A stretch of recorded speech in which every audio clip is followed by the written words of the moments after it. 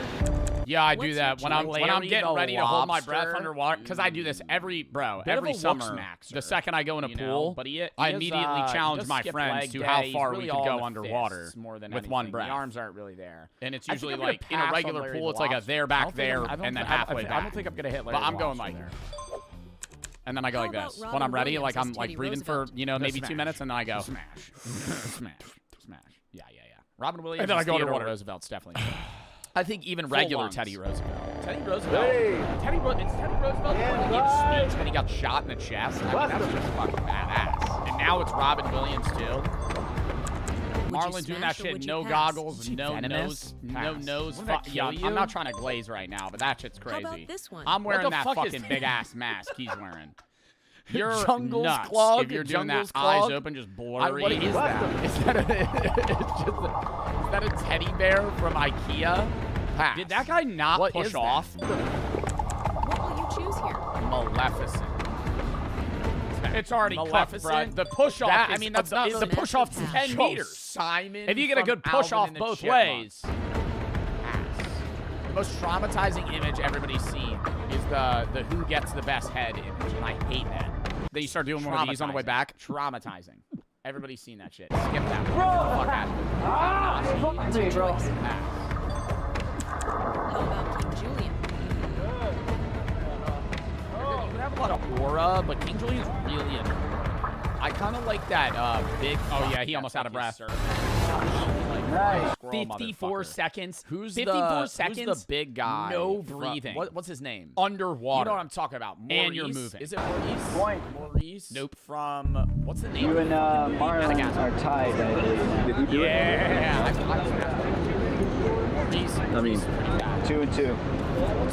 it was hard. My whole body is burning. If you have never done a 50-meter underwater or held your breath for a long time, you don't know that burn. And I was getting that burn, and it hurt. I passed and gained another point, tying Would Marlon you and I smash for the or would first you place. pass? That may Mr. have been Bean's a hard for me, pass. I but think things Mr. are Bean's about a to big get a lot pass. tougher. And he wouldn't This speak. next This evolution would is actually called be drown more scary proofing. than The Hannibal. passing I standard think here is that you have to do 10 staring at you bobs. So like go that, down to making the those bottom of the weird pool faces, with your like hands and you your do, like, feet an tied act behind out your back, mind push thing. off That the would bottom, catch a breath of air, sink down. If you successfully complete 10... I think I can do 10 bobs. She's a dead body. I thought they'd have to do this for like 20 minutes. I think I can do 10 bobs. Choose here? Bobs without panicking and one of us having to rescue you, then you pass the evolution Dad? at 1 point. Okay, well now see, then he scares me like that. First 2 victims. Smash or pass? Smash. Maximus, craziest horse in the fucking When you're drown proofing, nothing about this is physical. It's all internal. Your breath, your confidence, your body either shows up for you or it folds. A waitressing robot or like a waiter robot.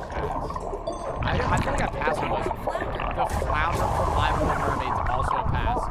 And even more so for the live action. You really want to be like heavy muscle for this. I feel like that's the cheat code. Smash I'm smashing. It's a little unfair if you have more body fat, because then you don't sink as quick. Fine ass. Like if you have no body fat and you're heavy, like the guy, like dude, the fucking Austin Alexander, the guy that made this handsome video. Squidward doesn't have the nose problem that regular The guy that made Squidward this does. vid, he's probably looks like he's like 220. I feel like this is pretty hard. I feel like he's gonna sink. And then he just rips no, though. all the way up. Handsome He goes, not really that handsome. And then just sink back down. It's not natural. Oh, you think exhale on the way down? Feeling to be tied That's a little scary, though. up and thrown into a pool. 2 guys couldn't do it. Thought they were going to die under there. 2 failed. Swimmers, ready?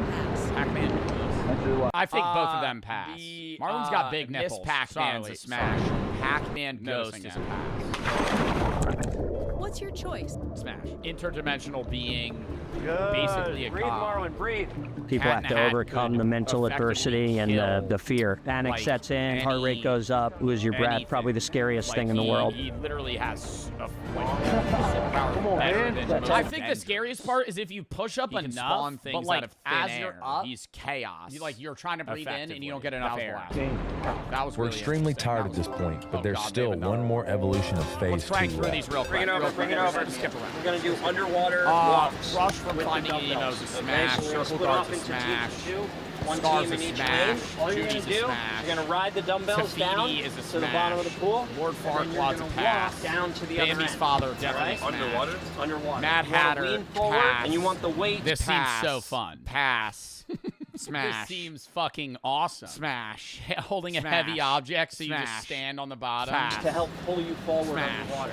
And just like when we were doing the 50-meter underwater swim, nice and relaxed underwater. Pass on Benson. Fun? Yeah, dude. Whenever I'm in a pool, I would love to sit at the bottom, but I can't because I'm floating.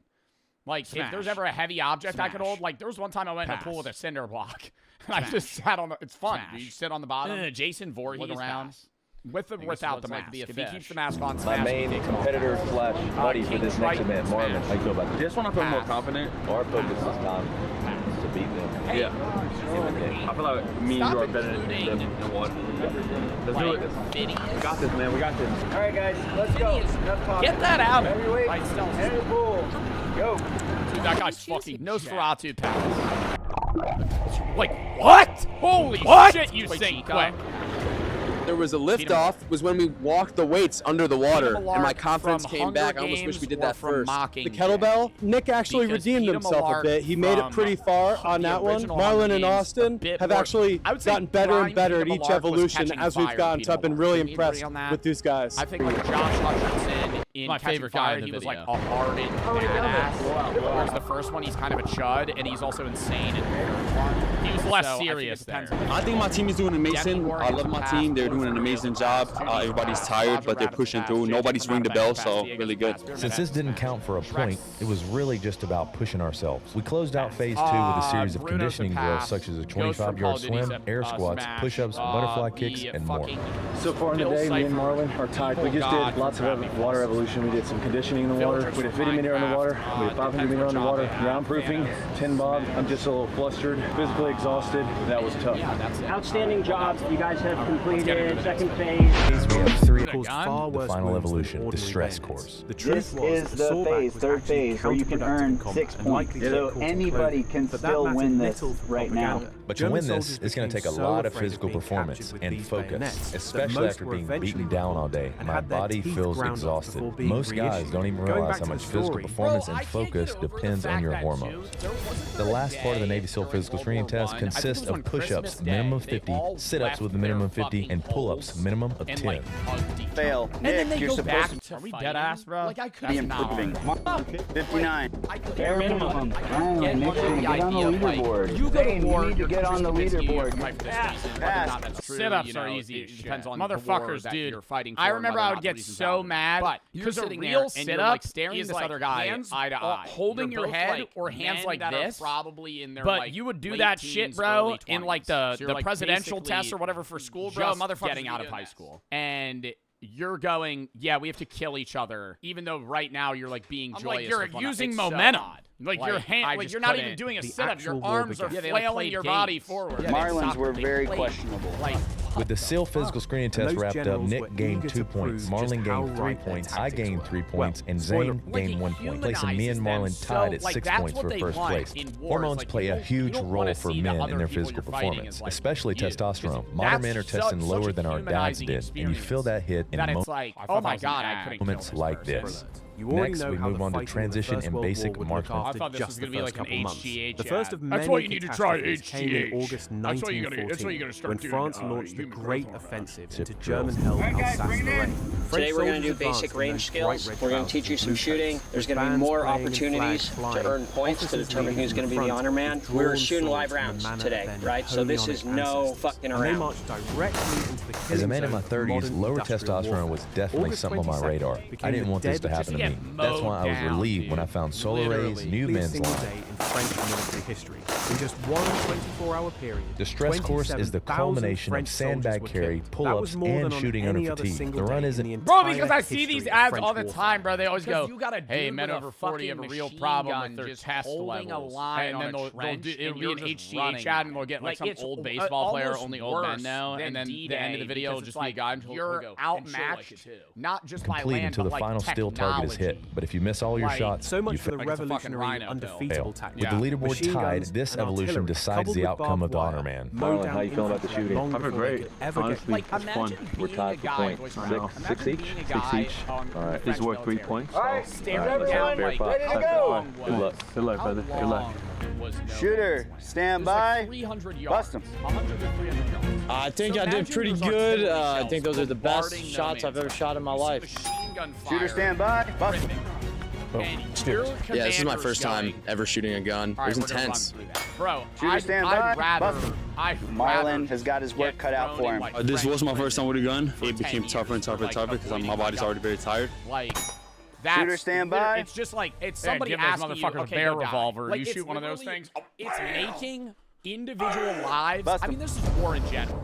But it's making individual Solar Ray lives new men's line isn't hormones. It's like you're going, natural support from libido support. Ingredients like Tesner, pomegranate plus, and then the Germans dudes out there, if you want to stay confident, strong, and aligned with what your body needs to perform at its best, check out. You're still basically a kid, man. Like, I'm not laughing in the sense that it's funny.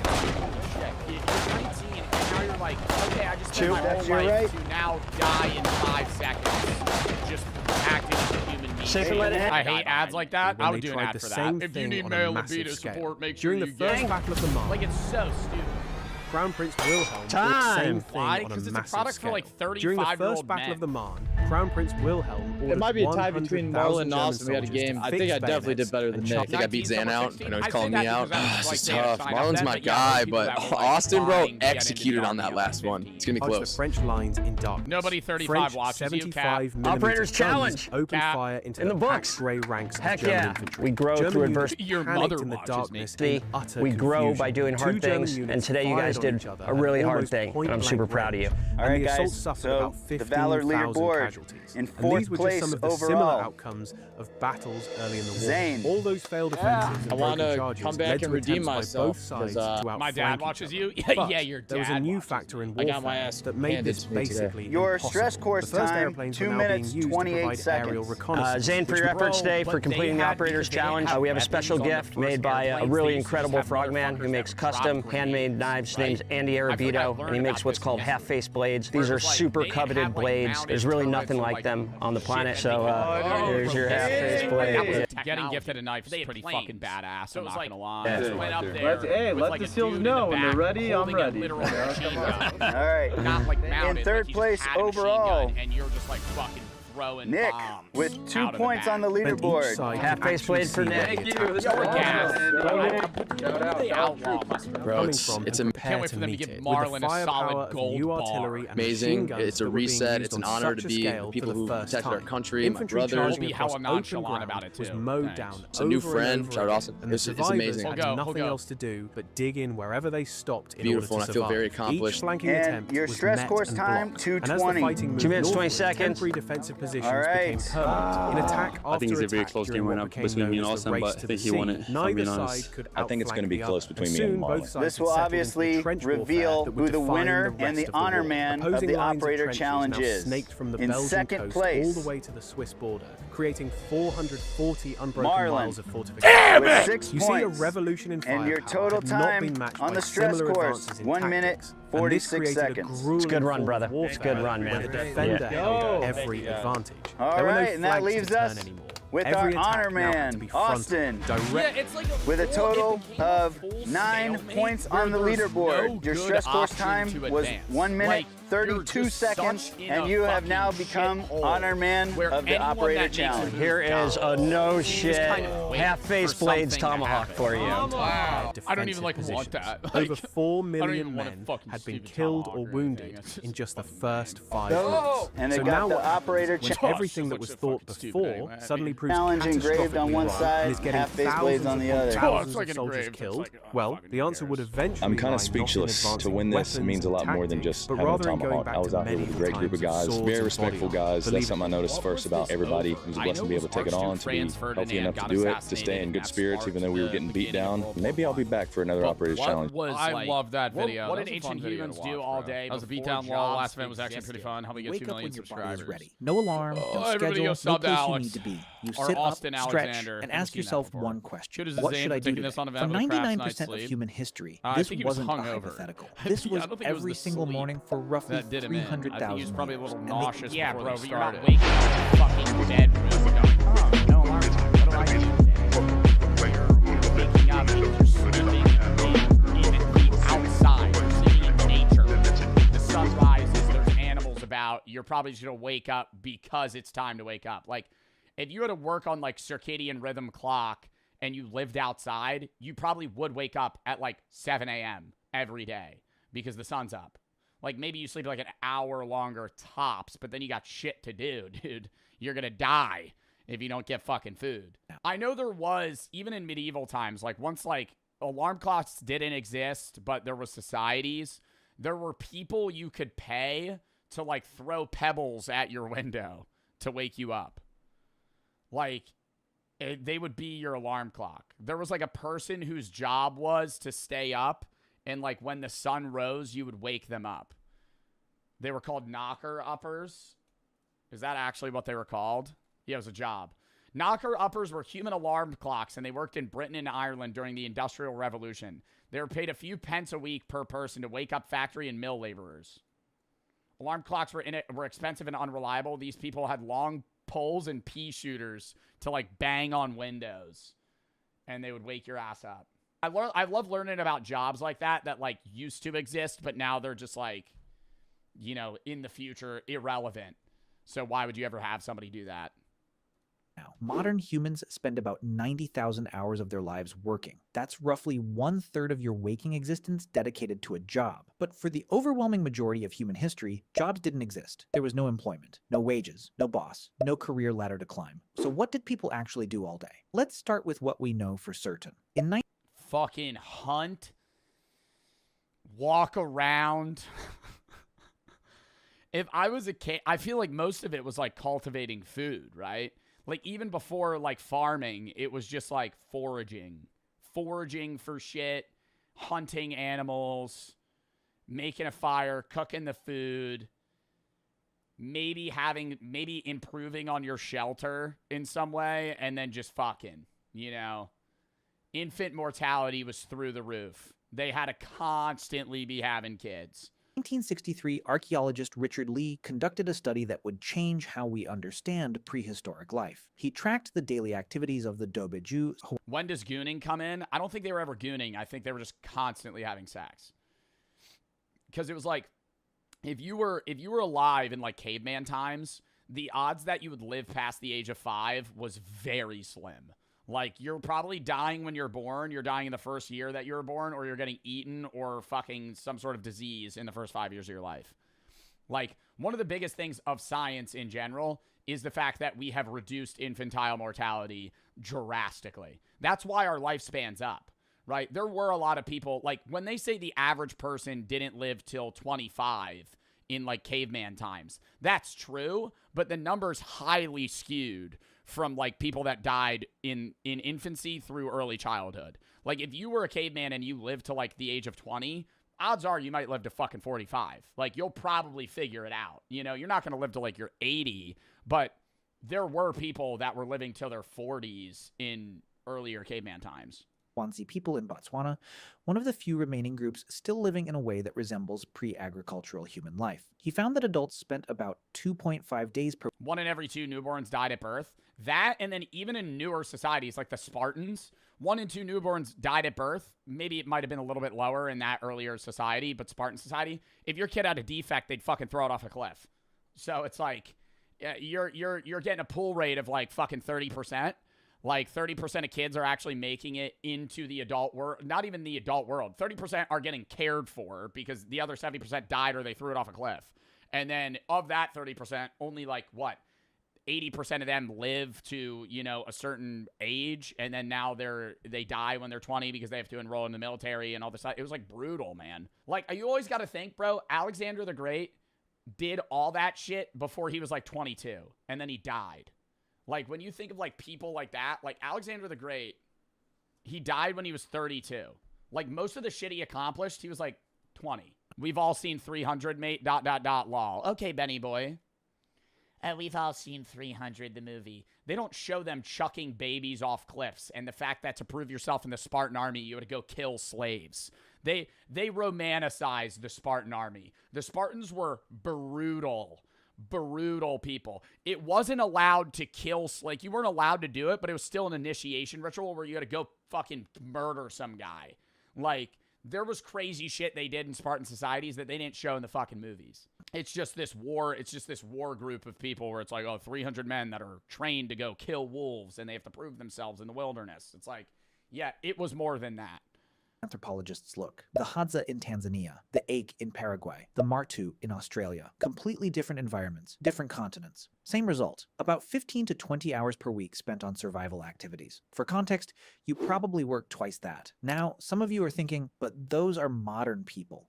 How do we know ancient humans lived the same way? Fair question, and the answer comes from bones. When archaeologists compare skeletons of ancient humans to early agricultural populations, the difference is dramatic. Farmers were shorter. Their bones show signs of nutritional deficiency. Their teeth were riddled with cavities from grain-heavy diets. They had arthritis in their spines from repetitive labor. And they died younger. Ancient human skeletons, taller, stronger, healthier teeth, less joint damage. Their bones tell a clear story. They were doing less repetitive physical labor, not more. But the most fascinating evidence comes from something archaeologists found that shouldn't exist if survival was a constant struggle: art. In 1994, explorers discovered Chauvet Cave in southern France. Yeah, it was clear they had free time. Like, they had time to kill. Cave art, even Neanderthals, non-Homo sapiens did cave art.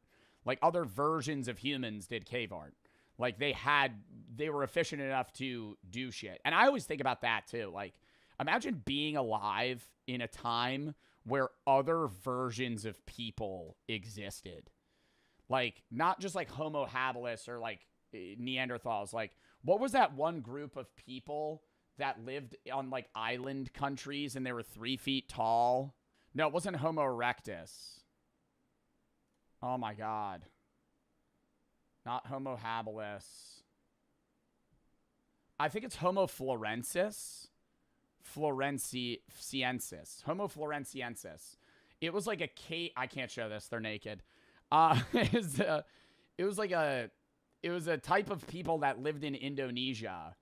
And this is before Homo sapiens. And they were like averagely 3 feet tall, like full grown.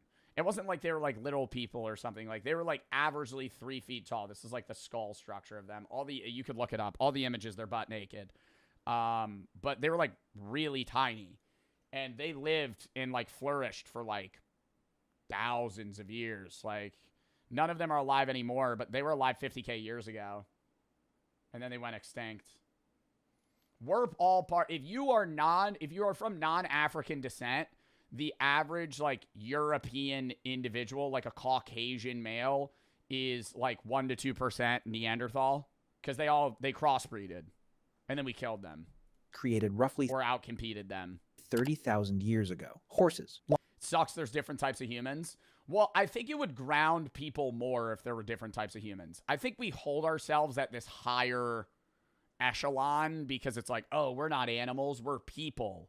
But like if there were different types of humans, you would be like, oh, we're just animals. Like it would be a lot more recognizable if there were like Neanderthals and Homo erectus still walking around. You'd be like, oh, there's like actually different types of fucking people, man.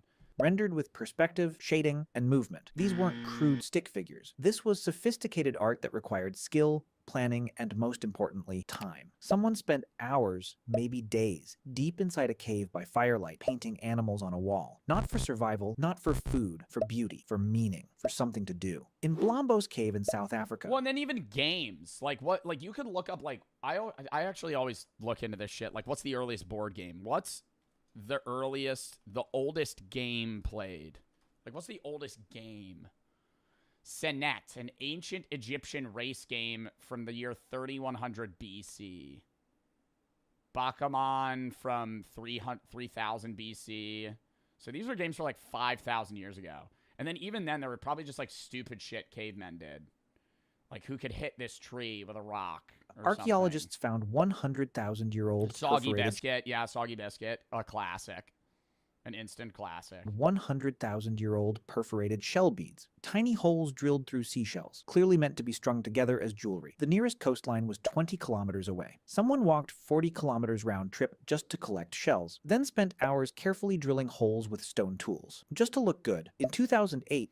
Yeah, but I wonder how they had that. I feel like they had to be collecting and doing stuff in that time frame too, because like he's saying 15 to 20 hours a week was spent foraging and hunting. And yeah, I will say you want to be more sedentary because then you're burning more calories. Like there's no point. I'm forgetting that there's no food storage. So if you have food for the week, like say you have raw meat and you've cooked it, or you've like even maybe put it in salt, like earlier on, like humans figured that shit out. Like that's not lasting super long. Like if you have food, okay, I'm good for 3 days, and then I got to go get more food. There's no point in getting food now because I have it right now. And if I get more food, it'll rot. So it's like if you kill a deer, now you just do nothing for 3 days because you and your tribe are fine. Like you're just chilling. So it's like, all right, let's kill time. Let's go fuck around. And then we got to go find food again. Researchers found a 40,000-year-old flute carved from a vulture bone in Germany. 5 finger holes, perfectly spaced. Whoever made this understood music, they understood pitch, and they spent significant time crafting it. Not for hunting, not for defense, for music. These aren't... Like, that's so cool, man. Somebody figured that shit out. Isolated finds. Across Europe, Africa, and Asia, archaeological sites from 100,000 years ago onward are filled with evidence of decorative objects. Carefully crafted tools far more elaborate than necessary for survival. From 100,000 years ago? And items that required hours of focused work with no immediate practical benefit. This is what people did when they weren't securing food. They created. They decorated. They made things beautiful. So let's reconstruct a day. You wake up around... Bro, I just want to know the first human that went, whoa, what? Who am I? You know? And then I assume that's where, like, it had to be, like, earlier language. Like, once language was made... You know, there were people that were using complex language to question feelings they once had. Like, before language, there might have been some sort of sentience and a feeling of, like, dread, and it's kind of unexplainable. And then now they're able to put it to words once they have language capabilities, like, generations down. And then there had to be a first guy that's like, wait, what are humans? Like, what are we? The fire from last night is still smoldering. Someone adds wood. You eat leftover meat or fish from yesterday. Maybe some nuts or berries collected the day before. Breakfast is social. People talk. They plan loosely for the day. Not because they have. If there was no language, did they have inner voice? No, because your inner voice would be what the fighting, because they. I was actually thinking that, because it's like you have, if you pass the other guys, it's like, hey, good luck. And you just fucking move. Because it's like, you're all dying if you fight each other, versus the chance of both of you letting it go and being like, good luck to you. Hope my men kill you. Both knew that if someone started shooting, the whole front section would open Everyone dies. Everyone dies. It's either you let each other pass or everyone goes. Nobody was coming back to their line. So, sometimes they just let each other go their separate ways. Once the raiders actually reached the enemy trench and dropped inside, the brutal and up-close fighting began immediately. Every second spent in the enemy trench was another second for enemy soldiers in neighboring sections to grab their weapons and come running, so they had to make it count. They used the chaos and confusion, killed as many soldiers as they could, threw grenades into dugouts, destroyed equipment, and if possible, captured prisoners. Then the return journey was usually the most dangerous part of all. The raiders were now moving quickly, possibly dragging unwilling prisoners or wounded comrades through no man's land back to their lines. Machine guns and artillery could sweep across no man's land. I always wonder, like,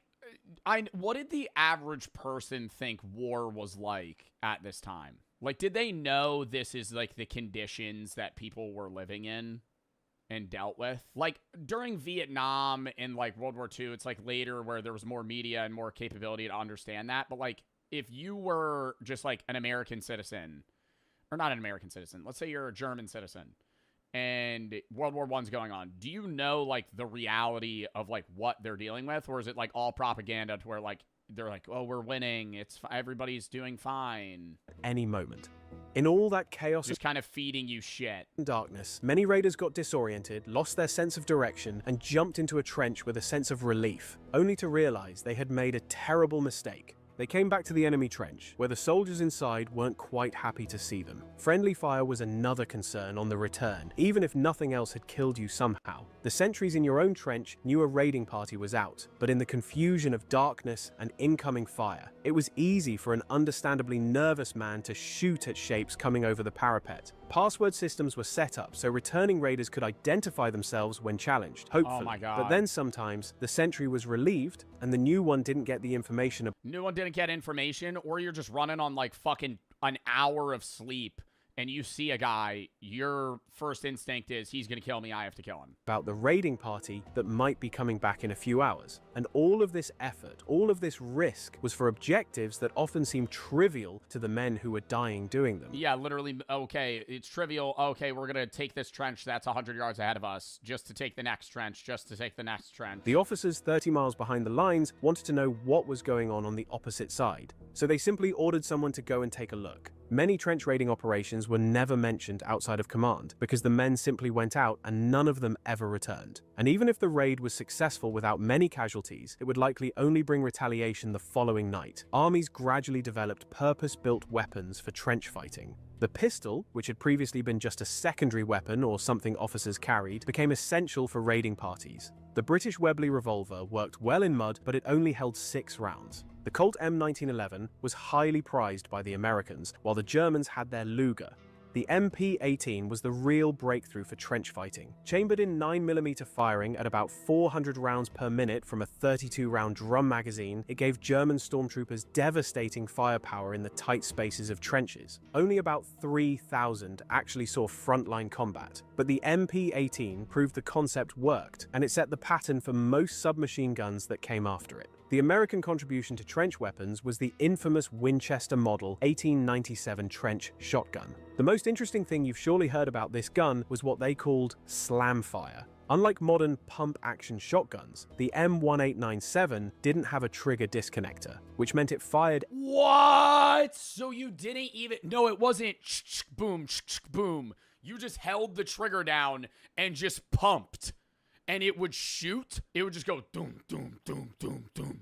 Oh my God, I can't fucking imagine. Dude, that was 1915. Every time the action closed, as long as the trigger was held down, a trained soldier could fire all 6 shells in about 2 seconds, making it impossible not to hit a large number of enemy soldiers. It worked so well that the German government formally protested against the use of shotguns, threatening to execute soldiers captured with them or even shotgun shells, arguing that they caused unnecessary suffering. The Germans were then reminded of their flamethrower. I mean, I'm not going to disagree with that, but it's like the fucking war in general is unnecessary suffering. And poisonous gases as examples of weapons that actually caused unnecessary suffering, and were told that if they retaliated against soldiers captured with shotguns, the response would be much worse. The close quarters killing in the trenches also forced armies to develop proper hand-to-hand combat training, and programs in jiu-jitsu, boxing, and wrestling were implemented on all sides. As the war ground on, both sides began to realize that small-scale raiding, while useful, would never win the war by itself. What was needed was a way to apply those same principles of speed, surprise, and close quarters violence on a much larger scale. And that is exactly what the Germans set out to create. They created the first official stormtrooper unit with an idea that would change trench warfare and show the first reliable way to break the deadlock. Instead of attacking the whole width of the front, like every failed offensive before, stormtroopers would attack key points only. They would completely bypass strong points, leaving those for the follow-up waves to deal with and seep into the enemy's rear to overrun artillery batteries and command posts. So they'd get in, and then they would make it so you're panicking about people coming from all fronts rather than just having to look forward or like left where they're at. Like you're pressuring them to a point where they don't even know where you're going to be coming from. The idea was to cut frontline troops off from their headquarters and supply depots, and the whole system would collapse from within. Now this was a completely then they're just trapped. Different approach from the trench raiders we talked about earlier. Raiders would slip in, gather intelligence, and slip back out. Stormtroopers had a different objective. They would create breaches that regular infantry could then pour through and exploit. This required a complete change in how commanders thought about battle. Junior officers were encouraged to lead through their own personal judgment rather than waiting for orders from above, because independence, quick thinking, and resourcefulness were needed in real time in order to succeed. Stormtroopers were elite soldiers, recruited from volunteers, mostly men under 25 with athletic backgrounds. They carried satchels full of grenades, and when the MP-18 submachine gun became available, stormtroopers got priority for them. They also used Luger pistols with an extended 32-round drum magazine and a shoulder stock. They even had flamethrowers and a lighter version of the MG-08 machine gun that could be brought forward during an attack.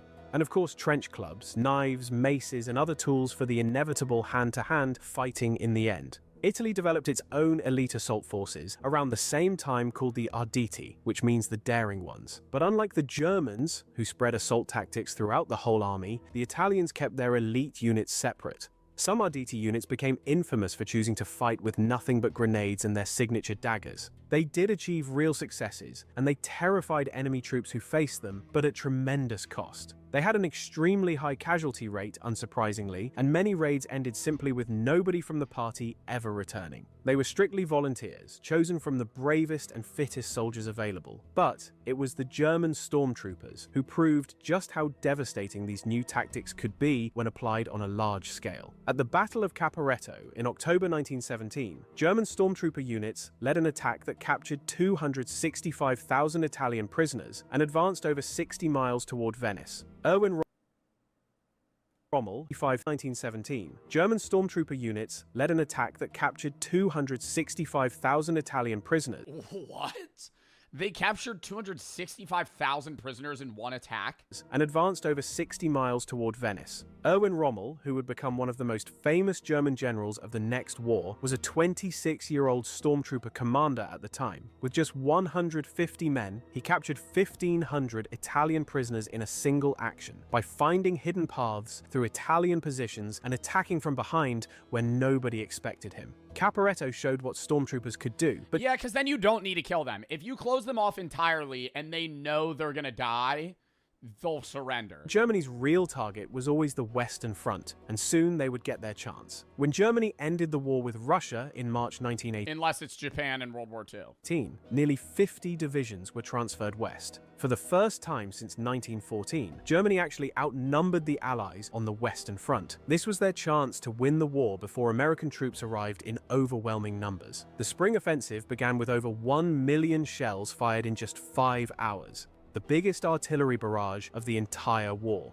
Fog, on the morning of March 21st, allowed stormtroopers to slip deep into British positions without being seen. They achieved the deepest advances on the Western Front since 1914, pushing forward 40 miles in 2 weeks. For the first time in years, warfare became mobile again, and it even looked like Germany might actually have a chance to win the war. But the problem was that the Germans had not expected such success, and they weren't adequately prepared to take advantage of it. Snowball it. Stormtroopers quickly moved faster than their own artillery could follow, and supply lines collapsed over the cratered wasteland the artillery had created. The best— Yeah, it's like okay, I'm not really trying to relate this to a video game, but it's like overextending.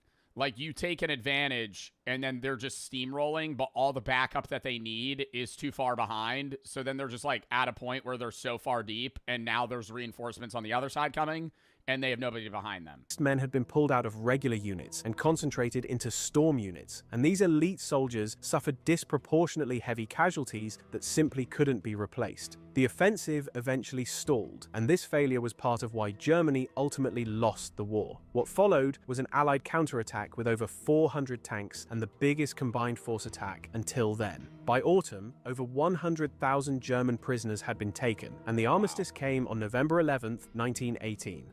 Europe in 1914 was considered the pinnacle of modern civilization, the most technologically advanced society the world had ever seen. And yet this modern war spiraled into the most primal and savage form of combat known to man. Despite artillery, machine guns, aeroplanes, submarines, warships, and tanks, it all eventually ended with clubs and sharpened shovels. Dude, I will watch this Horror of Nuclear Weapons one a different day. This YouTuber is fucking awesome.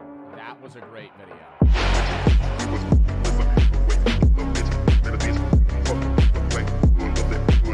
YouTube intro starting now. What's up, you? No. Sorry. We're doing a try not to laugh today, but here's the twist. Here's the twist. Instead of my viewers recommending the videos, I had my mods do it because we're testing to see if they come with better videos. Because the last time I did a try, stop spamming eat an edible. You're fucking up my intro, Zod. I'm having my mods do the recommendations this time. The reason being is because last time we did a try not to laugh 8 months ago, I had you guys submit a lot of videos, and we had about 5,000 videos submitted, and 95% of them were garbage. So this time, I tasked my mods with coming up with some videos for me to do a try not to laugh too. Whether or not they came up with good videos, I highly doubt it. They're probably going to be a lot of stupid memes about me or things that they think is funny that I won't. But the other twist that we're doing is every time, okay, I can't eat red meat. We get it! Every time I laugh, I either have to take a shot or hit a bong. Is that fair? I think the reason that makes it more interesting is because the more I laugh, the more likely I am to laugh because the more, I guess, inebriated I will be. I feel like there should be some sort of punishment outside of that if I laugh beyond a certain point. I would say I alternate. I laugh, I do a shot. Second laugh, I do hit a bong. Third laugh, I take a shot. I think it's like, what's the line of laughs? It's a 32-minute video. It's a 32-minute video. So, I mean, there's probably going to be like, I don't know, like 60 videos we're going to watch more. I feel like the line should be like 6 laughs. What should be the punishment if I laugh more than 6 times? If I laugh more than 6 times, I have to do a cosplay of something. Of what? A steak. Okay. If I laugh more than 6 times, I have to buy and wear a outfit of red meat for a stream. I kind of don't want to hit a bong. Who am I kidding? Hey, editor. Here's the thing. I want you to know I will be doing the punishments if I laugh, and we'll cut every time after I laugh. But we're only going to be able to show the shots. You can't show the bong. You can't show the bong. You can't use the bong. Maybe he'll be able to blur it. I don't know. Chat, let's lock in. That was just a juice. Try not to laugh. Let's go. Starting out with a Mr. Beast edit. Bad news already. Wait, I gotta get in the mindset. I'm not supposed to laugh. I'm not supposed to laugh. Don't laugh, Joe. Stone cold. Also, I'm saying this. Wait, we gotta start a rule set here. Not a laugh, okay? Not a laugh. Huh. Laugh. Huh. Laugh. Not a laugh. An exhale through my nose. Not a laugh, okay? Gordon Ramsay himself is gonna be cooking our meals. The Gordon Ramsay. Yep. Come on in. Show me you winning. Dude, here's the problem. Here's the problem. When I know I'm not supposed to laugh, it makes it harder. I feel like I need to just go in being like, okay, I'm watching this.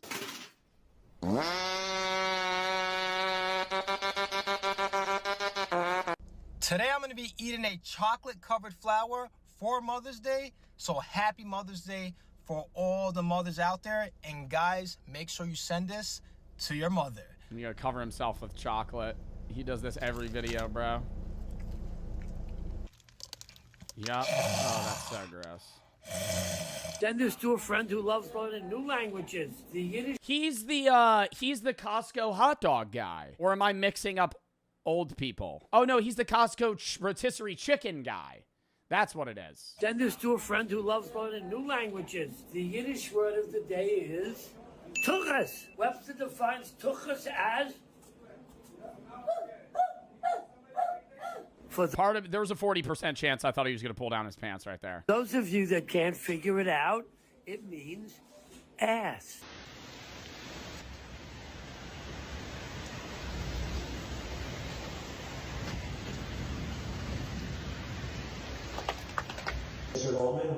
Dude, whenever I see these, I always imagine like you're the. Oh my god! No! Does that count? Wait. Okay. Wait. No, dude, I made myself laugh. I made myself laugh. That doesn't count. Okay, I'll do the shot. Here's the thing. For future reference, if I'm making my own hypothetical that makes me laugh, that doesn't count. Fine, that counts as one laugh. That's so bad, dude. We're only like a minute in. I just gotta stop pausing. I gotta treat this like it was like the Jimmy Here video where I'm just locked. I was going to say, I always imagine when I see these videos, dude, you're the neighbor of this guy, just watching him half naked in his yard, eating a banana, crawling around in the rain, beating his chest. I would go, this guy's on bath salts. Also, the reason I really don't want to do this, also, thank you, F Cancer. Thank you, F Cancer, for sending me this, and Penelope Whiskey. Specialty bottle. Work with them all the time. We got to do another one. We got to do something this summer with them. I know we're doing the Cameron Boys Foundation, but maybe in like late July, do a little F Cancer stream. Anyways, the reason I'm a little worried is like, I think this is like 50%. Oh, fucking hell. Yeah, it's 47%. Love that noise. Come pie. Mr. Goldman, we are not negotiating a release. I know. It's non-negotiable. I'm just going to release. Don't. Sit down. No. Stop. No. Hey, have you guys seen my butt scratching fork? I think I left it next to my penis water. Hi people, and I'm back cooking. Don't do a case cooking clip. This isn't even a TikTok. Well, it's just a try not to laugh, bro. Nah. This is a low ball clip. Again, and today I'm going to be doing crack.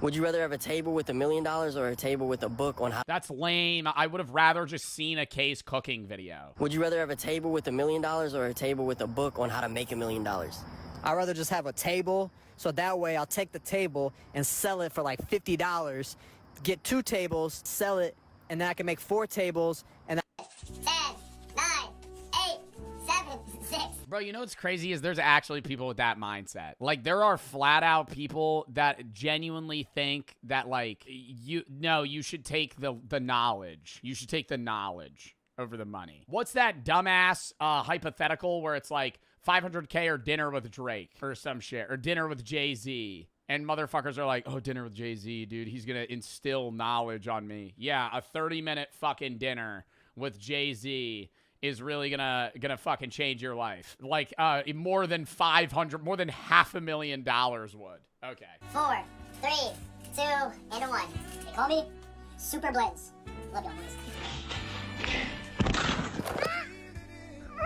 Is it fucked to say I don't think that would hurt because it's not snapping on any part of his body? Like he's basically just smushing the mousetrap. It's not like that wouldn't really hurt. Are you dumb? What do you mean, am I dumb, dude? I would do this. Let's change the punishment, McChunky. In the midst right now, because the mods apparently make the punishment. If I laugh more than 6 times voice crack, I will buy a wall of fucking mousetraps and jump onto it. I'm not eating a steak, bro. That's just like actively, potentially killing myself. Eat bacon. Okay.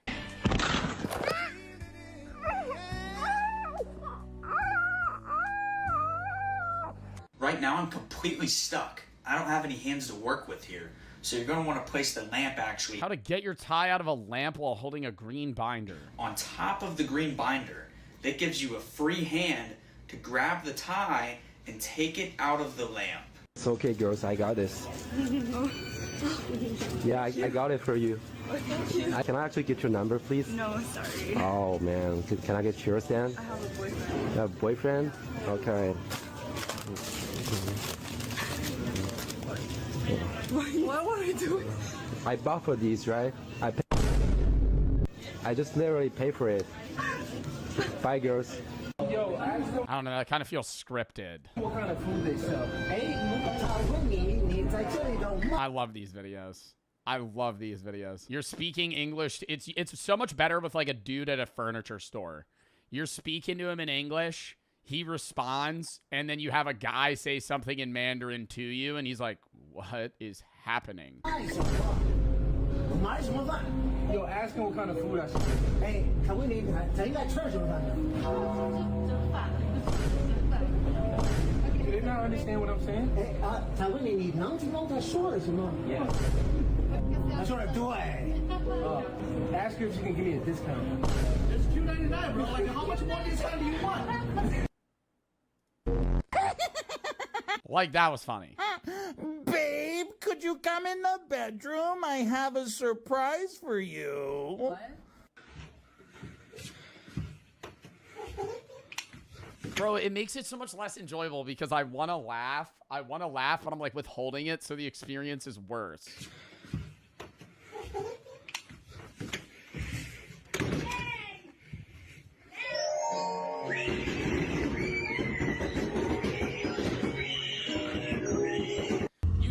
You think they know FNAF? Like a kid that young would understand what? I mean, maybe because of the FNAF movie. Hey, baby. Where you at right now? I'm in the Uber. So you're on your way over here to me, right? Yeah, baby. Heading there right now. I bet. Okay, baby. See you soon, daddy. Ask you guys a question. What would you do if you saw the cutest cat in the whole world? You would pet it? What would you do? Okay. Oni-chan!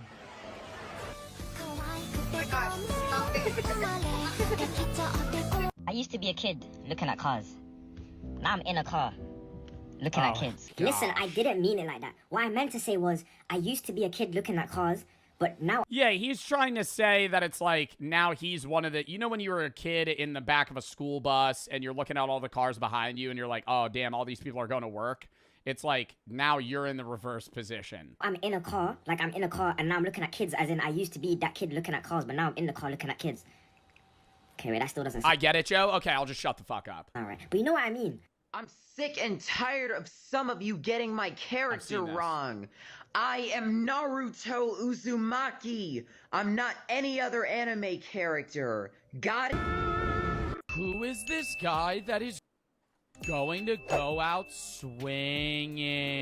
This is Cole, and it's his last year of elementary school. To live the year to the fullest, he's going to have slip-in slides. Yo, I'm saying this right now. This is cheap. Throwing in, like, if I see, if there's another video, I'm skipping it. If there's another video of me. Fart noises and chicken stars. Will chicken stars make this the greatest year ever?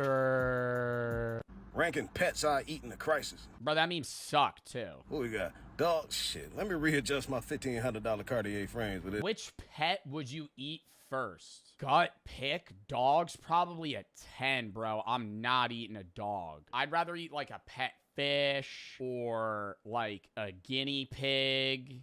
That's man's best friend. That's last resort. What else we got? I will Kentucky fry the fuck out that bird. What else? A snake? That's a meal and a belt. What else we got? I don't even know what the fuck this is. As a rat. I'm liking his picks right now. Bird at 2. There's got to be something that's better. Just like a regular fish. Or something that like somebody had, like a pet pig. Might be good in the stew. No. Somebody tell me what the fuck that is. Rabbit? I heard rabbit is gooder than a motherfucker. I'm gonna throw that at 3. Gooder? Adorable little bastard, ain't he? Speaking of adorable, this will probably be my only friend in a crisis, for real. People abandon me or off their ass. Shit, send Ricky to the store for the cornmeal. Hope he make it back. I hate cats, but I probably already ate them motherfuckers before. Eating Chinese food in the 80s, shit was kind of good. We got, what else we got? Unless this motherfucker know karate, he on the menu. Teenage Mutant Ninja Turtle. What? Freaky ass gerbil? Hell no. He's a 69 god. I don't know. Like most of those weren't that bad. Like they could have picked like harder shit. Like you thrown in a rabbit, bro. You had to throw in like a ferret, like some obscure animals. Being like, okay, here's a chinchilla. Road work ahead. Yeah, I sure hope it does. That's a joke from Drew Gooden. Works wash. I hope so. Kind of like the Drew Gooden joke. Clear coat. Well, I hope you're wearing clothes under it. If it's a clear coat, yeah, I hope you're wearing clothes underneath. Wheel scrubber. What'd you call me? Bro, I can't tell if like what is his name, bro? I follow him. He was on Matan. Like he does a lot of stuff. He was in 21 Jump Street. Dax, bro, do you think it's like part of this is a bit? Like, I don't know if he's like, I'm gonna be purposefully awkward funny or if it just is awkward funny. It's satire, bro, but he never breaks character. He's autistic? Yeah, I know. I'm saying like there's still a level of like he does social media. He might be outwardly going, this would do well. Wash. Shouldn't it be wash works? Don't you mean wash works? Okay, so if this is backwards... I sure hope it does. Does that mean that the car wash costs $41 instead of $14? Wash works 41. Oh, like a mirror. Okay, so then if it's supposed to be wash works and you got that backwards, does that mean that this 14 is supposed to be 41? Okay, wait, if it's 41, then, okay, wait, unlimited washes cost $9,524 $9,524 per month. Okay. Oh, this is hard. Ceramic seal. That sounds interesting. I thought seals were made out of flesh. Ceramic? Okay. Oh, a sculpture. This is pretty funny. Yeah, you got it, buddy. Watch your mouth. What else? That was the best video. That was the best video thus far. I was holding that in. Yeah. Black beans. Right. Doesn't he get like a bunch of olives or some weird shit? Skip the meat? Yeah. Okay. You a vegan? I am. Cool. What else? Just load that thing up with pico. Load it up? Load it up. All right, cool. How's this? I'm gonna need a little more. Bro, that's even disgusting. Like, even if somebody ordered that, like, you're just, imagine eating, bro, beans, rice, and just, like, pico. More. I load it up. Like, keep going. I'll let you know. I'll say one. Oh, and it's wet. Like, keep going like that? I'll say one. Like, come on, seriously, like that? Like a little more, like 1 spoonful more. And then just like a little bit, like a tiny bit of cheese. Like that? That's too much. That's too much. Whatever. Sorry, man, it's fine. It's fine. It's fine. You all right, kid? I'm hungry. That looks good. Else? That's it. But how do you expect me to roll this? Just figure it out, man. Buddy, You're I the can't expert. roll it, buddy. Like I can't fucking roll it. What are you doing? 1, 2, 3, 4, 5, 6, 7, 8. The fish is like watery. That's not good. Mac and cheese?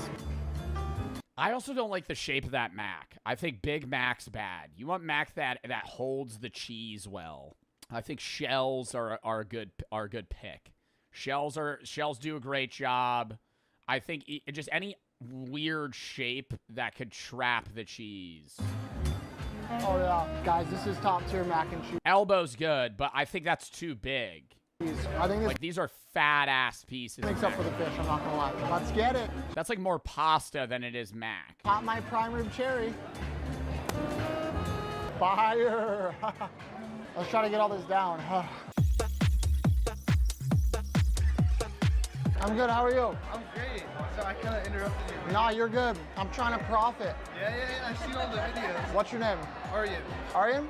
Jack's buzzing right now, too. 4 glasses of champagne in. Jack, nice to meet you. I know. Thanks, man. W. Aryan in the chat, guys. Oh, finished. But at what cost? I don't know what just happened, but it's like I can feel the food from Circus mixing with the food from the Win. And oh my God, I forgot earlier in the same day he fucking went to that shitty like breakfast spot. Oh. Every plate I've had today is just hitting me like a train. When I do these videos, I put my absolute all into it, and I don't go down without a fight. So I'm not gonna be a little whiny baby and say that I'm full. I got stomach room for years. Nah, and it's like, I feel like this is easier for me. Bro, he is so uncaring about social awkwardness. Like, he is the most openly extroverted person I think I've ever met. Like, when we were on that cruise, he went, "We're gonna go knock on swingers' doors." I was like, what? He's like, yeah, we're going to go knock on their doors. I went, I am not talking to them. He said, well, yeah, we are. I was like, what are you going to say? He's like, I'm going to say we're swingers. I was like, at their hotel room? It was like 9 at night. He's like, yeah. Like, unfazed. Just like, I'm like sitting here going, bro, that is like, I think I'm way more extroverted than I used to be when I started social media. I was like, I think I could talk to like most people in a social setting and kind of like mend myself to have a good conversation with them. Like, I think that's one of my abilities is like somebody that I have nothing in common with. I could find some middle ground to talk about shit. But like to go knock on somebody's door and be like, hey, me and like my husband are trying to like, you know, like I saw the pineapples. Are you guys down or? Baby, don't test me. Before we go get another plate, I got some business to tend to. Number 3. Down the bro, that shit looks old. Like there's no bubbles. There's only a little. I was on my way for my 4th plate with that champagne kicking me in high gear. It was time to profit, and my choice of cuisine was clear. No, I love the crab. I get a lot of. No, I love the crab. It's just so. All right, so it's like not really profit, but they're technically unusable now, so I did have some impact on them. Yo, look at that fat ass claw. You should grab that. I have no idea. I'm too scared. Plate number 4, another huge plate of crab legs. If I can eat all these and get another glass of champagne in me, we're gonna be looking pretty good, I'm not gonna lie. That prime rib is sitting crazy in my stomach right now. Bro, I wanna know what he did after this video. Because, bro, he's not with a cameraman. He is alone. It is 2:30 p.m. I wonder if he got on a flight after this. That's how he'll schedule his shit. No, actually, he's filming this. He's filming the one at the breakfast. He's going and doing this. He's walking out of here hammered or just drunk in general. Probably takes a nap at a hotel, wakes up 2 hours later, hops on a flight and leaves. Some shit like that. No, but it's all a mental game. But that's all these YouTubers. Like, all the YouTubers that do those, like, food videos or just stuff where they have to, like, bounce around the U.S. or the world.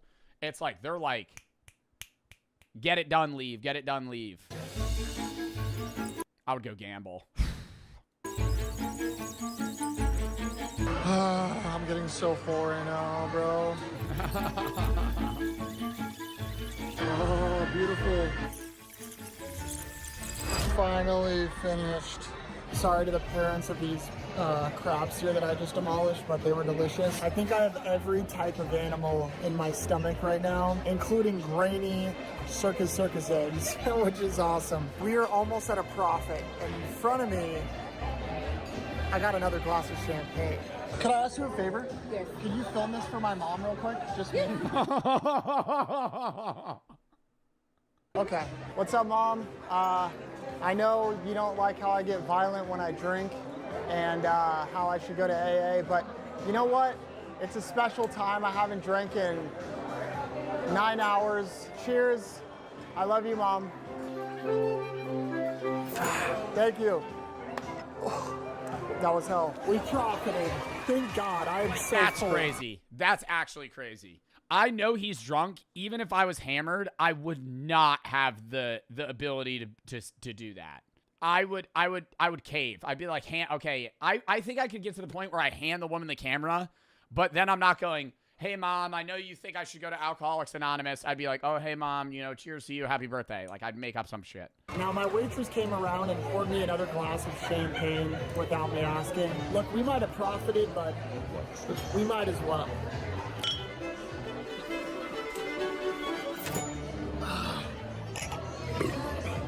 All right, I don't want all this food to come up. I'm going to get out of here. The win. Sluggish as hell. More like the lose, because I just beat your ass. I was really hoping I profited on this one so I could make that joke, by the way. Jokes aside, I feel like that buffet was actually kind of a good value, and It's still not profit, though. Like, it's profit in the sense of what he's paying, so it's very valid. But that's how skewed buffets and just restaurants are. Is like that bottle of champagne that he's getting, that's $7 a glass. The whole bottle itself at a liquor store would probably cost like $30. But the restaurant itself is buying 5,000 of them in bulk for like $10 a bottle. For you to actually make not break even, for you to make the restaurant lose money at a $60 buffet, you would probably have to eat like more than any human could. Maybe for the really expensive one that he's going to, I could see a world where, yeah, he's just getting a shitload of caviar and it's like, that's actually easier to profit. But I think the cheaper the location you go, the more in bulk they're buying. And it's just like, bro, that whole breakfast plate probably costs like $1, like in the beginning. I feel like I got my money's worth. Guys, don't I? Yeah, like Joey Chestnut. Like, I think you could get Joey Chestnut to sit down and just, you know, fucking rip 50 lobster tails. And then it's like, yeah, they lost money. This buffet is so insane, so luxurious, and so expensive that I have to hop on a plane just to get there. In the name of profit, let's get going. Guys, this last buffet cost me such a ridiculous amount of money. What is that fucking, what is Taco Guy bottom text with McLovin's ID? What is happening here? What is that? Is that the decor for the room? Unreal. But to help pay for it along with all... Oh, is this a sponsor? What ad is he doing? Oh, Chime. I do Chime. W Chime. Description or scan his QR code. Back to the buffet.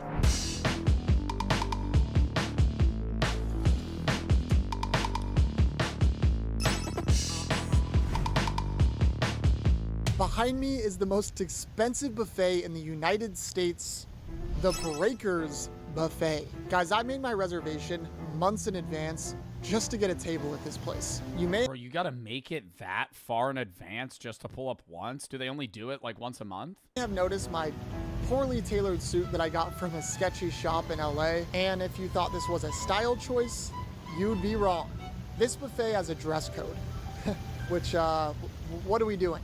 The hotel that the buffet is located in costs thousands of dollars a night, and we are in the... Oh my God!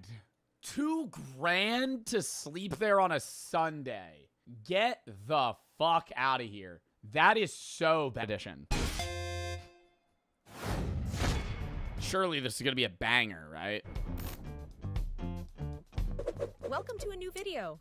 Let's play Smash or Pass with the Hear Me Out characters from our... Oh, is that an AI voice? Ew. ...viewers. There are some interesting ones. Let's go! Would you smash... Smash. Smash. Nick Wilde, smash. Smash, or would you pass? Smash. Hunk. Smash. It's not even close. Are you kidding me? That's not a Hear Me Out edition. Like, you're Zootopia? That's like the most... Smash. Smash. Smash of the Bird, too. Are you kidding me? Mufasa? Mufasa, king of the jungle, giving you too much time to think.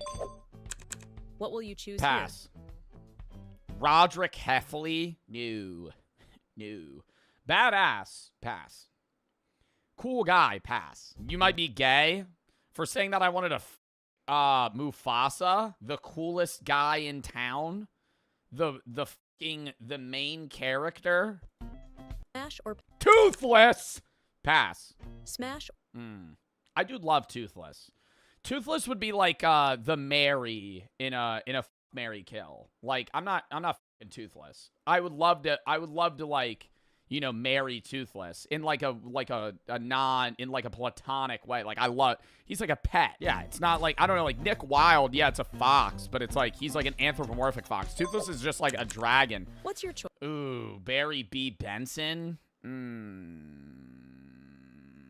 Pass. You're smashing Barry B. Benson. Barry B. Benson is the most annoying fucking guy in the world. Why is it all guys? I don't know. How about... Oh my God, Smash. Mr. Clean? Are you fucking kidding me, dude? The earring? I used to think that Mr. Clean was Howie Mandel from Deal or No Deal. And let me tell you, bro, Howie Mandel during the Deal or No Deal days, smash. Smash. Are you fucking kidding me? Clean, bald head. He had those gold earrings and that goatee. Or that, like, weird, like, beard, like, stash he had. I'm smashing Mr. Clean. Mr. Clean's awesome. What are you fucking... Dude, that's like... Mr. Clean's like a jacked guy. Would you smash... Chat GPT. Pass. Are you fucking kidding me? What, the app or the AI? Like, what is the question here? The app. How do you even do that? Remy the Rat? Why are they all men? Why is it all guys right now? Wait, what is happening? Remy the Rat? Could he control me? Like, could it be like a third person type of thing? Like, he's in my hair and I'm wearing a hat? Like, Remy's a rat. I don't know. This one. Pass. Pass under the guise that it's just him. But if he's allowed to, like, be there, Remy can take the reins. What will you choose here? Bullet Bill from Mario Kart. He's kind of shaped like a butt plug. I'm gonna pass. Smash or... Pass. Judge Judy. Oh, God. Pass. Pass. Give me another Mr. Clean here, dude. Pass. What's the hear me out on Judge Judy? What's your choice? Smash. Eve from Wall-E. Bro, I'd be like Wall-E in that shit. Smash. Eve is awesome. Eve is awesome and also, like, the coolest robot in the universe, in that world. Childhood Clippy. Clippy. Ooh. This is a hard one. I don't think I'm fucking Clippy. I think I'm going to pass. How would that even work? How would that even work? He's a paper clip. I'm going to pass on Clippy.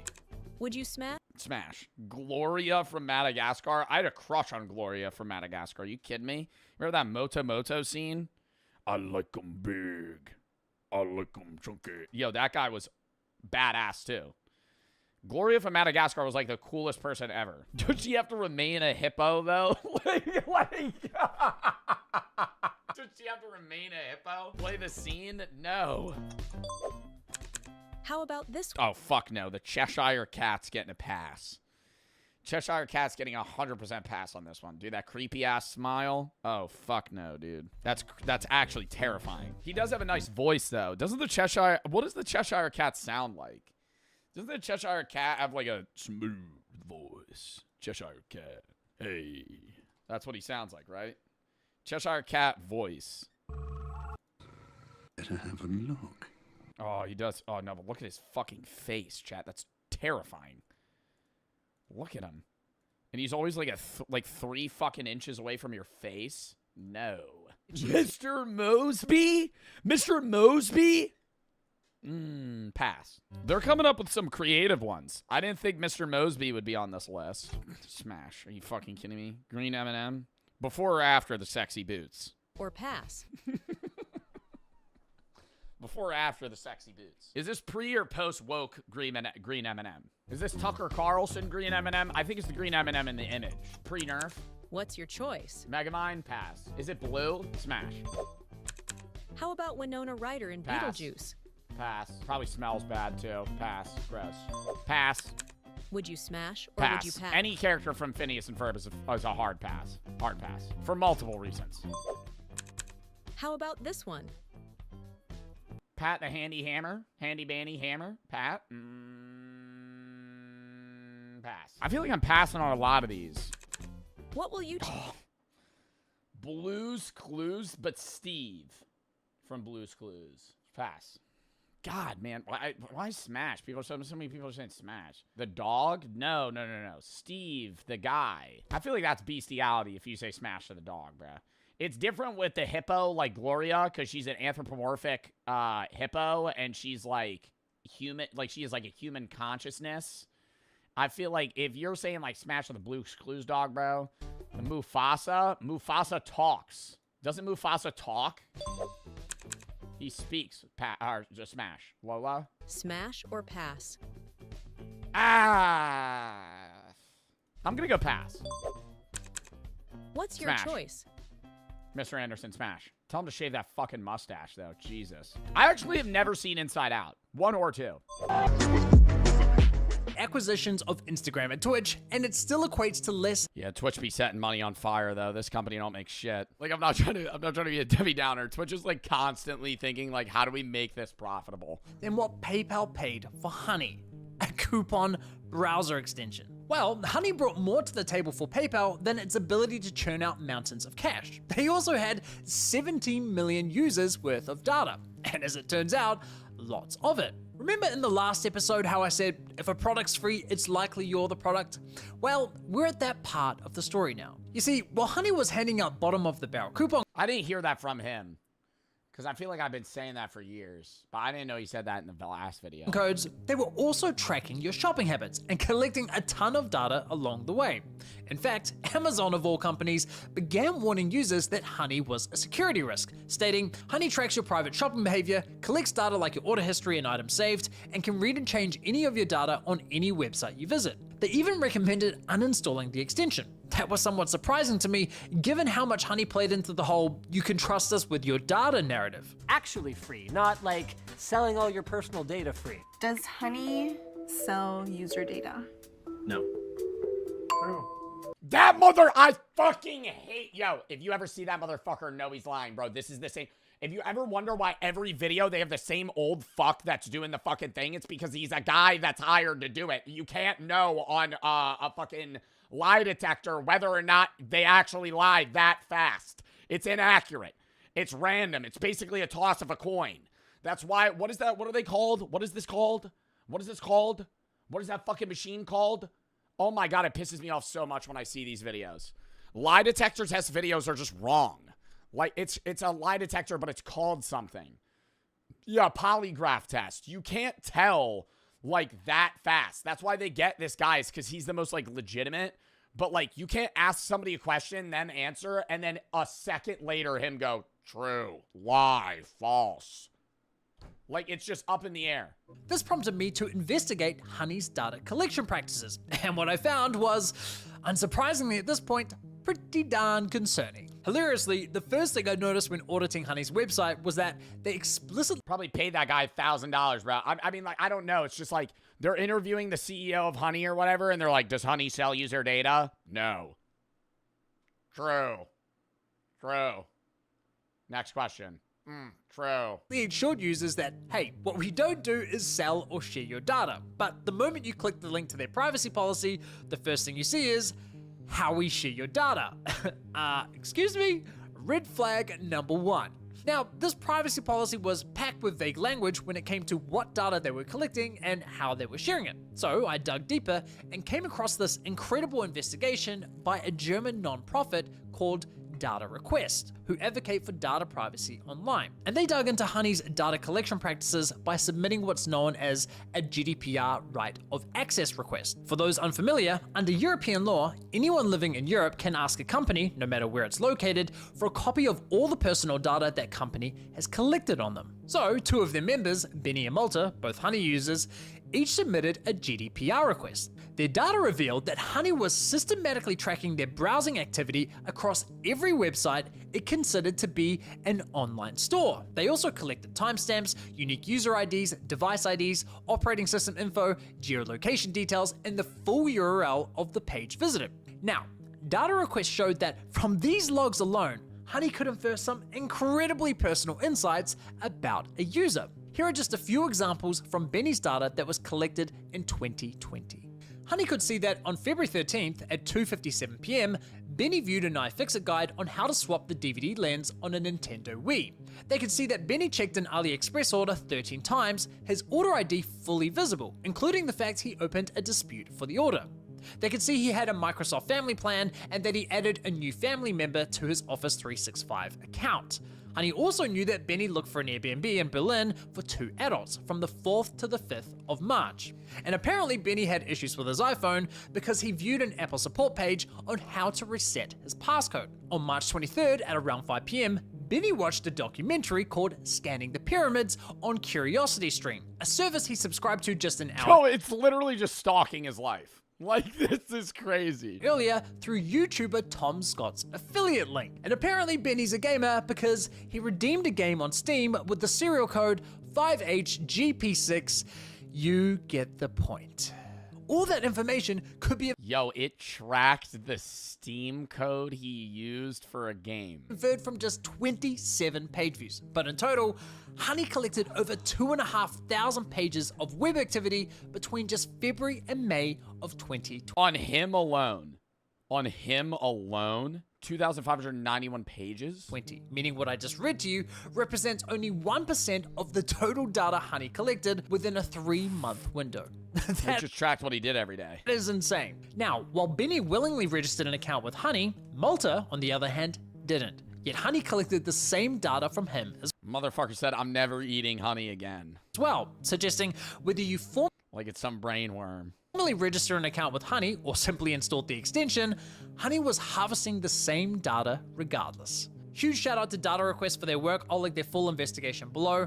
They also have a great tool where eligible consumers can easily request a copy of their data from companies like Honey and also request to have that data deleted. Definitely check that out and consider supporting their nonprofit.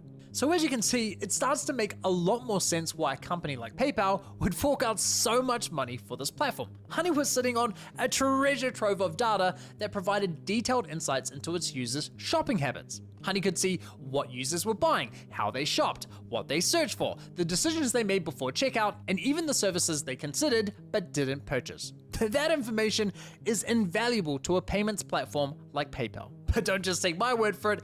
Here's Honey's former senior manager of partnerships, Daniel Pilkington, discussing the benefits of Honey's data for their partnered merchants. You know, one of the metrics that we assess very frequently for merchants that work with Honey. Yeah, because if you're a company that works with Honey, they'll give you all that info about users to help you recommend products to them to increase sales. Honey is, cross-store shopping. So, how many other stores is a user visiting as well as the store in question? They go into 6 stores, they go to 7 stores, they go into 10 stores before they make a decision on where to purchase. And here's another former senior partnerships manager.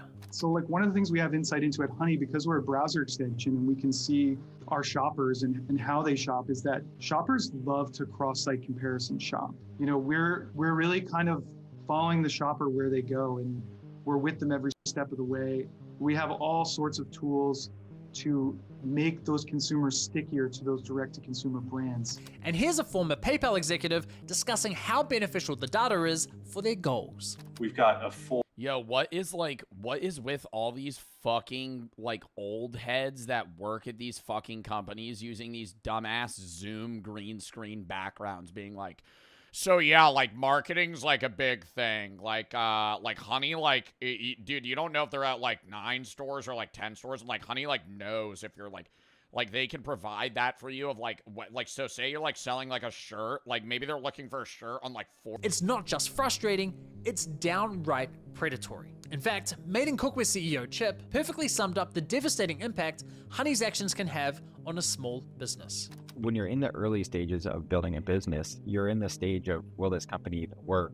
Is there product market fit? How do I scale this thing? Can the economics work, right? And so all the things we talked about, these discount codes and the kind of removal of attribution and killing margin, those really affect the early stages of a company, from everything from where do I put the next dollar in to make sure I can survive, down to you're taking 10, 15, 20% of my sales without me wanting it. And we have digital marketing costs, we have shipping costs, we have all these stacks of costs that not only are getting more inflated over time, like FedEx has been raising their rates over time, warehousing. Well, and being a small business is really hard because you already have to try and have competitive pricing to match other big retailers. And then when Honey's already slashing those codes, that you're still, in a profitable margin, but those codes are kind of making you really like tread the line there on like red and green in terms of profitability. Like it fucks you. Like that's why you don't really see small businesses anymore outside of like rural air, like really rural,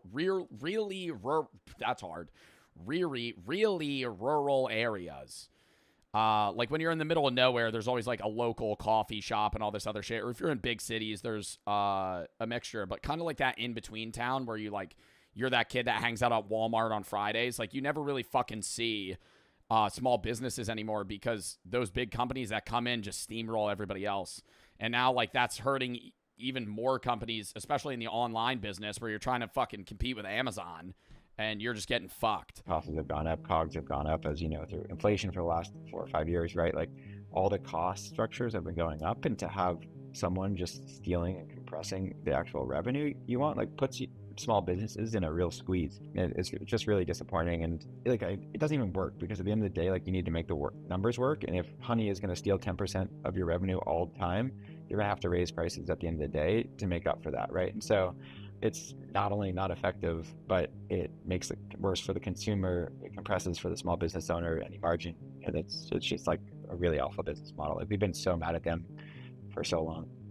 Really sad. And Chip's point about the impact to consumers is especially important. If Honey's eroding profit margins from retailers and they're forced to increase prices, well, that ultimately affects consumers. Now, as you'd expect, these businesses don't just let these issues slide. Naturally, they reach out to Honey to complain, asking to be removed from the platform.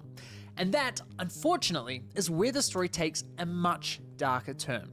You see, Honey is well aware of the inconvenience it creates for these online stores. So when they inevitably reach out to Honey, asking to be removed, does Honey oblige? Of course not.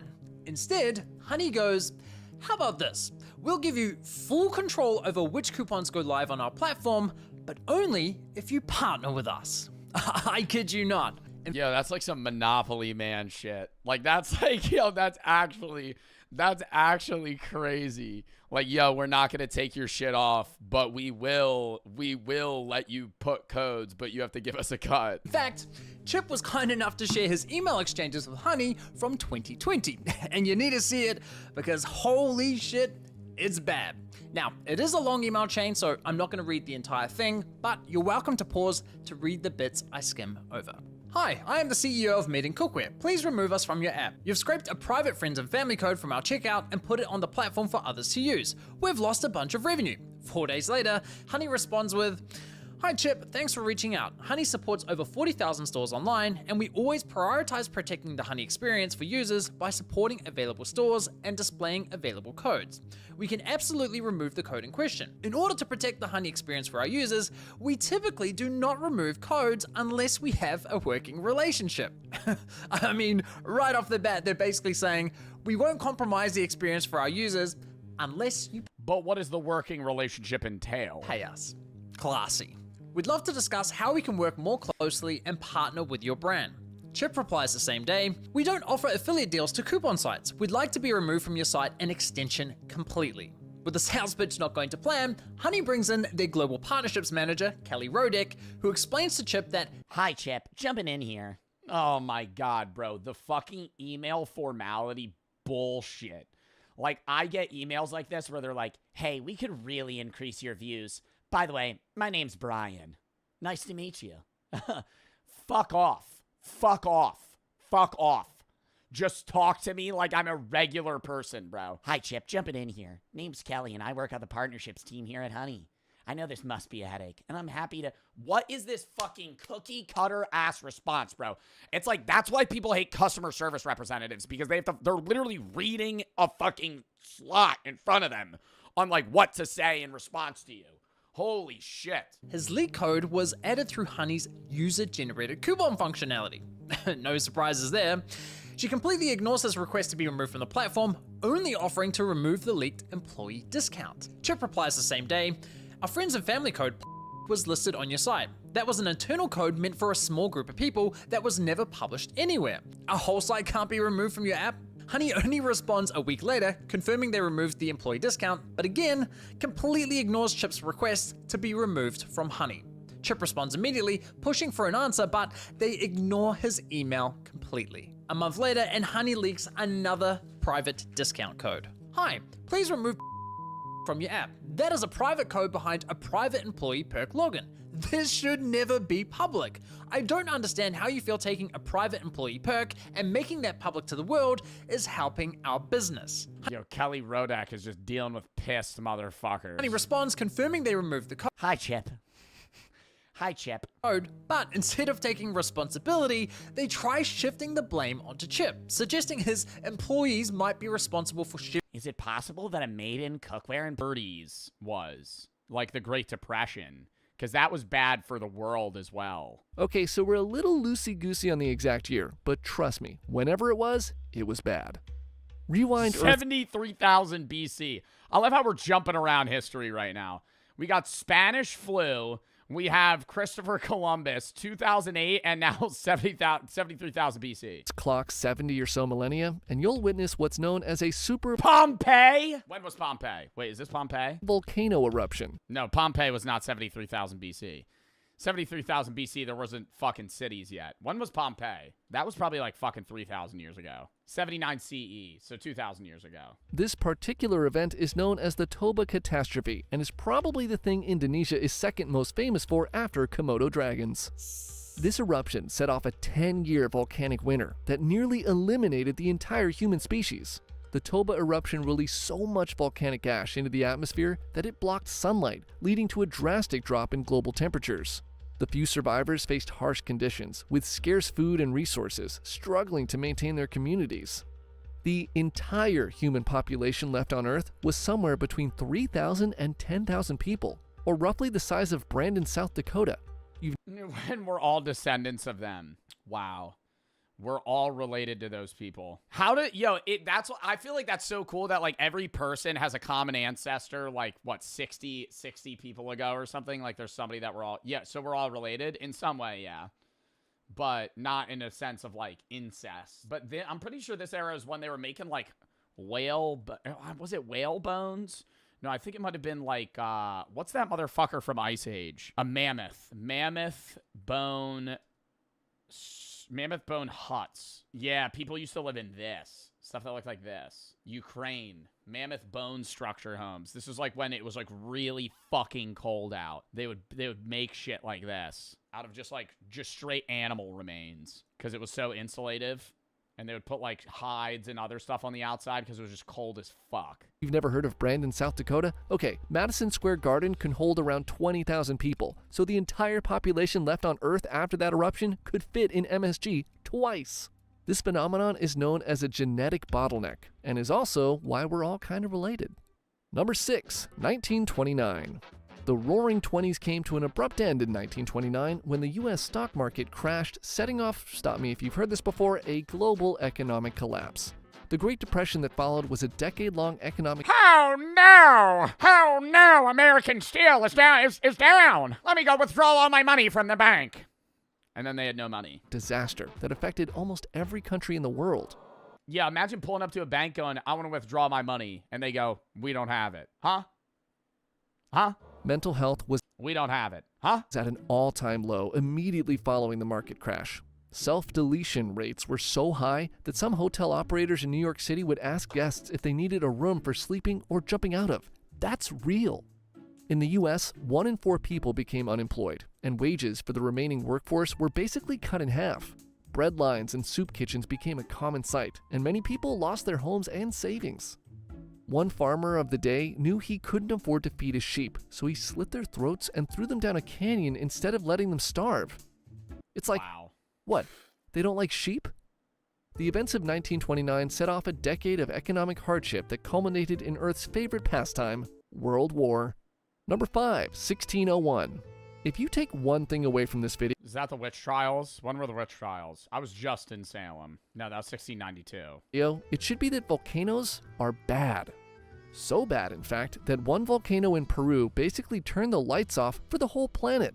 The eruption of Huayna Patina in 1600 was one of the largest volcanic events in recorded history, spewing vast amounts of ash into the Bro, I want to see the volcano eruption that's that big that it blacks out the sun from the whole world. One volcano erupting that much. Atmosphere.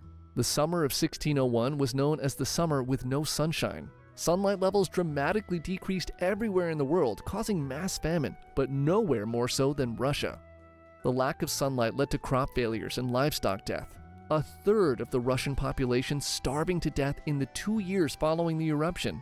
No sunshine also meant it was extremely cold, so to keep warm, many in the region turned to killing any animal with fur they could find, not just for food, but also to create clothing and blankets.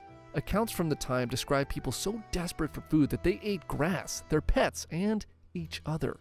Which means all of us are just one cloudy summer away from cannibalism. I'm not eating my dog. That's the one thing I'm saying right now. I would not eat my dog. If I was starving, bro. Number 4, 1940. I will. You'll eat my dog or you're going to eat your dog. Javi, I'm telling you right now, you ain't eating my dog. I'm eating you before I'm eating my dog. 42. Not much to see here, just worldwide violence and genocide resulting in millions of deaths. At the tail end of 1941, Japan made a monumental strategic error and, not so elegantly, insisted that the U.S. become heavily involved in World War Wait, which one is this? Oh, 1942. II. This essentially turned America into a death factory, where every able-bodied human was either making stuff that killed people or just killing people. And this is when we really became a war-based economy. Ugh.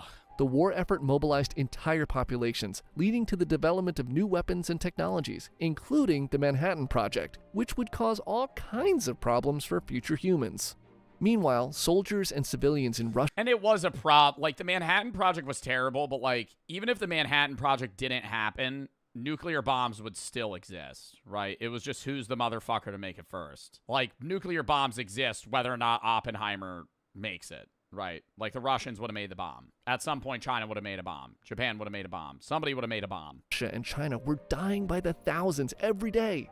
The brutal fighting on the Eastern Front. If we visit apple.com, we can see that Honey is now accessing information from their database related to Apple. Looking at this one in particular, we can see that 2.9 million Honey users visited Apple's website in the past 30 days. We can also see that none of those users saved any money from coupons because, well, Honey has no coupon codes for Apple's website. We can even see internal support and monetization notes that were left by Honey's just tracking everything you do online. Employees. Interesting. Most importantly, however, we can also see that Honey has an affiliate link for Apple's website, confirming that Apple does have an affiliate partnership with Honey. But if we look at the same data for, say, Abercrombie & Fitch, we can see that Honey doesn't have an affiliate link, yet Honey is still offering coupon codes for that store.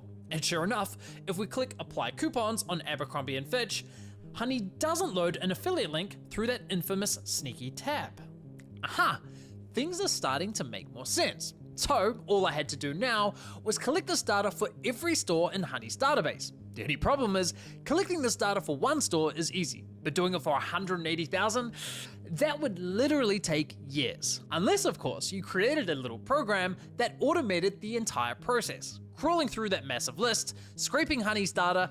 Yo, bro, motherfuckers that understand computer coding are, like, too smart, man. Like, if you're able, bro, I remember I took coding in high school and it was like a fucking pain to even like figure out an Arduino kit to like make a light flicker at a certain rhythm. Like, for you to be able to like make a code to like comb 180,000 websites on like what it tracked for Honey, yo. Brady? Yeah, I mean, that's Brady, bro. Like, that shit's freaky. How do you know that? Store by store and print word hello. Neatly organizing the most relevant data points into a nice, easy to read spreadsheet. Well, that's exactly what we have here. But I can't take any credit for the spreadsheet because this was all the work of someone much better at this stuff than I am, and he goes by the name of Yelta. He's a developer. Yo, imagine it was Brady. I know Yelta's probably better than Brady at this shit, but that'd be really funny if it's just like flashed like Brady's face. A nice, easy to read spreadsheet. Well, that's just my editor, Brady. Exactly what we have here. But I can't take any credit for the spreadsheet because this was all the work of someone much better at this stuff than I am, and he got thank him enough because holy shit, there is a treasure trove of data in this spreadsheet. We now have all the details for every store, every coupon code, every developer note, all curated into one lovely spreadsheet. It's oh my god, glorious. PayPal will not like me having this data, but too bad. And Yalta will be releasing this data publicly on Twitter shortly following the release of this video. Link to his Twitter is below, so make sure you give him a follow if you want to catch that drop. Alright, so now that we have this spreadsheet, we can finally confirm that at the time this data was collected, Honey supported 35,000 stores with affiliate links and an additional 146,000 stores without affiliate links. So yes, there was some truth to their claim of supporting 30,000 participating stores. They just conveniently left out the eeny-weeny fact that they dragged an additional 146,000 stores onto their platform, presumably without consent. Now, consider— the problem is, like, I feel like the average consumer wouldn't really care because it's like they're more worried about like whether or not they're saving money versus if the company that, you know, doesn't want to participate. Like, I mean, you would, but I'm saying, like, if you ask a regular person on the street and they're like, yo, they don't care, you would just be like, whatever. I get 20% off, who gives a fuck? Look at this. They could remove their code. If you're Honey and your platform supports 180,000 stores, surely you'd be screaming that from the rooftops, right? 180,000 sounds a whole lot more impressive than 30,000. Honey knows that, so why hide the real number? Clearly, Honey decided that keeping this little secret to themselves outweighed the benefits of advertising it. Now, as a consumer, you might be thinking, so what if Honey leaks a few coupon codes? Even if a business never gave consent, surely that would just drive more sales for the business, right? Well, it's not that simple. Why? Well, you see, coupon codes are more than just discounts for consumers. They're also a vital marketing tool for businesses. Virtually all coupon codes have a strategic purpose behind them. For example, many online stores will offer a 10% discount as an incentive for signing up to their newsletter. The consumer gets a 10% discount, and the business gets your email address for marketing. It's a simple tit-for-tat exchange. But if Honey snatches up that coupon and makes it available to everyone, well, now the business is losing 10% while gaining nothing in return. The entire purpose behind that coupon code gets destroyed. Oh my god, because the coupon code is free and accessible, but only through means of giving, like, your email or phone number to the company. But now you don't have to do that, and so the company just loses on the capability to market to you, so you're just getting raw fucking savings on the deal. Stripping away any incentive for the business to continue offering it. But it's not just newsletter coupons. Stores will also offer discounts to reward and maintain loyalty, like offering exclusive VIP codes to repeat high-value customers. Many businesses will even offer specialty discounts to military veterans or first responders, just to show their appreciation. But also, some businesses have private discounts. All right, bro. Well, I gotta say, that's gotta be really fucked up. You're trying to buy a product and it's like military or like veteran 5, veteran 15, and you get 15% off. Like, wouldn't you feel kind of bad about using that? Like, you're getting a military discount because Honey input the fucking veteran code. Discount codes like 50 or 80%. Friend of Paul? What do you mean, friend of Paul? Bro, actually, no, that's literally Honey ripping like a family and friends discount code to get like 30% off. Off that are strictly intended for use by employees. Friend of Paul. Or friends and family. So when Honey comes along, employee 80? Yo. I gotta say that sucks, but imagine being the motherfucker that got Honey from a Mr. Beast video and you go to buy a product on some niche website and Honey just inputs an 80% discount code. You're probably sitting there like, yo, you're in the moment, you're not upset. Like, in the moment, you're like, damn, that shit just saved me $140. Intended for use by employees or friends and family. So when Honey comes along, finds all of these codes and hands them out like candy to its millions of users, not only does it cause— on average, though, Honey saves you less money than like if you looked for a code— a negative strategic impact, but it also causes significant financial harm. In fact, this has become such a significant problem for online stores that there are now multiple paid services to help e-commerce stores block extensions like Honey. Even well-known retailers are paying to prevent these issues. Now, you might be wondering, how on earth does Honey get access to private coupon codes like employee discounts if they're not available to the public? Well, I came across this marketing podcast where they discussed the issue. What happens is if I have Honey, for example, and I'm one of your best customers at your e-commerce store, and you decide you're going to do a promotion for your VIP customers, maybe it's a flash sale, and you send me a special code. I go to your website, I legitimately have that code from you, I type it into the promo code field at checkout. Because I have Honey in my browser, it is able to scrape that code then and give it to everybody who uses it. We've seen codes like Military Hero 30, clearly intended for a veteran. And then in another case, wow, even worse, in another case, my CEO found a men's apparel brand where they had a $75 off coupon code, but they didn't set a minimum order value. And so what? So the store was giving you money back? What do you mean? $75 off? You could buy anything? People were able to get unlimited merch. Oh my God. Free over and over again. Holy fuck. Bro, that probably felt like the Chase Bank glitch. Holy shit. You go on American Eagle, you get $75 off. You just buy a pair of jeans. Redo it. Buy a pair of jeans. Redo it. Buy a pair of jeans. You just start you just start getting money in product. Merchandise for free as long as they have their order value at $75 or under. Okay, that's insane. But I have to admit, at first, I was a little skeptical of the claim that Honey was snatching codes from users without their consent. Because whenever I entered in a coupon code Honey didn't recognize, the extension would always ask for my permission before taking it. Or so I thought. But as it turns out, the moment you type in a coupon code, Honey immediately sends that code directly to their servers, and then they ask for your consent. How do I know? Well, you see, a developer who would like to remain anonymous noticed that Honey leaked their source code inside of their iOS app. Whoops. So this developer extracted the code and sent it to me. We can actually further verify this with a live example. Watch what Honey does in the background as I enter in this coupon. Honey realizes that it doesn't have this code yet and asks for my consent to share it. But look at this. Before I've clicked anything, Honey has already sent that coupon code to their server, including the details of— So it's literally just a means of making you feel like you have control, when in reality hitting share or not share doesn't matter. How much money that coupon saved me, all without my consent. Now, Honey might argue that if you click don't share, they never actually use those coupons. And maybe they don't. Maybe those codes just sit in their database doing nothing. We can't say for certain.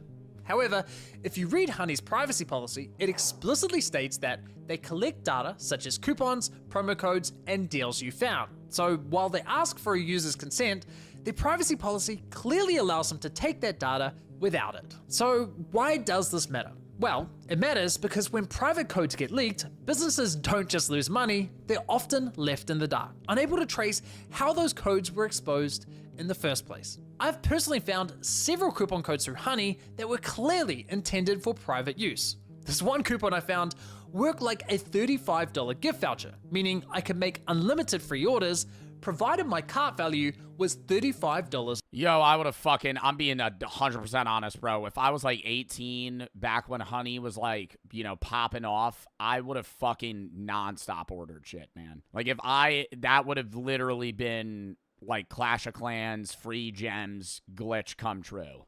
Like I would have ran that shit up. Oh my God. If I was on a website, I don't even care what it was. I'd buy pounds of paper clips. Like if I was buying some shit from Staples and I got a $50 off gift card, I would just run that back 1,000,000 times. Or under. When I alerted the business, they appeared to have no idea how the code had been leaked. Now, believe it or not, this nightmare for online stores only gets worse. So we usually use discount codes as a way to track when influencers or partners are sending traffic to us so that we can identify the sale was— That's what I was saying earlier. Attributed to that influencer. And that's what fucks over the influencers. That's why I'm always like, when I do just for gamer subs in general, like when I go use code BART and you use code BART, gamer subs tracks that. They get a tally. You know, somebody bought a drink or a cup or a shaker or whatever it is, a tub, using my code. And then you sometimes, depending on the company, might get a share of revenue, or they might pay you flat fee and then just see to track your usage and then re-up with another offer later on, because there's different types of ads. You do flat rate ads, you do view cap ads, and you do affiliate ads, right? Flat rate ad, most ads that you see on YouTube, company pays you a flat fee, you do the ad, you shake hands and leave. They might come back to you a month later and go, you know, we had a lot of code usages, we want to work with you again. They might pay you more or less, depending, or equal. Then you have view cap ads, which is ads where they go, hey, we're going to pay you a minimum of, say, $1,000, but you can max out at 500K views, and if you hit 500K views, we'll pay you this amount of money. And I've done a few of those, but they kind of suck because it's really dependent on viewer performance. And then they have just affiliate ads, which is like what your friend that has a Gymshark code does that is at your high school. And he says, Gymshark partner, use code Blake for 30% off or 20% off. He doesn't get paid from them. He just gets raw affiliate code revenue. That is also the same format of like many long-term partners that streamers do. You just get shared revenue. Pay them a commission. So I think we saw one code started to get used like way more, and we were like, wow, we're paying this influencer so much, they're doing so well, and I was like a little bit suspicious. A lot of times discount codes are the only way for you to understand if a YouTuber that you love and would love to partner with is actually driving incremental value to your business. Those codes would immediately get picked up by Honey, and then they'd be used. It would be picked up by Honey, and then that influencer, then this company's seeing that influencer as a bad marketing person, right? They're seeing their audience as not engaging, and then that company never comes back. Hundreds of thousands of times. And you'd be like, all right, like not only does that negatively impact our business, it was for that audience, but we have no idea which podcaster we should continue to support. Now, if you're someone who listens to podcasts, you probably know exactly what Chip is talking about here. When brands advertise on podcasts, affiliate links aren't always practical. Listeners could be running, driving, or doing the laundry without easy access to a computer. So, instead, brands will provide podcasters with a unique coupon code. And each time the listener uses that coupon code at checkout, the podcaster earns a commission. Just like an affiliate. Oh my God, yo, I was watching Family Guy on the hotel fucking TV on cable when I was in New York. And there was I forgot how often ads show on cable TV. Every 5 minutes there was ads. And it was for this off-brand, it wasn't Dollar Shave Club. It was like an off-brand Dollar Shave Club. It spammed that ad 1,000,000 times, and it spammed the same Nugenix ad every time. And it was this old fuck that used to be in the MLB that was like, yeah, like my dick doesn't get hard anymore. And then I use Nugenix, and like now I'm a big man again. I'm like, yo, what the fuck am I watching? And it was that ad over and over again. Bro, listen, this is relevant to the Honey story. Trust me, I'm going to loop it all back. He didn't actually say that. It was like this guy lifting, and it's like, yo, Robert, you look big. And he's like, thanks, man. I've been using Nugenix. Total T. Total T. You know, men over 40, their fucking testosterone goes lower, so they need to use this, and it makes them stronger and shit. And then it flashes to this big burly man that's like really fucking hot. And he goes, and she'll like it too. And it's basically saying like, hey, your dick will fucking work again. And then I got Vietnam flashbacks to when I used to work at GNC, and they used to tell me that I should tell that to old men. And I was like, oh my God. Because when I used to work at GNC, they used to sell Nugenix. And part of the selling point was like, hey, if you can't get hard, like, this might help. But like, you had to nonchalantly bring that into the conversation. And the reason I'm bringing this up is because every ad break was a Nugenix ad, but every Nugenix ad break had a different discount code. It was the same ad, but it was like, use code HUNT20, use code MAN40, use code fucking CASH10. And it was like, text this number or some shit. It was stupid. Did you use them? No, but I almost texted the company because I was like, dude, what the fuck would it respond with? It was a different code every time. So these are not your typical coupon codes. Behind them, you have an influencer that's trying to earn a living. You have a business paying to promote their product, and there's usually a contract binding the two together. Regardless, dude, I couldn't get over it too, man. It was just, and she'll like it too. Just say it. Honey will step in, leak the codes to users, disrupting that business relationship. The result? Not only do brands end up losing money from the leaked discounts, on top of that, they're now forced to pay undeserved commissions to the influencers whose codes got leaked. It's easy to imagine how quickly something like this could spiral out of control. In fact, one business owner on Twitter reported losing $100,000 from this exact issue, and he only realized it happening several months later. It's no laughing matter. And if you think this is a huge win for influencers because they get paid a bunch of undeserved commissions, well, think again. I mean, we basically pulled all out of the podcast realm because there was really no way to figure out how to attribute any successes or failures. We basically can't do that anymore because as soon as a code becomes used by one person, it's suddenly used by everybody. This is a nightmare situation for everyone involved, but not all businesses are affected equally. Honey's actions are especially devastating for small businesses that lack the resources of larger brands. The big retailers can push back. They have dedicated marketing teams, advanced analytic tools, and the legal muscle to respond. Smaller businesses, on the other hand, don't have that luxury. So when a multi-billion-dollar company like PayPal piles on more obstacles, kill it. Like that is the only other way that you could burn money quicker. LARPing has sort of kept its original definition. Because you're not getting anything out of that. Roleplay aspect is now role-playing a rich nigga instead of a medieval dark wizard. But the term LARPing can also be used when somebody's pretending to have knowledge on some shit they just don't know about. Like there's people that just pretend to have watched the show instead of actually watching. Leveling, we have Sung Jinwoo. That guy. Nikkei 30 goes insane after getting early access to unreleased solo leveling Fortnite skins. Leveling, we have Sung Jinwoo. That guy's my favorite when he does all of his crazy anime stuff in the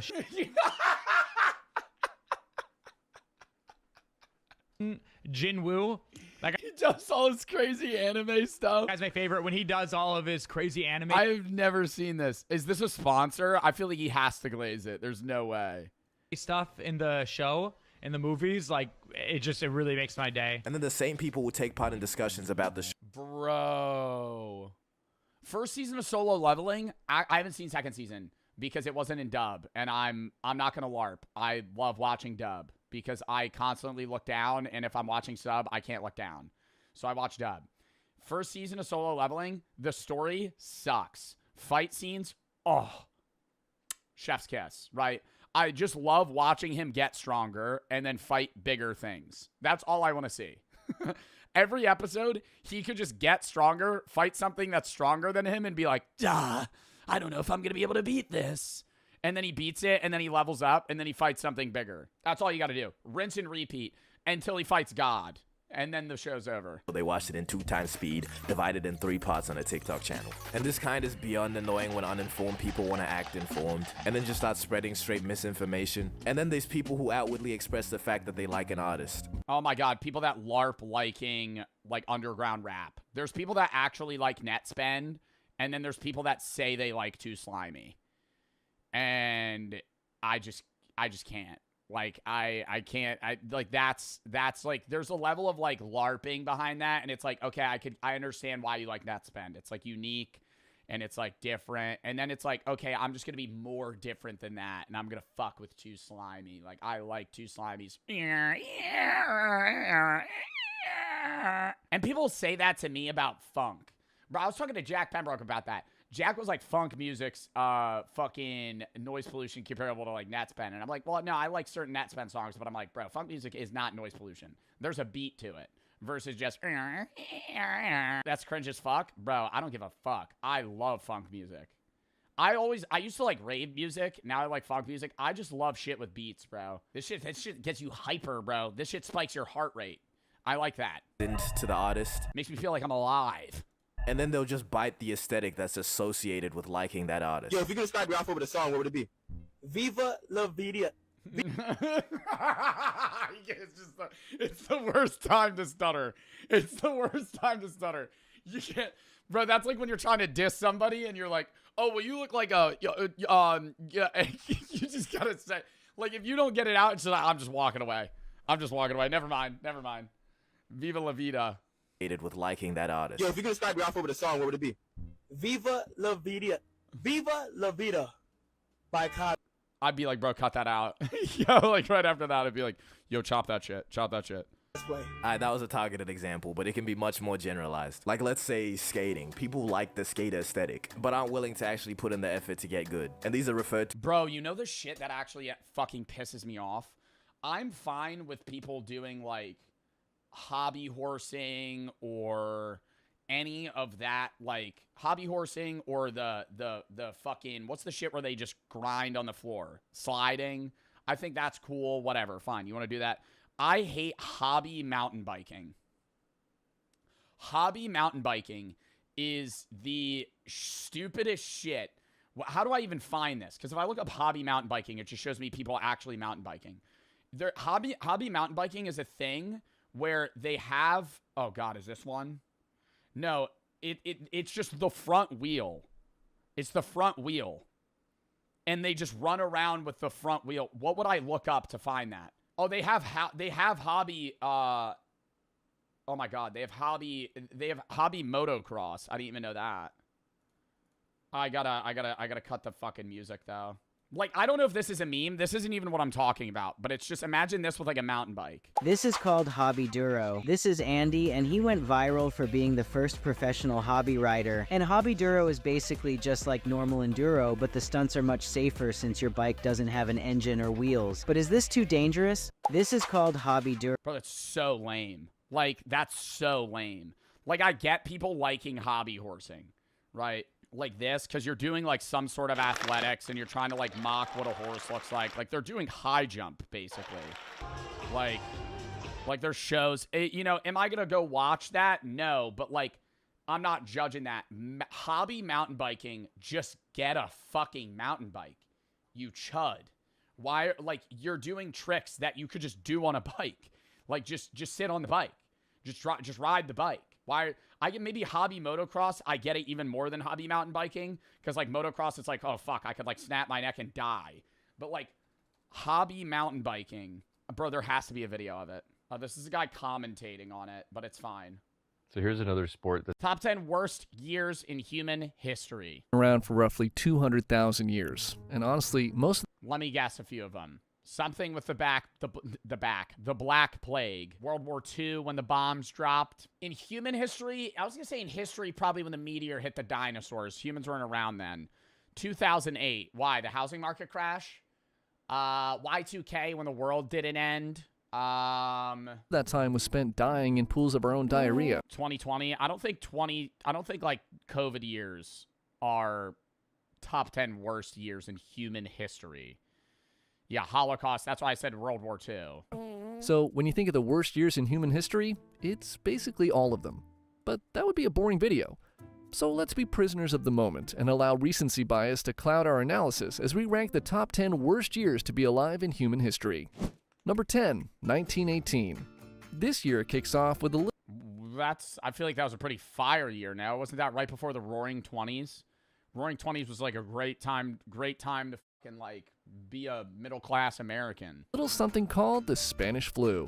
Unless you were black or a woman or a minority or a non-white man or disabled. Okay, so maybe it wasn't a great time to be alive during the 1920s. Surprisingly, this flu wasn't or gay. Yeah, okay. Actually from Spain, but it was still no bueno.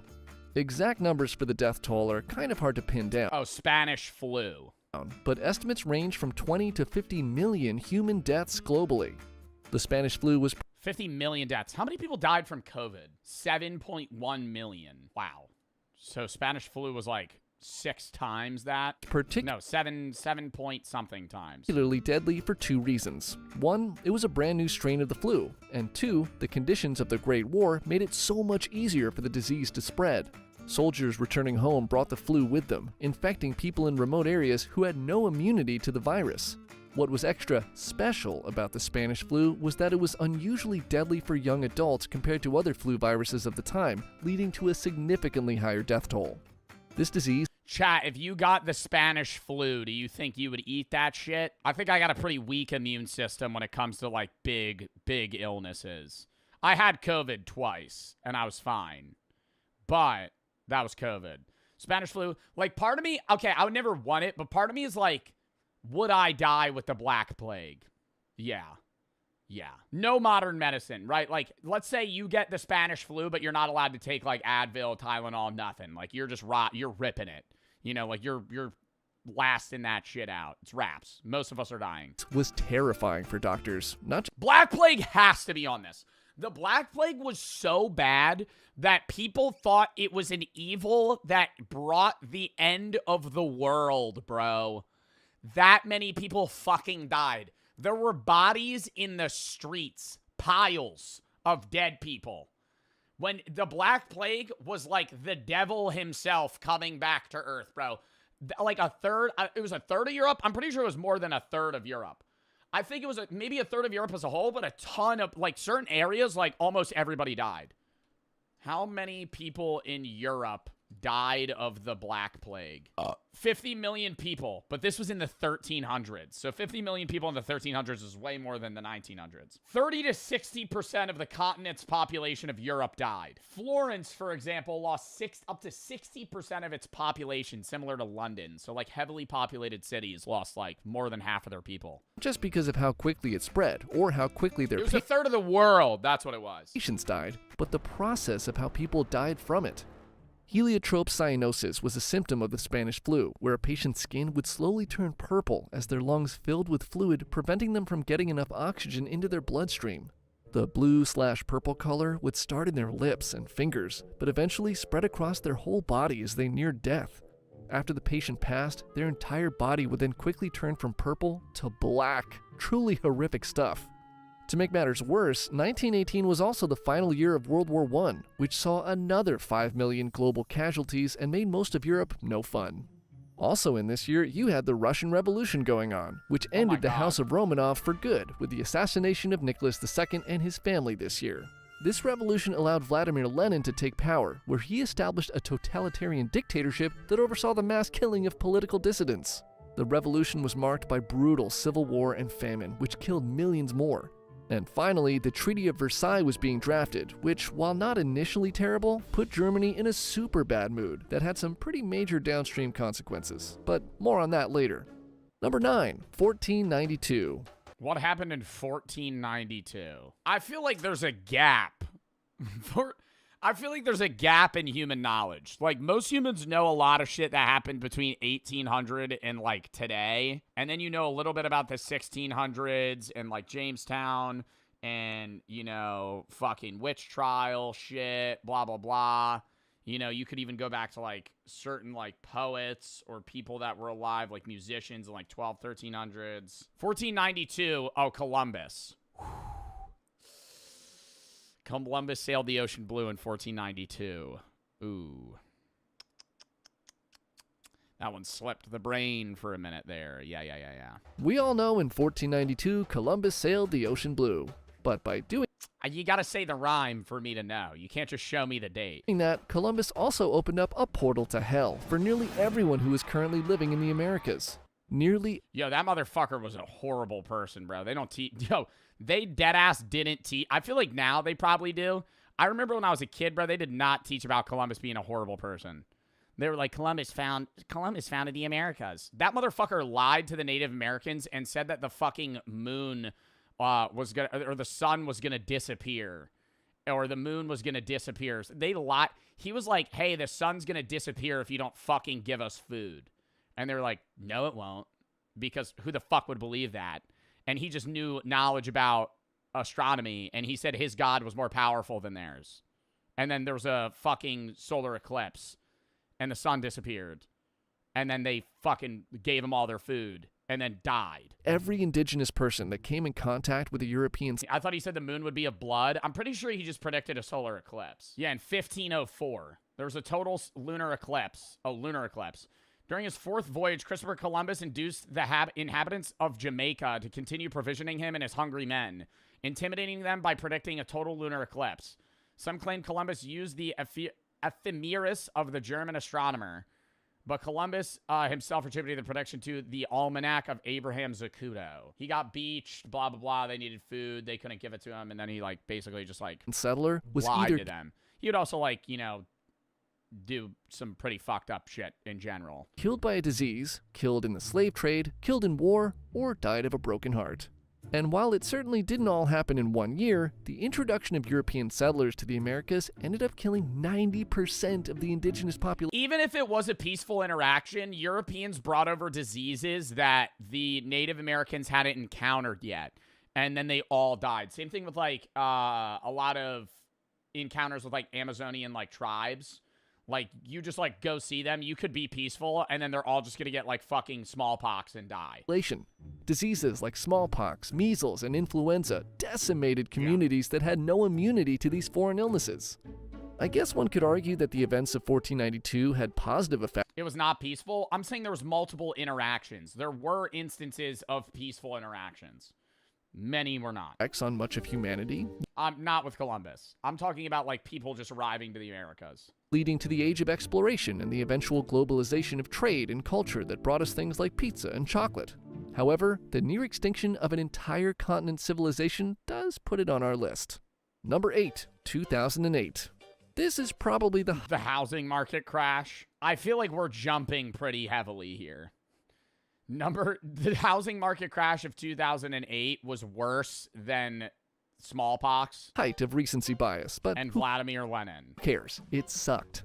2008 was the year the entire world realized that rich people just basically make up how much money there is. And for a number of reasons too complicated to go into in this video, something called Lehman Brothers went out of business, and then the entire global economy collapsed. Stock markets around the world crashed. The American auto industry nearly went belly up, and the cost of food and gas. And the bubble of borrowing money or having debt to buy assets is like what's happening right now with the AI bubble. I'm not trying to, like, make people panic, but the shit that happened right before the 2008 housing market crash where people were taking on debt to buy houses and assets is exactly what's happening right now with big businesses. So if it fails, they're fucked. Went through the roof. It was the worst financial crisis since the Great Depression, causing millions of Americans to lose their jobs and homes. Also, if you've ever wondered, why do houses cost so much these days? Well, in the aftermath of the 2008 mortgage crisis, new home construction basically stopped for about 10 years because nobody could get a loan. And since there wasn't a 10-year hiatus on unprotected sex, we now have way too many people and way too few houses. So thanks again, 2008, for still ruining all of our lives. What? China and Australia's economy actually grew during the Great Recession? What do you mean America isn't the center of the universe? Number 7, 73,000 BC. Yeah, I feel like that's a little absurd to put the 2008 housing market crisis as one of the worst years in human history. Like, I wouldn't even say that's, like, top 50. Like, you could say 30. PayPal paid for Honey, a coupon browser extension. Well, Honey brought more to the table for PayPal than its ability to churn out mountains of cash. They also had 17 million users worth of data, and as it turns out, lots of it. Remember in the last episode how I said, if a product's free, it's likely you're the product? Well, we're at that part of the story now. You see, while Honey was handing out bottom of the barrel coupon, I didn't hear that from him, because I feel like I've been saying that for years, but I didn't know he said that in the last video. Codes, they were also tracking your shopping habits and collecting a ton of data along the way. In fact, Amazon of all companies began warning users that Honey was a security risk, stating, Honey tracks your private shopping behavior, collects data like your order history and items saved, and can read and change any of your data on any website you visit. They even recommended uninstalling the extension. That was somewhat surprising to me, given how much Honey played into the whole "you can trust us with your data" narrative. Actually free, not like selling all your personal data free. Does Honey sell user data? No. That mother, I fucking hate, yo, if you ever see that motherfucker, know he's lying, bro. This is the same.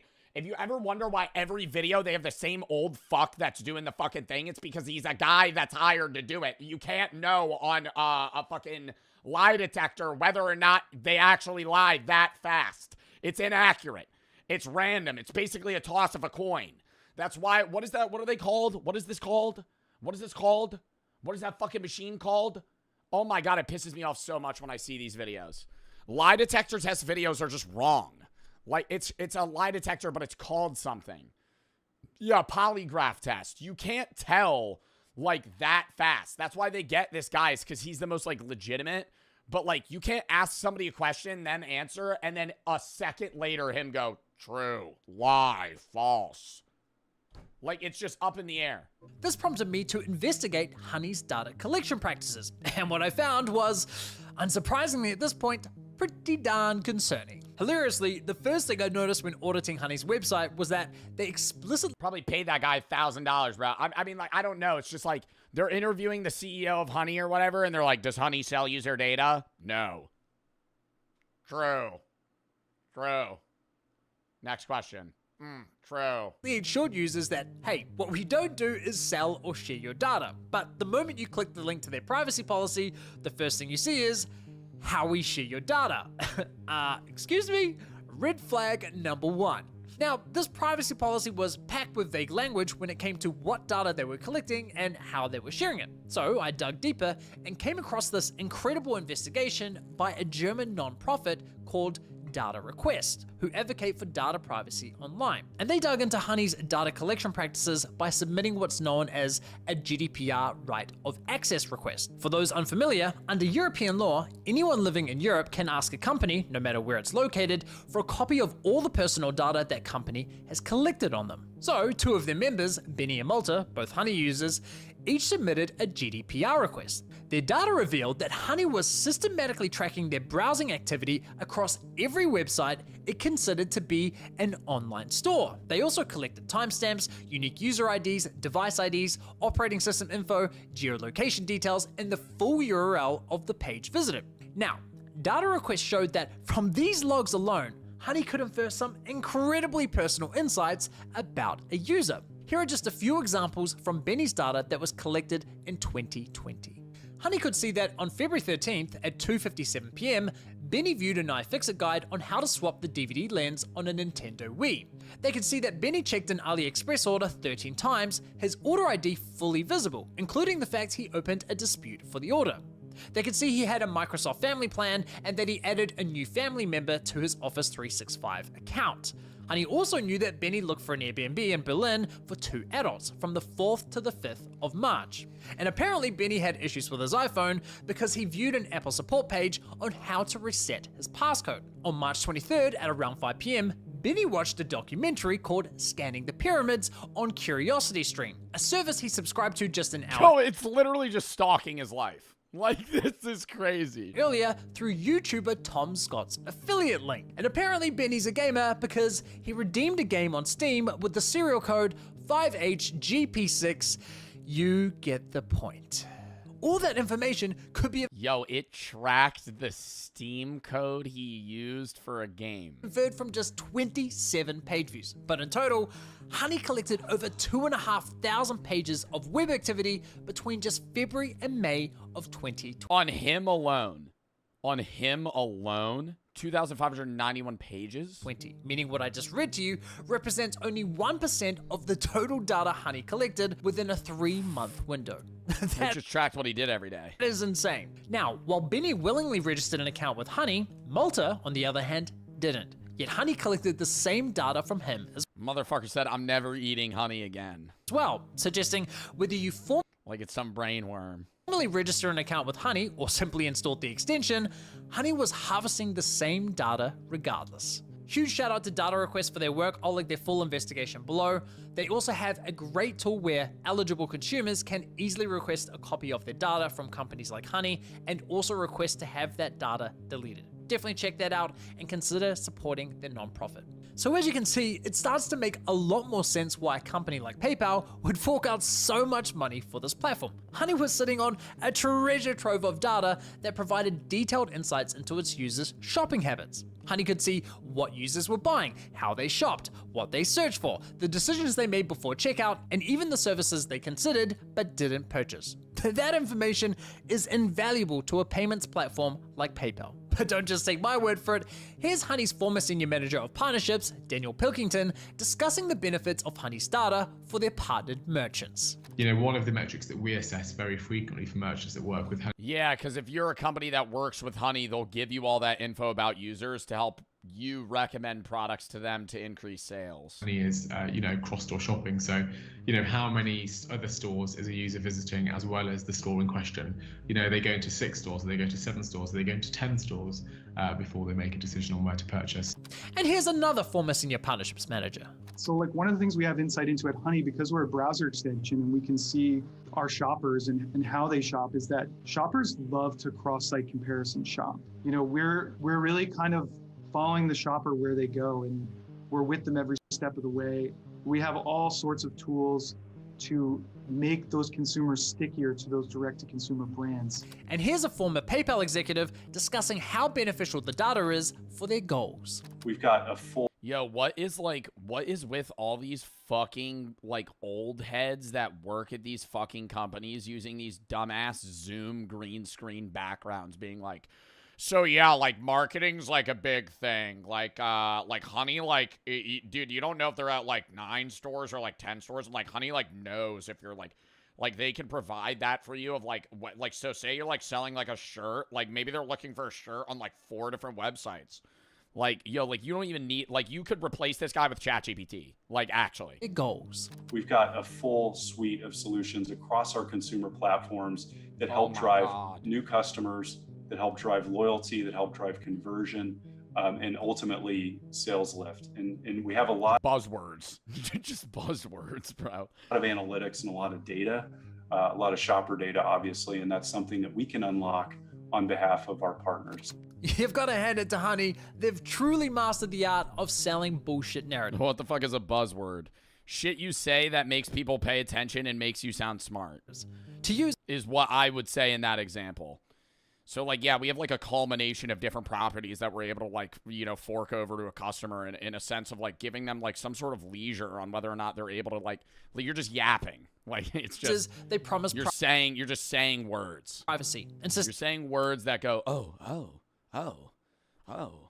Like, buzzwords for a crypto guy would be like, you know, like, actually, we've seen, like, a lot of dips here, but, like, you're able to, like, pull out... I can't give buzzwords for crypto. I don't know why I use that as an example. What could I do for, like, buzzwords? Like, a buzzword is something that's relevant to the situation that just makes it seem like you know what you're talking about, and also that your product's good. Saying, hey, we never sell or share your data. But to their merchants, they literally bragged about how much of your data they had and how it could be leveraged to provide them. Yeah, like if I'm just trying to talk about investments, I'm like, yeah, so like the S&P 500 and the 401k, it's like really like the Roth IRA is like really growing here. It's like, you know, like you're going to have like extended returns. It's just like price cost averaging at the end of the day. All you really got to do is like understand that like when it's down, it's honestly going to be back up in a sense of like right now we're sitting at like a 5%, like 8. With valuable insights into your shopping habits. It's genuinely astounding. Now, for clarity, those interviews were all recorded after PayPal's acquisition of Honey. So, is this simply a case of a corporate giant turning a once well-intentioned startup into a data harvesting machine? Nope. In fact, data collection was part of Honey's game plan well before they were acquired by PayPal. This right here is Honey's pitch deck to investors from back in 2015.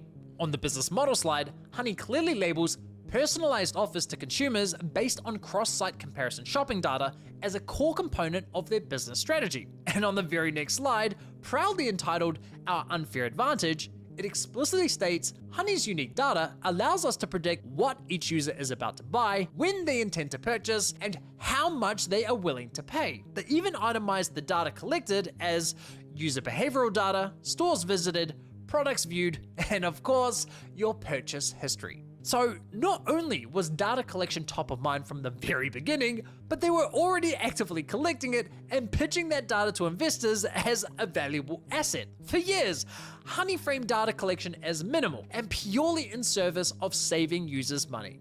Well, it appears they were full of shit. And to be clear, I'm not suggesting that Honey was selling your data to third parties for cash. Well, at least I found no evidence of that. But were they quietly monetizing your data behind the scenes, sharing insights with partnered merchants while conveniently leaving that detail out of their privacy policy? Well, it sure looks that way to me. One thing is for certain, however, and that's that Honey sold your data to PayPal, one of the largest online payment platforms. Dude, Honey was bought for $4 billion. The world. PayPal didn't spend billions of dollars for a simple coupon extension. They were buying a window into your life as a consumer. And here's why that should worry you. PayPal launches an ad network. PayPal has a well, and then PayPal's able to use that for their own platform as well. Launching an ad network that will sell ads leveraging the data it collects on the purchase history and spending of its 400 million users. This change would also likely affect users of PayPal subsidiaries like Venmo and Honey, and I believe there's more as well, but I'm not surprised Honey's in there. Nice. This is like terrible. Couldn't have said it better myself. Now, to make this whole data collection issue 100 times worse, something else caught my eye while reading through Honey's privacy policy. Right at the very bottom, Honey states that, quote, "We created Honey for the exclusive use of adults 18 and older, and we don't knowingly collect or solicit personal information from children." Yeah, you see, now there's just one problem with that. I have a challenge for all of you. Yeah, I was gonna say, anybody watching Mr. B signing up for that shit's like probably like 13. Go to every computer in your house, your mom's, your dad's, your sister, your brother's computer, and install Honey. That's yo, yo, take your parents' credit card and just start buying shit with the Honey extension, bro. You need to do it. You'll be added to a Mr. Beast video. Oh fuck. Oh fuck, I gotta do that right now. Right, not only did Honey and PayPal knowingly collect data from minors, but they intentionally targeted them in their targeted them to just go install it on their entire family's devices. That's not just unethical, it's how Shohei Ohtani happened. Run game, the dream matchup. It's easy to see why someone might call this a dream matchup. It's the final out of the 2023 World Baseball Classic between the two best baseball countries, the USA, who invented baseball, and Japan, whose own baseball culture has thrived for more than a century. Isn't baseball the biggest sport in Japan by like a long shot? And baseball is not the biggest sport. People would say baseball is America's sport like 30, 40 years ago, but I feel like what is the U.S.'s sport now is most definitely football, right? Like I feel like people care less about the World Series than the Super Bowl. Super Bowl's big event. Super Bowl's a huge event in the U.S. What's Japan's biggest sport? Baseball. Often called the country's pastime with a huge number of fans who follow professional leagues and high school tournaments. Yeah, Japan, interestingly, has like one of the coolest tournaments in like baseball in general. I think it's like every high school team or like every participating high school team is like a one elimination tournament. And so it's like thousands of teams. Japan high school tournament number of teams. 48 teams from a prefectural qualifying system and National High School Baseball Championship featuring 49 teams. And dude, they get like stadiums full of people to watch like high schoolers play baseball. Like it is huge there, and I never even knew that until like 2 years ago. 1 ball, no strikes. It's also a matchup between the two best players. And I'm not even like shocked, I guess, that baseball's big in Japan. I'm more so shocked that like the best baseball players in the U.S. right now, or at least the MVP, and like two of the best players on the Dodgers are not even from the U.S. Whereas you would assume the NFL, like how many foreign players are in the NFL? Why are there not more foreign players in the NFL? It's so weird to me how, like, baseball is kind of getting more and more full of, like, non-U.S. players, but the NFL just has, like, largely U.S. audiences. I feel like it's because there's, like, very similar sports worldwide, like rugby. Like, rugby's big. Throw it in sub only. Like, rugby's big or other shit that is, like, similar, I guess, like, contact sport-wise, and soccer is one of the biggest sports in the world. But I find it weird how more people from other countries wouldn't want to go to the NFL because so many foreign players play in the NBA, more foreign players play in the MLB. Why would not more foreign players play in the NFL? Because I feel like the contracts in the NFL are fucking absurd. They're some of the highest paying contracts in modern day sports. Mike Trout, one of the best American hitters ever, and Shohei Ohtani. Mike Trout, one of the best American hitters ever, and Shohei Ohtani, the best Japanese pitcher ever, the best Japanese hitter ever, and some say the best baseball player ever. The 1-0 pitch. Didn't Shohei Ohtani just have the best baseball game ever played, where he hit like 3 homers and pitched like an insane game? Swing and a miss. I'm not a big MLB fan. Like, I don't watch baseball that often, but I feel like even as a non-baseball watcher, everybody's heard of Shohei Ohtani. A fastball at 100. Recency bias, but I guess. But I think this is more than a dream matchup between two great teams. 2-1. 2-2. Or even two great players. The count goes full. It's the moment baseball's past met baseball's future. Ohtani's ready. Trout's ready. 3-2. And the future won. He struck him out. Japan's back on top of the baseball world. The at-bat symbolized the passing of the torch from baseball being America's pastime to baseball being a global game. This is the story of global game in the sense of two countries. Outside of the US and Japan, what other countries love baseball? I feel like cricket is much larger in other countries. Yeah, Dominican Republic, but outside of that, I don't. China likes basketball in terms of American sports. Canada maybe, but like even then, Canada's main sport is hockey. how Japan produced the best baseball player ever, and how he's paving the way to baseball's future. Yeah, like global sports. What are global sports? Track and field, soccer. That's about all I would say is global. And I would say basketball is getting global. I think basketball is pretty big. Tennis, yeah. Like I'm more talking team sports rather than like singles or doubles, like solo shit.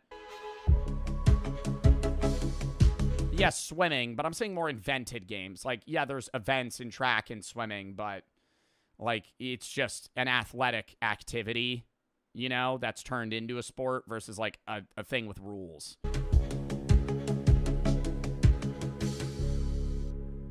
Sperm racing? Yeah, I heard that's on the rise.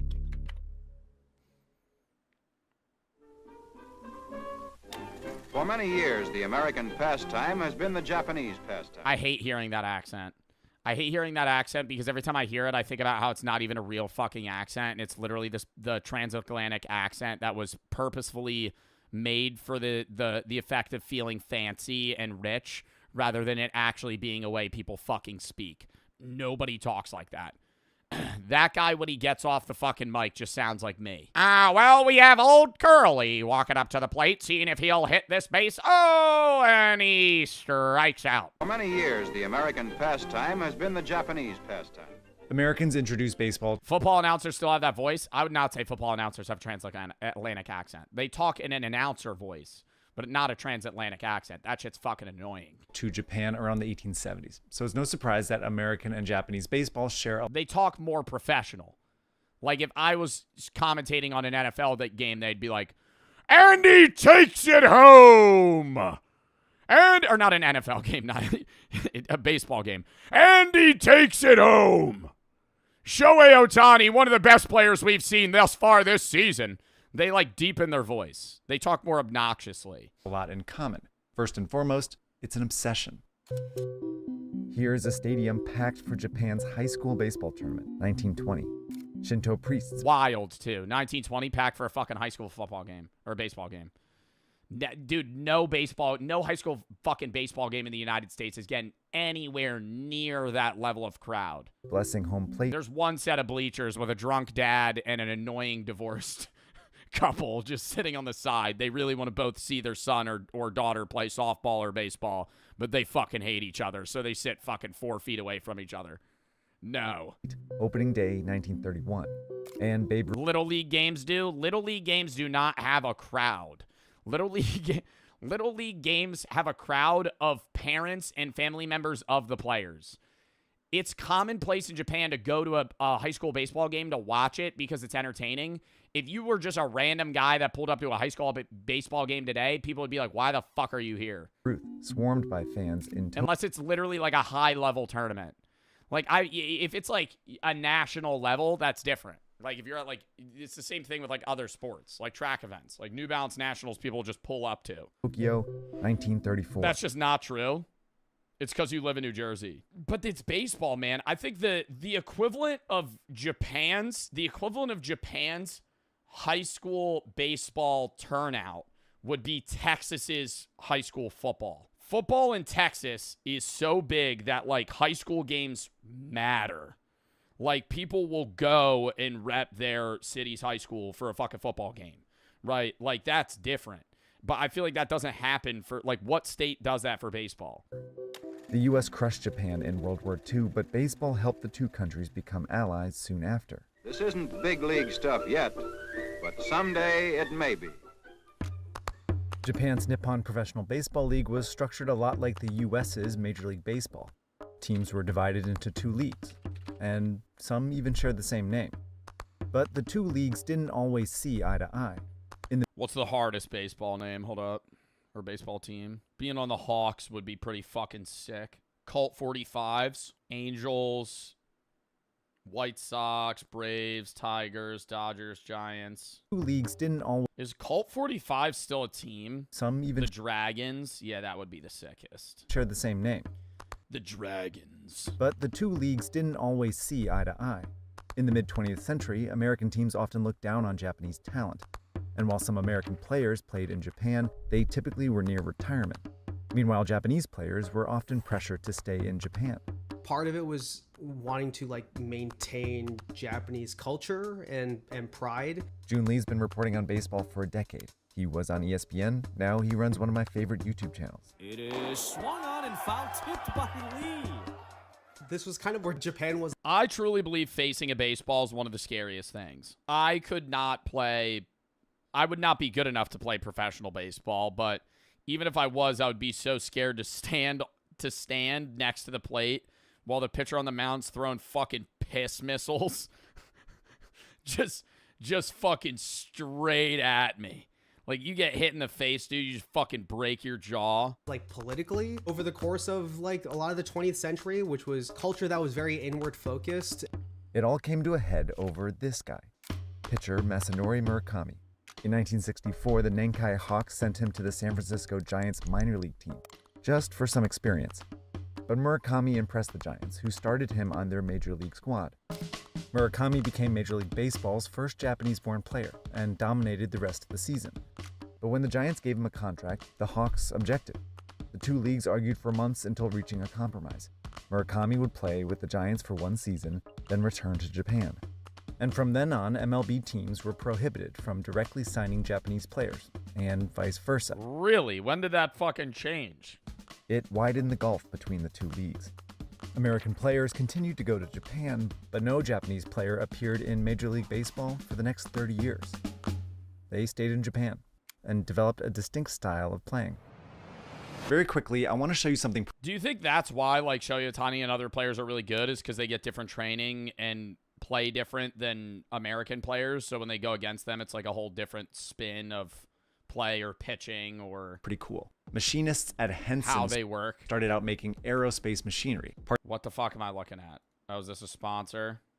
Your wallet too. Henson's line stays flat because when you over time, and turns out better for your wallet too. This chart shows the cost of razor ownership when you Damn!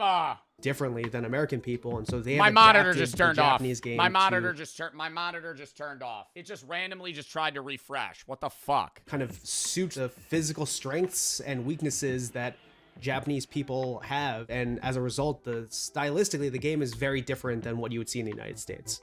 Great American batters have power. They swing for the fences. While great Japanese batters have consistency. They hit more singles, doubles, even bunts to get on base. Great American playing the long game versus fucking ripping it. Just trying. That's all I would do if I played baseball. Getting a single sucks. I'd want to hit that shit out of the fucking park. Pitchers rely on velocity, throwing 100-mile-per-hour fastballs past batters. While Japanese pitchers rely more on craftiness, throwing forkballs, splitters, and sinkers to fool batters. In Japan, baseball players are also known to train far more often and with far more intensity. This is just kind of the culture around the sport, that the repetition builds strength. It requires this intense level of discipline.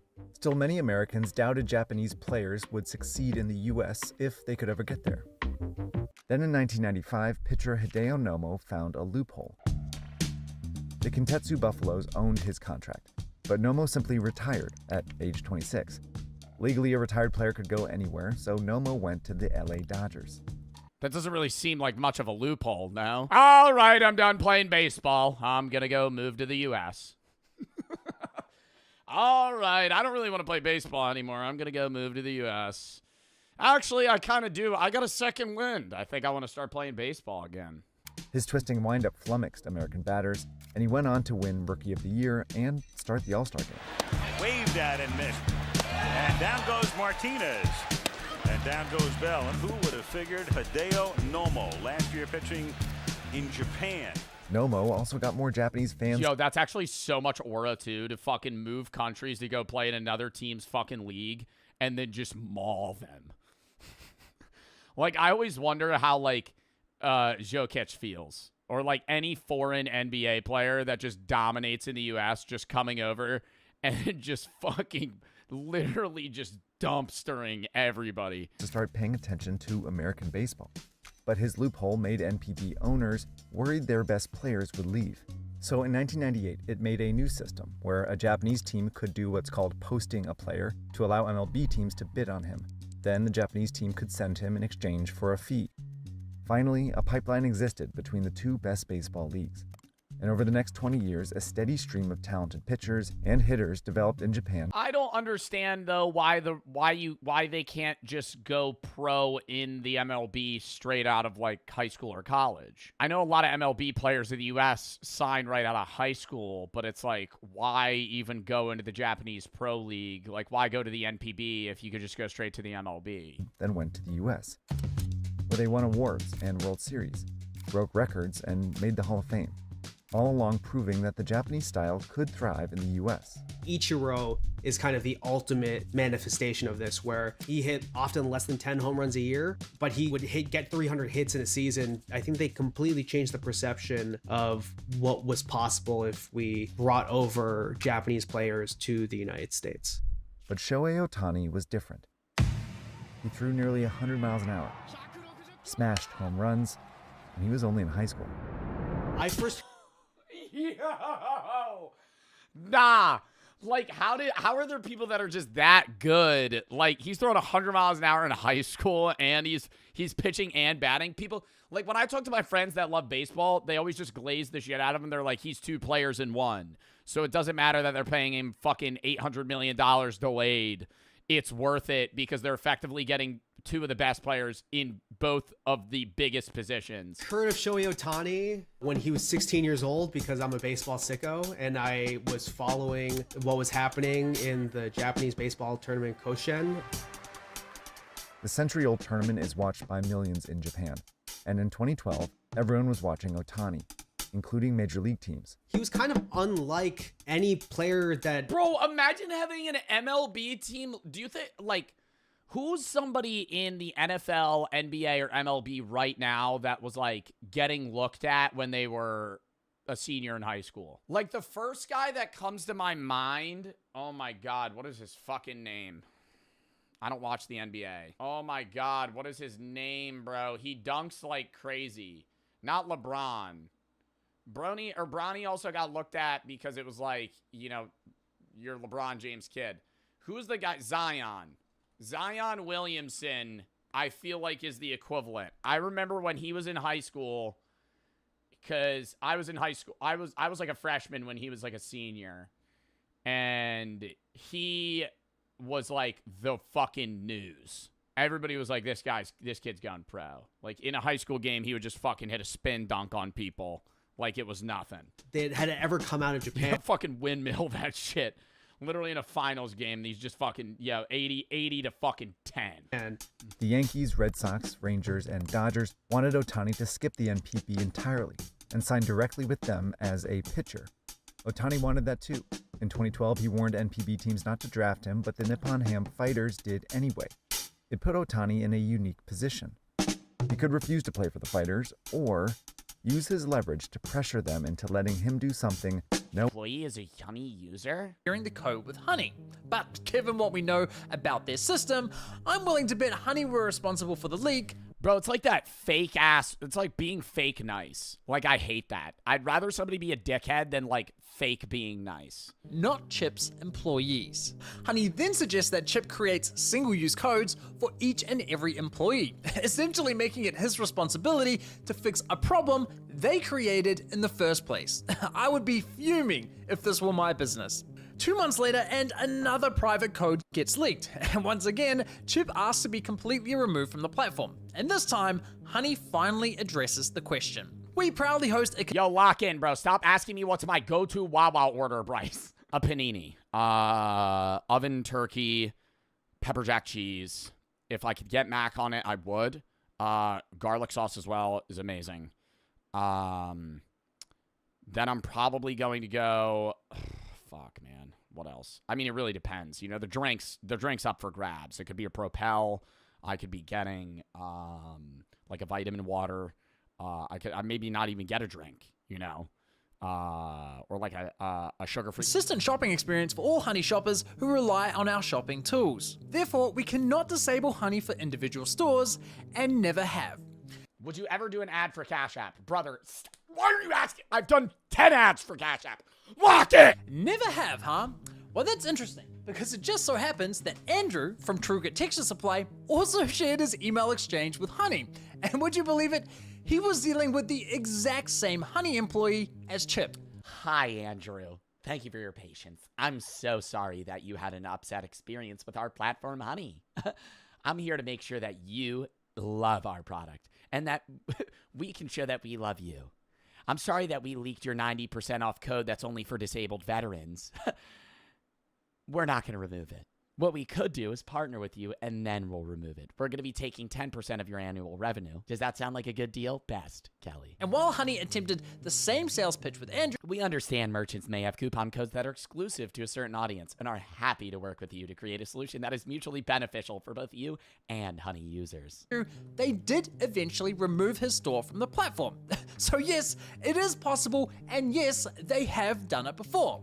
Once again, we've caught Honey in yet another calculated and deliberate lie. And make no mistake, it was deliberate because this employee, Kelly, confirmed the removal of Andrew's store just 1 month before assuring Chip that Honey had never removed a store before. Honey clearly has the capability to remove stores, they just choose to enforce that decision selectively. Keep in mind, Honey knows exactly how many of their users are visiting a given store and how much they are spending. So exactly how many Epic Games? What the fuck is, there's Honey codes on Epic Games? What are you getting, fucking % off on V-Bucks? Many of their users are visiting a given store and how much they are spending. So I'd speculate that this selective enforcement comes entirely down to which stores Honey believes will make them the most money. Now for the record, I didn't even get through that entire email chain between Chip and Honey. It goes on and on.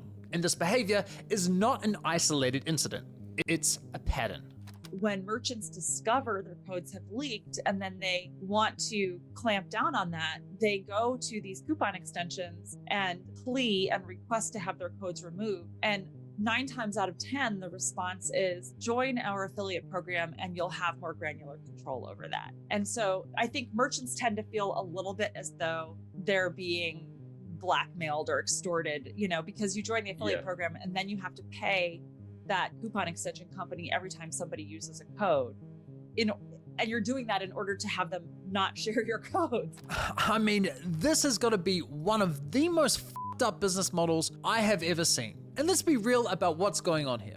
In my opinion, it's economic extortion. Just think about it. Imagine one day deciding to start your own business. You've saved up all this money and invested it all into this one big idea. You're taking on a huge risk. And as you navigate the daily struggles of running a business, a bad actor sneaks into your store without you ever noticing. They quietly start collecting coupons from your customers and start handing them out at your checkout counter. Then one day, you notice a customer with a voucher that was clearly never intended for them, and you have absolutely no idea how they got it. But when you eventually catch the culprit and demand that they leave your store, they refuse, and there's nothing you can do about it. Knowing this, the bad actor leverages the harm they manufactured by strong-arming you into signing a partnership deal, where the only way to stop the damage they created is by paying them. Honey's business model starts to make a lot more sense now, doesn't it? It makes sense why they dragged 146,000 stores onto their platform and kept quiet about it, because by doing so, they wedged themselves between those stores and their customers, disrupting, interfering, and ultimately taking control over their coupon strategies. And the only way for those stores to regain some of that control is by paying Honey. I mean, why else would any of these stores partner with and pay Honey if they're already on the platform for free? The answer is simple. The stores don't pay for inclusion, they pay for exclusion, for damage control. It makes sense. Now, to be clear, I'm not suggesting that all of Honey's 35,000 partnered stores were coerced into joining their platform. I'm sure many signed up willingly. After all, more the big ones. I mean, it really makes sense for like larger stores. Like if you're Amazon or fucking some other company that is, you know, generating millions or billions of dollars of revenue with millions of customers. Honey does offer a cashback program, which some stores genuinely like to offer users. And just look at the glowing case studies on Honey's website. Some of the numbers they throw around make partnering with Honey look like an absolute no-brainer. Increased average order value, reduced cart abandonment, that's music to the ears of any e-commerce store owner. But of course, if the benefits were truly as good as they say, you'd expect that brands who partner with Honey never look back, right? Well, here's a little statistic Honey doesn't want brands to see, and it's from their own data. This right here is a list of stores that, at some point, tried a partnership with Honey, then decided, yeah, no thanks, and ended the partnership. There's 15,000 of them. That's 15. Well, because they were probably just giving codes out and then they were losing money and it didn't drive any new customers or increase traffic. 1,000 brands. So they were just paying Honey to do fucking the same shit that they were already doing. That at some point we're partnered with Honey, but no longer are. And this is based on the limited data I have access to. The actual number is potentially a lot higher. I think that says a lot more about the value Honey can bring to businesses than any of their case studies. Given everything we've uncovered about Honey so far, it really makes you wonder, why on earth would a Fortune 500 company like PayPal sink $4 billion into buying this company? Sure, Honey was making some sweet affiliate revenue, but still, that's a lot of money. To put that price tag into perspective, wait, they made $100 million in affiliate revenue? At one point, I have access to more about the value Honey can bring to businesses than any of their case studies. Given everything 500 company like PayPal sink $4 billion, but still, that's a lot of money. That's a lot. Honey was making annual revenues of $100 million. Bro, this company was raking in cash. Some sweet affiliate revenue, but still, that's a lot of money. To put that price tag into perspective, the platform you're watching this on, YouTube, was acquired for just $1.6 billion. Combine that with the Pacific Theater claimed millions of lives. Nazi. Dude, I used to think that, I mean, it's kind of incomparable because it depends on the battle, but I used to think World War II, like battling in World War II would be like objectively worse than like trench warfare in World War I. But trench warfare is fucking so scary, bro. I had somebody describe to me what trench warfare was like truly like, and being alive in that time, dude, evil. Because there was almost no rules. So it's do whatever the fuck you want. There would be gas that would come over and you would just suffocate from that. But more so, like, if you're in the trench, there's bombs going off constantly. Doom, doom, doom, doom, doom, doom. You're getting shell shock. That's why they called it shell shock. It was PTSD. But it was called shell shock because there was constantly bombs going off. Humans are only made to endure high-stress scenarios for short spans of time. Because in a 5-minute span, like say there's a lion or something that's approaching you, you're genetically made to deal with that stress in that 5-minute span, and either you're alive or dead, and then you move on. But in World War I, during trench warfare, that was just all the time. There was nonstop bombs. So you were always in that high-stress scenario, and if you were still alive, you were just waiting to die. And when the bombs stopped, you would go, oh, we're good now. When the bomb stopped, that meant the other people were running at you. So if you're awake for 18 hours, you're getting an hour of sleep, then you're awake for 18 hours. You're getting an hour of sleep, you're awake for 18 hours. and you hear silence, that means you have to run to your guns because the other guys are running to you to jump into your trench and kill you. And they're gassing you out. They're doing all this other shit. There would be guys, they would draft, say they had to get a letter from one trench to another or another part of the trench. They would give 4 guys the same letter and go, run. Because they knew that 2 of you at least weren't making it. So then if you were the one that made it and you didn't die, they'd give you another letter and they'd go, now run it back. And then you had to fucking try and run that shit back. And fuck that. Then it got to a point where they knew that the other guys were running over, so they would dig other trenches prematurely. And so when they heard the silence, they would run to the back trench before that one got flooded and then gun those motherfuckers down. Germany continued its war crimes and genocide, so not great. Number 3, 1943. It was also really bad in 1942, 1943, World War II in general. Like, one of the biggest things you'll hear people talking about is like, fighting the Japanese was really scary for Americans because even if they had the edge, the Japanese people wouldn't surrender. So if they ran out of ammo or knew they were going to die, they would just fucking run at your ass with a knife or a bayonet. Like, they would not give up. Like, they would just run at you. Vietnam was scarier too. Well, Vietnam, yeah, Vietnam also, I'm not sitting here saying like Americans were the victims. Americans did horrible things too during a large majority of these wars as well. Like Vietnam, especially, Americans would mow down like innocent Vietnamese people. But in Vietnam, yeah, dude, there would just be traps. It was all just like jungle warfare. Remember 1942? Like that. But again, 1943 saw some of the deadliest battles of World War II.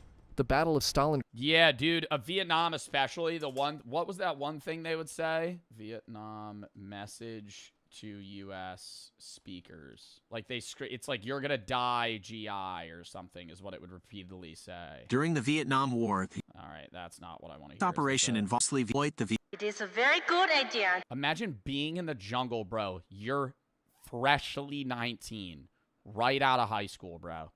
They send your ass all the way across the world, and you're literally watching your fucking friends explode. And you hear this in the jungles. Defect, GI. It is a very good idea to leave a sinking ship. And you're covered in dirt. Half your friends are dead. They lie to you, GI. You know you cannot win this war. And you're there for no reason, too. Like, World War II, like, you're fighting Adolf Hitler, right? World War II, I don't support war in any way, but, like, Americans in World War II wanted to go to war. People would lie about their age to get into the army. Vietnam was the reverse lottery, bro. They pulled your name. That was a death sentence. Like, being in Vietnam had to have been one of the scariest fucking things ever. Like, having to fight on either side. Like, and dude, you're not even fighting you're fighting against communism. Like, you're not even fighting for, like, oh, the betterment of, like, people being, like, the Jewish people or something. Like, you're literally just going into Vietnam because your government's sending you. You would come back, and there were instances where, like, the soldiers were treated like shit, man. They didn't even like, it wasn't like they praised you when they came back, like World War II. It was so different. Your rich leaders grow richer while you die in the swamp, GI. They will give you a medal, GI, but only after you are dead. Like, bro. Your government lies to you every day, poor soldier. Like, dude, it's middle of the night and you're hearing that shit. Reverse. The U.S. would play U.S. sounds for Vietnamese people. The Vietnam, what was the tapes the U.S. would play on those big-ass speakers to the Vietnamese guys in the tunnels? Yeah, they would spray shit with Agent Orange, and Agent Orange got people killed. There's a whole video on, like, pesticides and how Agent Orange, like, ruined people. Wandering Souls. Yep, there it is. The U.S. would play this for the people underground.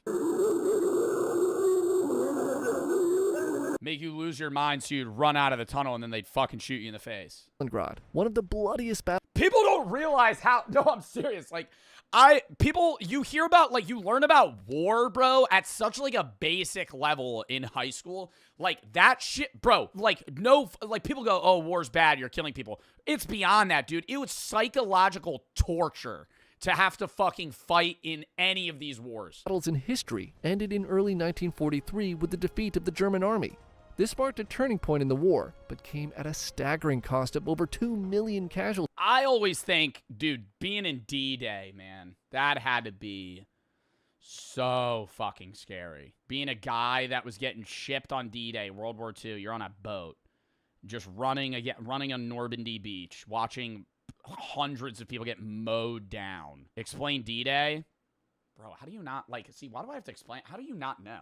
D-Day was when the U.S. were storming the Germans on Normandy Beach, and the Germans had these concrete structures that were hooked with, like, fucking, like, like big automatic machine guns. And they had all these spikes on the beaches, so you couldn't really drive up on them. You just had to drop the boat a little, like, far back, and they would jump off the boat into the water. D-Day boats. So they would be in these boats packed like sardines, and they would drive up to the beach. This hatch would open. They would all run out. All of them would die. Not just the U.S. I'm saying from the U.S.'s perspective. I know there was other countries involved. I'm saying U.S., Germany. Germany was the people that were defending. It's like Saving Private Ryan, yeah. And you would go Canada, France, Australia. Yeah, it was the Allies. It was the Allies versus the Axis powers, but I'm pretty sure the only people on the Axis powers were Germans. Was there Italians in D-Day? I don't know if they were on the lines in D-Day or on the defending side. No, I think it was just Germans up there. I don't know. I'm not a genius on D-Day. Anyway, somebody said this is boring. Fuck out of stream, bro. Who gives a fuck? Imagine, bro, the first waves of these boats of, like, you know, all the Allied powers, literally all of them died. All of them died. Like, instantly. And the U.S. and the Allies' strategy was, we're just going to keep sending people. At some point, it was just numbers. It was a numbers game. We have more people than they can kill. And then eventually they got through. In the Pacific, the Battle of Guadalcanal and the continued island hopping campaign resulted in massive losses on both sides.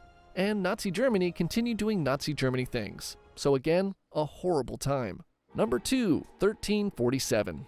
Welcome to medieval times. You really can't say anything about the mid-1300s that doesn't involve the bubonic plague. In 1347, the Black Death began ravishing most of Eurasia and parts of North Africa.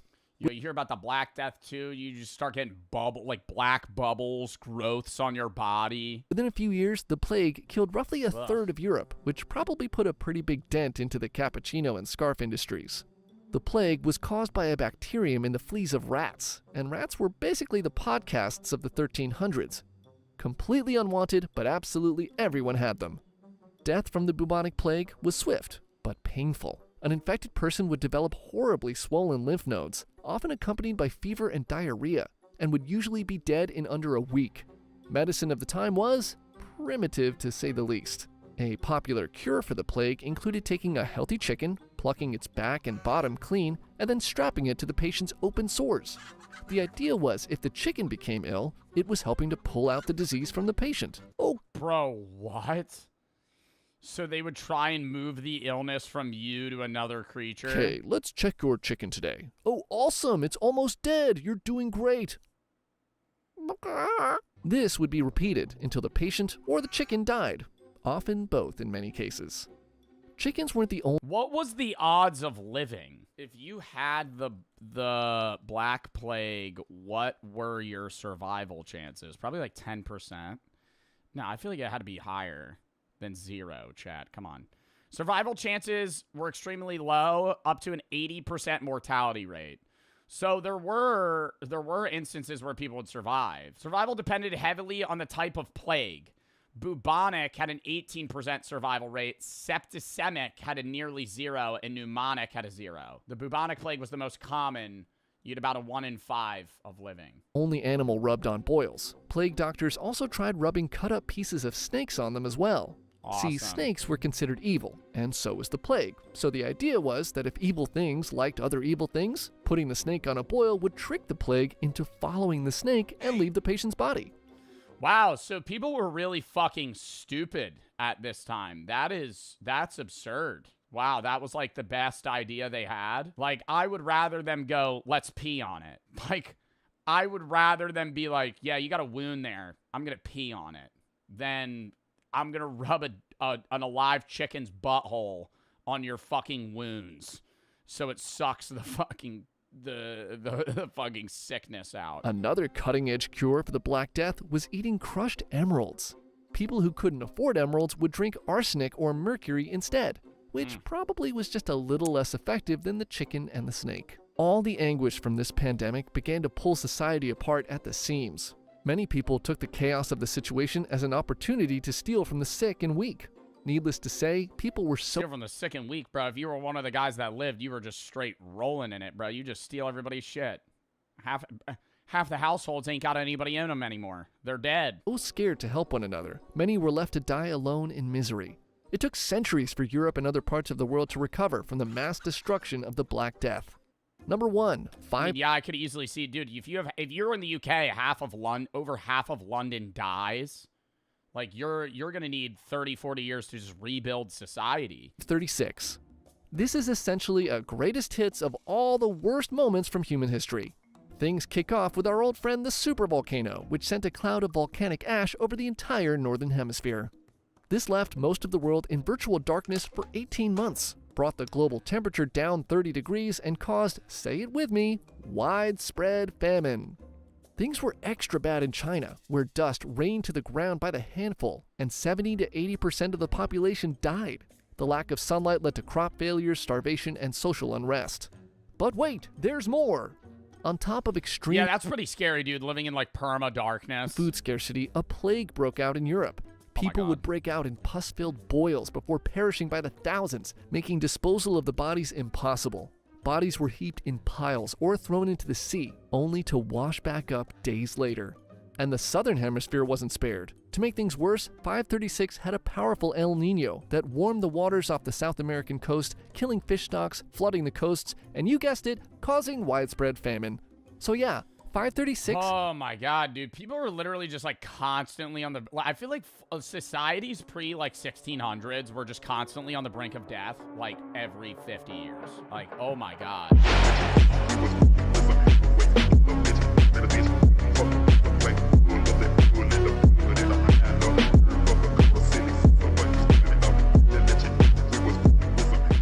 Before we sell it, we gotta rip the carpet up. Your girlfriend's on the phone ordering pizza and says, yes, the pizza has an alcohol problem. What? Oh, where people will call, like, if they're being held, like, kidnapped. I would say sure tight, miss the volume button so you generally just look at your reflection in the screen and reflect on your actions.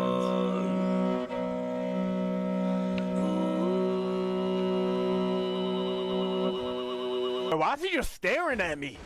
What happens if I throw this trash can at him, though? Where did it go?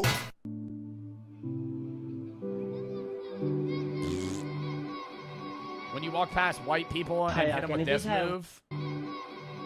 Nah, it's not that. Nah, it's not that. It's push your lips inside of each other. Go. I'm not waving. I'm not waving. I'm going. Maybe a slight wave. Maybe a slight wave. That wasn't a laugh. That was an exhale. Zero respect. No, you get a nod. You get a nod in a. Please have one poop zone. Sorry? Poop zone. It's a thing to eat from the mouth. Which one? It's there. Oh, popcorn. Sorry? How do you pronounce it? Popcorn. Popcorn. Alright, my bad. My English is not straight. My English is great. What?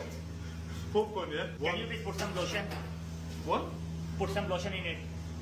Lotion? Yeah. Like chappal potli, gugu. Like butter. Like white slippery liquid. Sorry, brother? Daglam dola. Chipotle. You want chipotle sauce? How do you pronounce it? Chipotle. Chappal potli. Chipotle. It's a sauce. Yeah, one please. What else? Can I please have one Lucy Bugler? Do you guys sell fufu bumper bola? Oh my god, why is he holding an entire mound of cucumbers? What the fuck? Can I please have one Lucy Bugler? Do you guys sell Holy shit. fufu bumper bola, dakmak dola? What am I gonna order today? I'm really no move, bro. Drive up to the. That was my favorite. Yummy. Oh my god, no, it's far worse to do that at a Chick-fil-A. The disconnect between being like embarrassing Deku at like a McDonald's drive-through in the speaker is so much easier than doing it to a person in front of their face. There's so many good choices. Yummy. Oh, and it's a Chick-fil-A worker, so they can't be rude. I'm so excited for my food. Thank you so much. Thank you. Arigato gozaimasu. Shut up. Arigato. Oh, they're going to Chick-fil-A too. Shut up. There's actual cop. It's okay. We're actually done. Potato. Exactly. Climbers are conscientious individuals. Be too quiet. Aware of things like carbon footprint. Potato. Potato. Was that Potato. was that edited in? Was Red onion. What do you like to listen to in your pregame routine? Well, it's a lot of stuff. A lot of time I actually like to listen to nothing.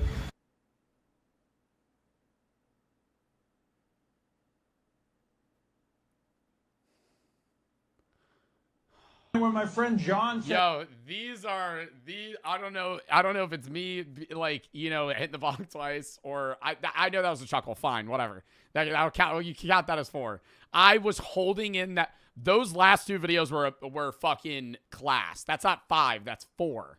That's 4. Because I started with a bong rip at 0, then I did shot, bong, shot, now we're bonging at 4. I still have 2 more, but I have 10 minutes left in the video. Okay, I'm gonna need to lock in after this.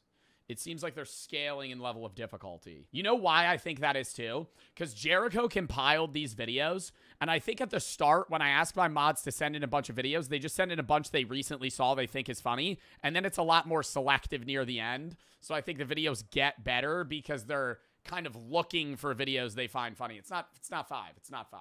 Sketty, shut the fuck up. when my friend John said he found a body in the bushes over there, I ran over there because I'm a healing monk to try and help, but obviously my magic wasn't strong enough because the dude's body was missing a head. So my friend decided to try and use a necromancer spell, which didn't work, which I knew it wouldn't. And apparently we contaminated the crime scene because that spell uses a lot of glitter. Go ahead, twin. Good. Go ahead, chat. Get it out. I'm doing a video. Chat, chill. It's like such a dad thing. You have no shoes on. 6'7". Move. Calm down, chat. Move. No. Tell him to let me try. Chat, let twin try. Move. No, Hurry up. Stop. You've done tried 6-7 times now. Let twin try. Back up, chat. Back up, chat. See if you can get the axe out of the log, twin. Bro, that's not the And don't be all method. You got to do 6'7". what he was doing. When you're chopping wood, you get it stuck.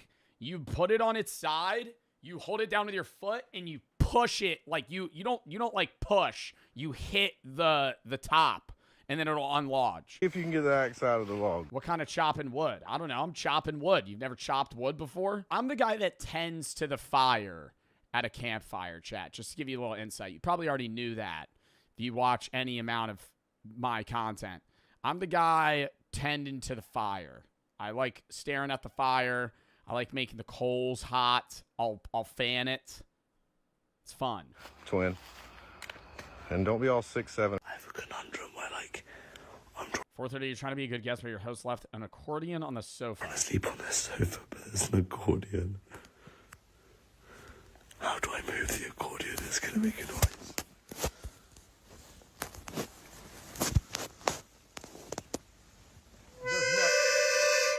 Fuck.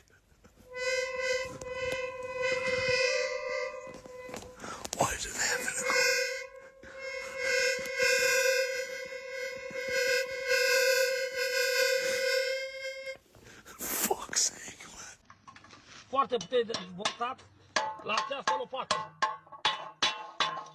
my god. So, you know, fun game I've seen. What country do they play this in? Because I know I have people from other countries in my chat, so they would know.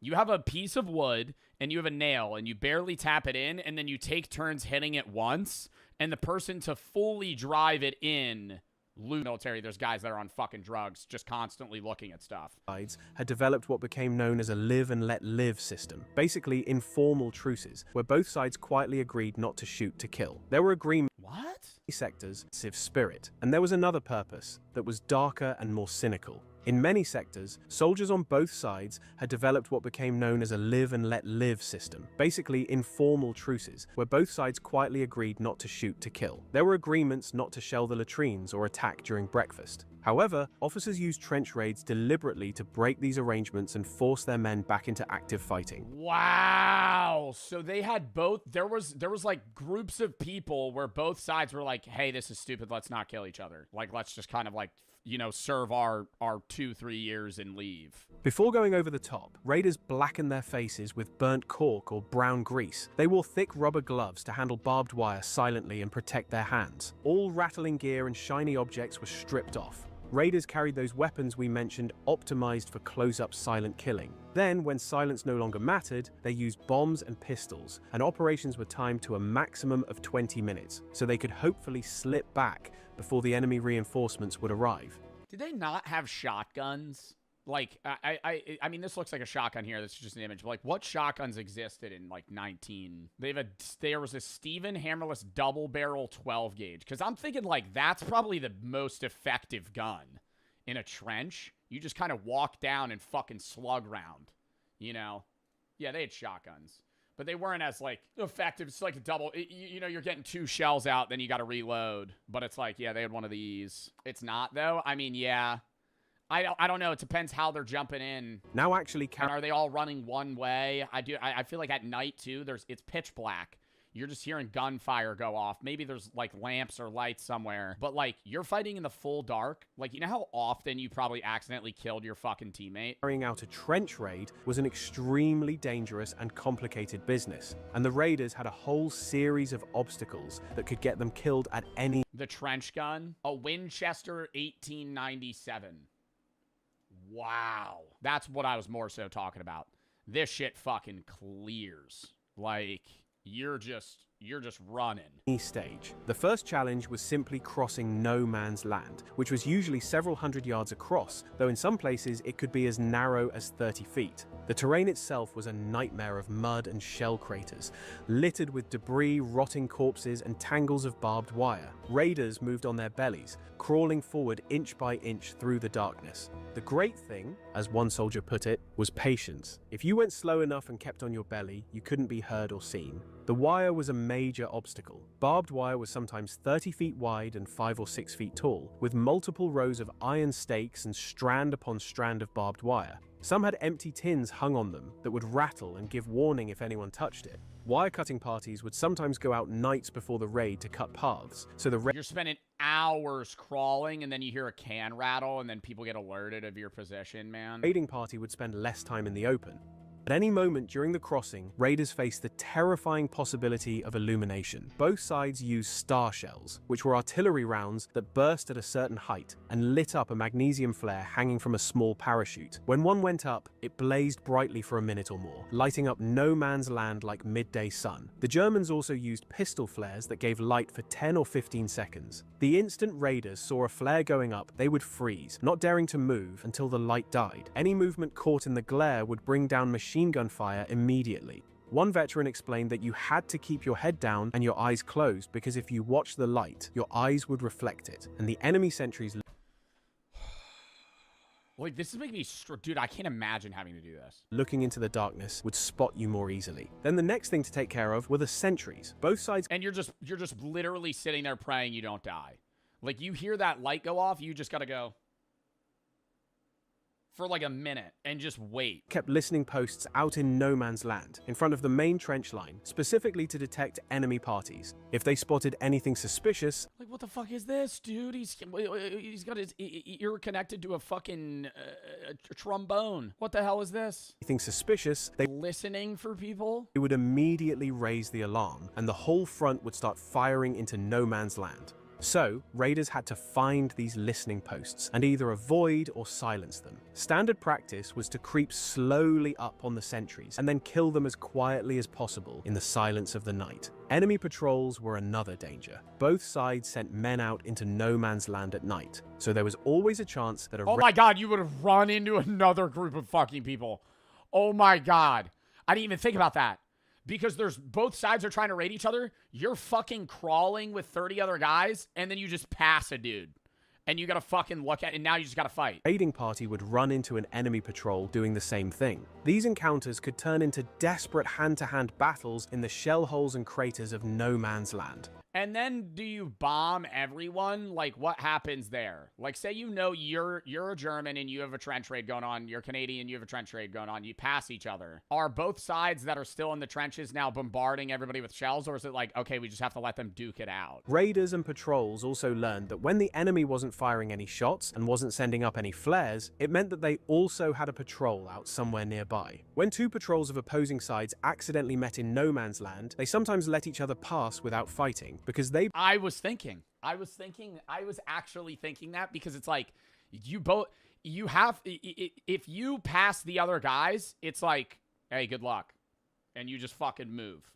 Because it's like, you're all dying if you fight each other versus the chance of both of you letting it go and being like, good luck to you. I hope my men kill you. Both knew that if someone started shooting, the whole front section would open Everyone dies. Everyone dies. It's either you let each other pass or everyone goes. Nobody was coming back to their line. So, sometimes they just let each other go their separate ways. Once the raiders actually reached the enemy trench and dropped inside, the brutal and up-close fighting began immediately. Every second spent in the enemy trench was another second for enemy soldiers in neighboring sections to grab their weapons and come running, so they had... The paradox of Joe Bartolozzi. This is Joe Bartolozzi. Loud, raging, screaming. And online, that's how you win. Bigger reactions, bigger personalities, losing control on purpose. All right, spitting all over the keyboard. Ugh. The algorithm rewards the loudest version of yourself. And for a while, Joe looked exactly like that. He wore a white beanie, a wife beater, and yelled at things. That was... Dude, I genuinely despise my old videos, though. Like, I can't watch my content from, like, 2022 and prior. Like, that shit is unfucking bearable, dude. My voice is even more annoying than it is now. I'm, like, so obviously faking the anger, and it's just too over the top. It's, like, stereotypical, like, Jersey Shore Italian. Same fit. I mean, yeah, same fit. Different tank tops, to be fair. Different tank tops. Don't wear the cross anymore. I don't really rock the beanie. Different haircut. Oh my god. Joe Bart character. But there's another side of him that most creators never show. I do not currently believe in a singular or one god. Honest, authentic, and philosophical. I don't know who I am. A side of him that, on paper, shouldn't work. I mean, when you're getting 20 million views a video, you don't quit TikTok. 20 million views. No process. I mean, he's probably going to go into this, but I like the transition from TikTok to YouTube wasn't immediate. Like, I think he's telling the story right, but I didn't just, like, pivot from... Bro, this is a good picture. What the fuck are you talking about? It wasn't an instant pivot from, like, TikTok to YouTube. Like, that took years. Like, years. I had done TikTok, made no money until, like, late 2021. Then slowly transitioned to Twitch, into YouTube, and then cycled the two back to each other, and then slowly just decreased how much I posted on TikTok. Like, early TikTok, I used to post 5 times a day, and now I don't post at all anymore, really. But it, like, went from 5 times a day to 4 times a day to 3 to 2 to 1 to 1 every other to 3 times a week to once a week to once every other week, and then nothing. Like, that is the order that it went. It was a slow cutback. Like, that would be the ideal now as well. Like, I wouldn't ever, people are like, oh, when are you going to be done? Like, I wouldn't want to abruptly just be like, oh, I'm done. But it would be like a slow a slow burn, if that makes sense. Well, it definitely wasn't overnight. Joe Bartolozzi, or as the internet knows him, Joe Bart, was born on February 6, 2002, and raised in small-town New Jersey. He ran track and field in high school, and he was good. I mean, he was really... That video's so shit, though. Dude, people were watching this, and they were like, bro, you're ass. And I'm like, yeah, bro, I hadn't jumped over a hurdle in fucking 3 years. He was good. I mean, he was really good. But he was even better at one thing. Entertainment. Why the entire outside of your toilet is covered in Joe understood the strategy to going viral better than anyone else. The early days of TikTok didn't just change content, it changed attention itself. I didn't understand it. I'm gonna fucking disagree. I didn't understand it at all. I would make, dude, I actually made more than 5 videos a day now that I'm thinking about it. I used to make like 6 to 8 videos a day, post all of them, and then like maybe 2 would do okay. 1 every other few days would pop off, and then the rest would dud, and I'd just delete them. Like, you missed a number? Yeah, I purposefully skipped that one. But I would, dude, I remember sitting in high school and just like fucking just thinking of dumb rants I could make. And then I got into like, dude, I used to just be all over the place. I made random shit. Didn't really have any niche. Got into the niche of rants. Then I did reacts and kind of stuck with those 2 for a while till transitioning out. TikTok rewarded interruption. You had seconds. I would do like random skit, stupid shit like this too. Literally seconds to make someone stop scrolling before they were gone forever. And Joe's high-octane style was built for this moment. His content exploded. Loud storytelling. Men's bathroom rules. That was the first. Men's bathroom rules and pronunciation videos were the first 2 that I did that did well. I made fun of people that said crayon like crown or crayon. And I just went over like basic rules at a urinal where it's like you're supposed to stand 1 gap urinal away from somebody unless the bathroom's full and there's a line. Like, it was just very basic shit. It wasn't something that was like hyper unique. I think that developed over time. Like, there wasn't really a personality at first. It was more so just... I'm just trying to grasp at straws of relatability. Rage clips, unfiltered reaction that didn't give you that's when the Queen died. I remember that day. Time to think before you were already laughing. The views started. I was literally I was walking out of the door to go to school because I had class. I had philosophy class, and I see on the news like Queen Elizabeth died, and I was like, jaw drop, made a video. That's like one of my best videos, performance-wise. I think it was just because I was one of the first people to say it. Like, I think I literally saw it as it happened. Slowly, the white beanie, the wife beater, and the loud crash outs, that stopped becoming worst merch I've ever made.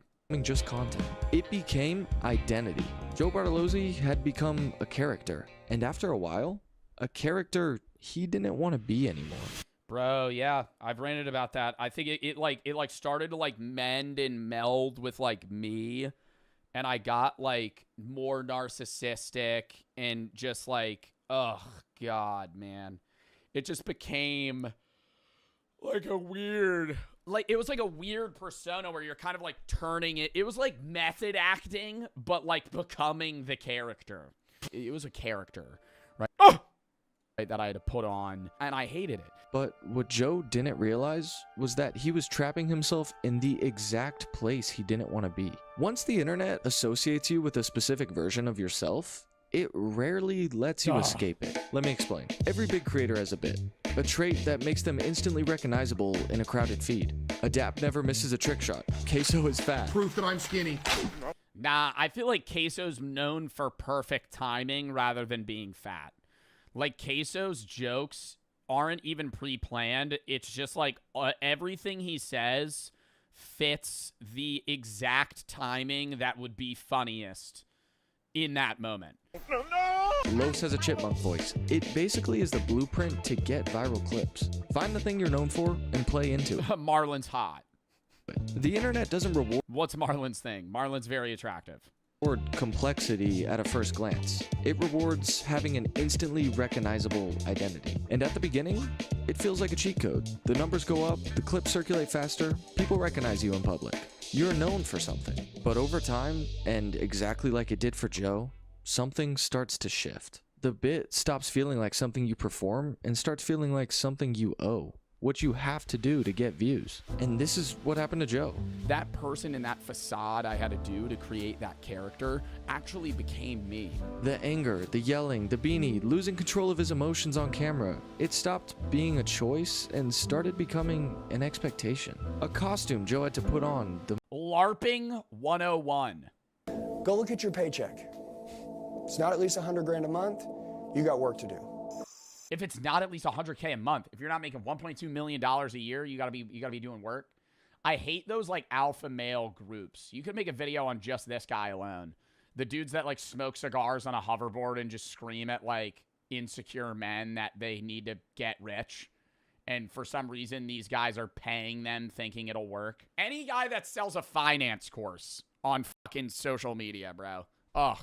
There's like maybe 2 or 3 of them that are successful. Keep in mind, most of these guys that sell these finance courses and show their Bugattis and their fucking McLarens and whatever weird cars they own and the rich houses they have, all of it's LARPing, and they LARP to a degree that you actually believe them.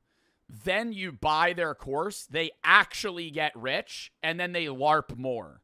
Like, that's the method. So half of these guys are actually just fucking broke. Or they're Nepo babies acting like their parents' money is their money. I was talking to some... I can't name them because then it'll call these guys out. And then it'll start drama. A lot of these guys that'll be like, I went from being broke. I was working day-to-day jobs, and now I live in this mansion. The clips of them working... like carpentry jobs is doing handyman work for their dad for like money. And now I live in this mansion, it's their dad's house. They're not rich. They still live at home with their parents. They have a car their parents bought them. That's nice. And they act like they're rich and sell courses to people. They're like LA kids. And they sell these courses to like other people.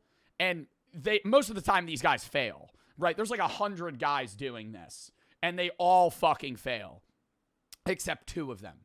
And those 2 guys are like world-renowned finance gurus. I got rich day trading. I know this. No, they know a little bit about the stock market, and they're pretty good at crypto, but most of the money they've made, say they have fucking $40 million, half of it's from selling shitty-ass courses in their Discord server. Like, most of the money they've made is LARPing to get people to believe they're rich and then actually getting rich.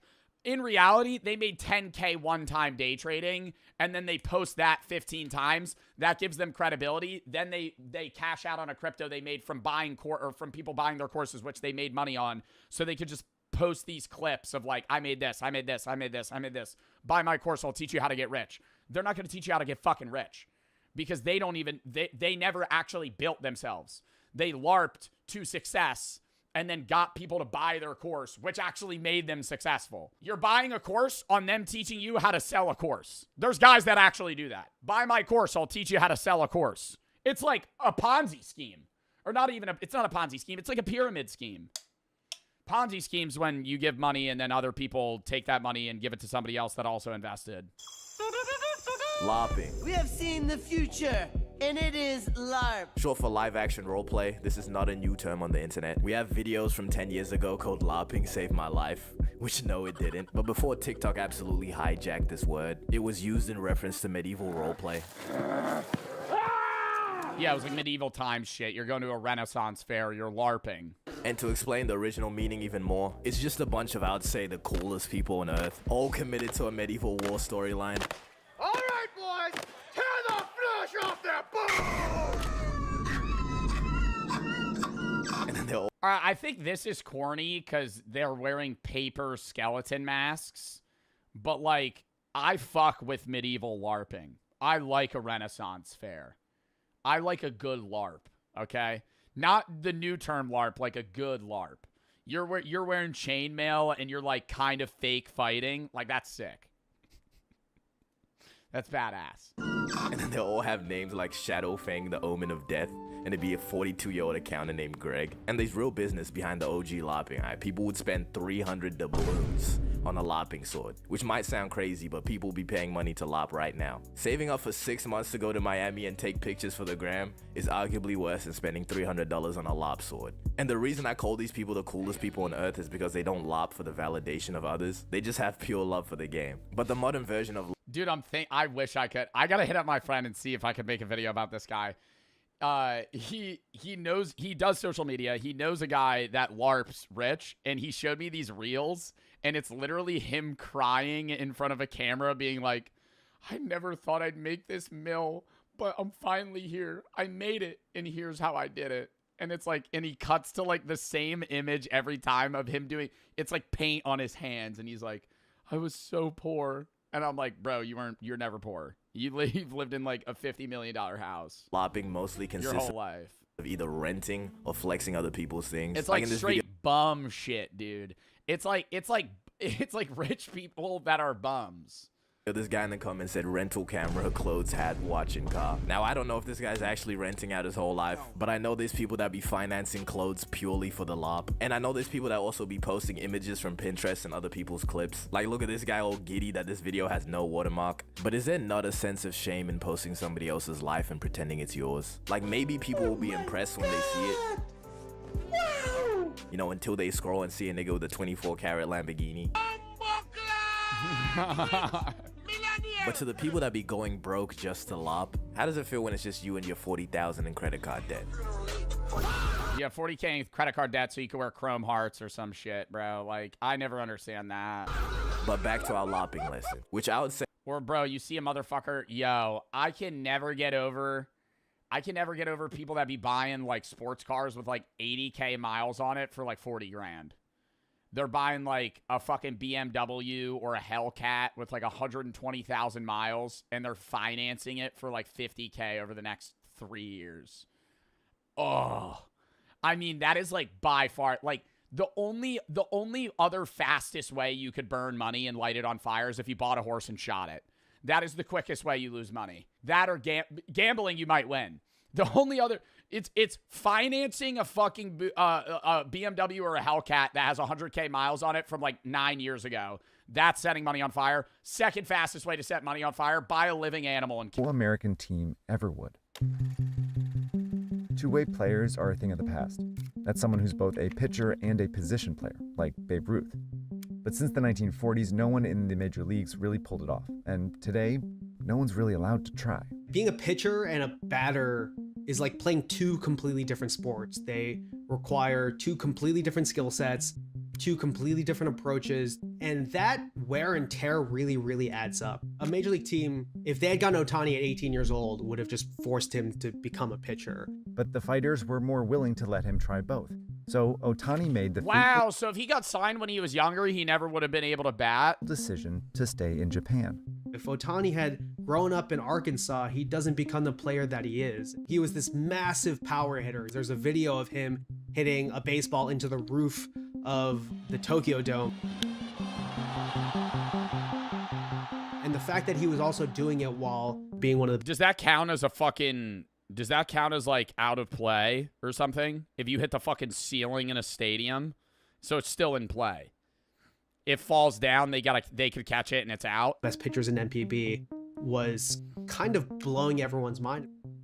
But after 5 years in Japan, Ohtani still faced doubts in the U.S.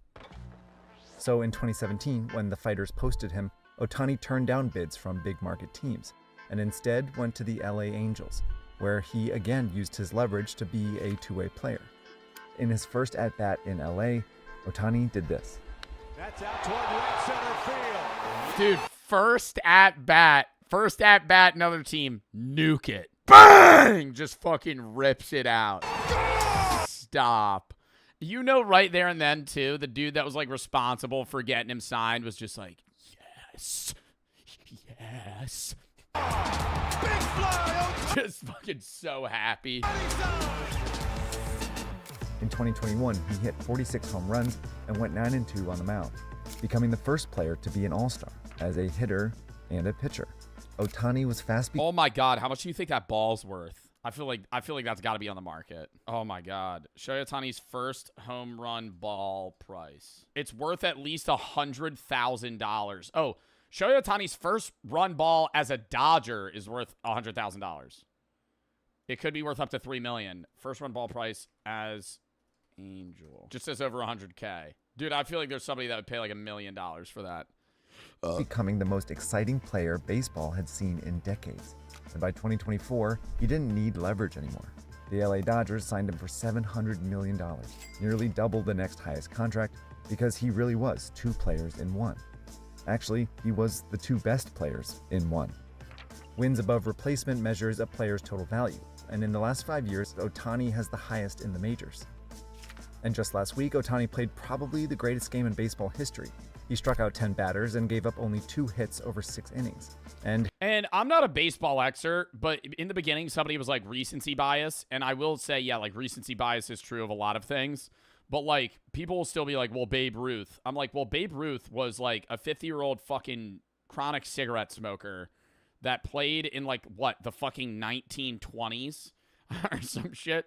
Expert. When did Babe Ruth play? Like, it's the same premise. Dude, yeah, he was born in 1895.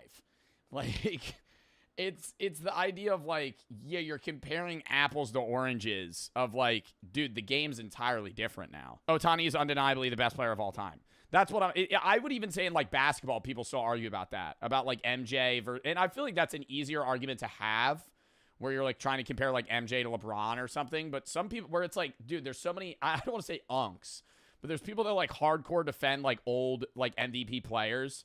But I'm like, dude, they were also good in a time where everybody else was ass or much worse. And hit not 1, not 2, but 3 home runs to send the Dodgers to the World Series.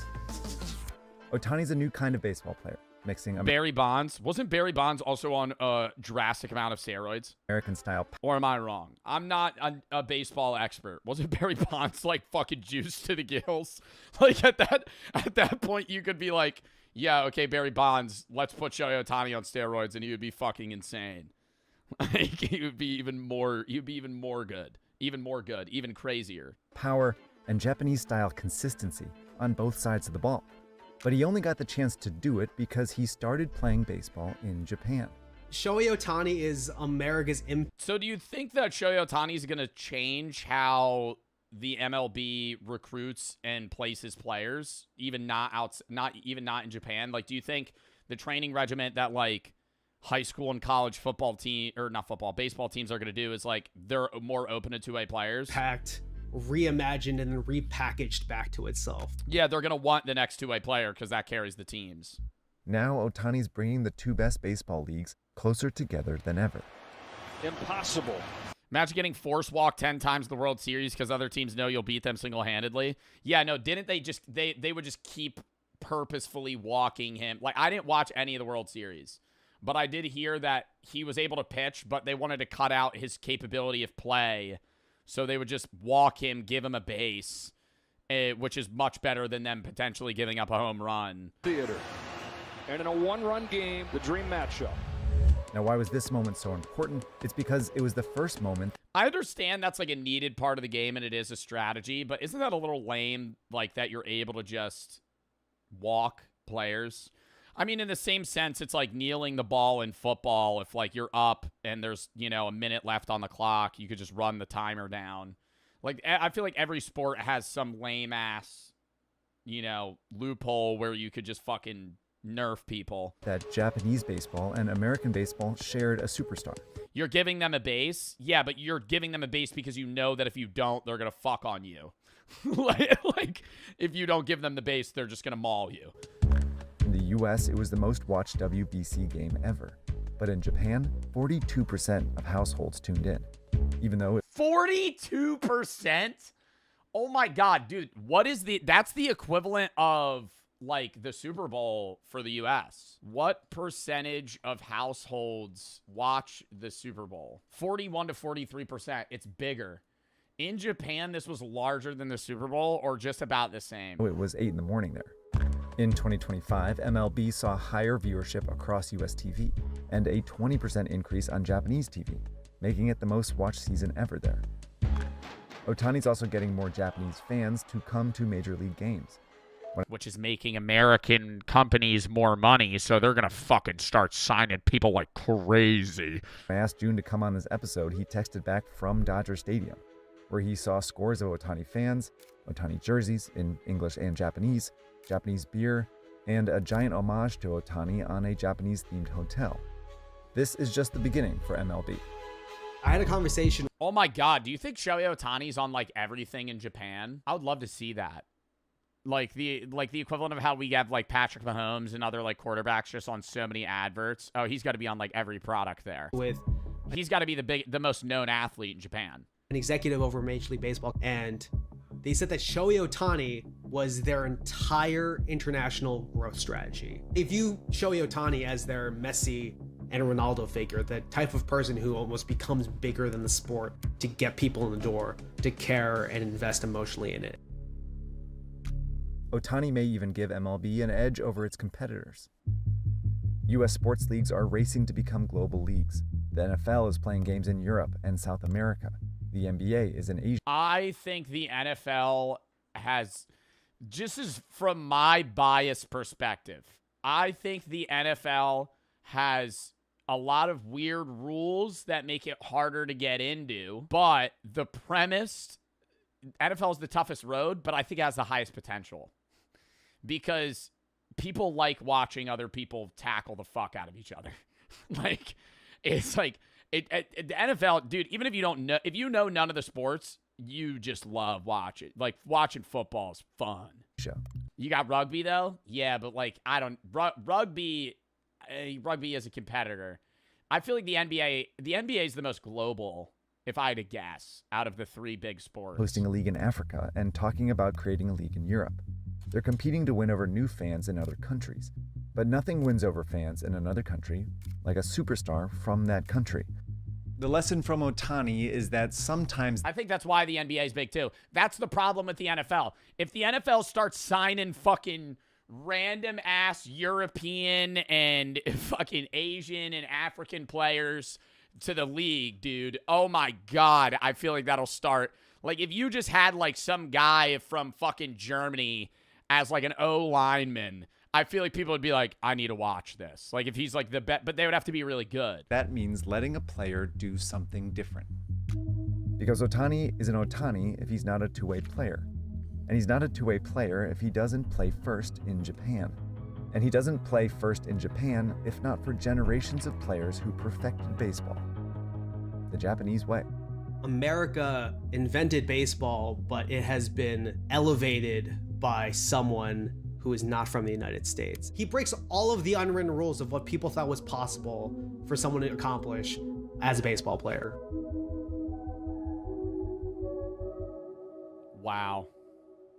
Okay, thanks so much for watching. I loved that video, and I'm not even that big of a fan of baseball, but I love keeping track of, like, the news in sports. Cinema.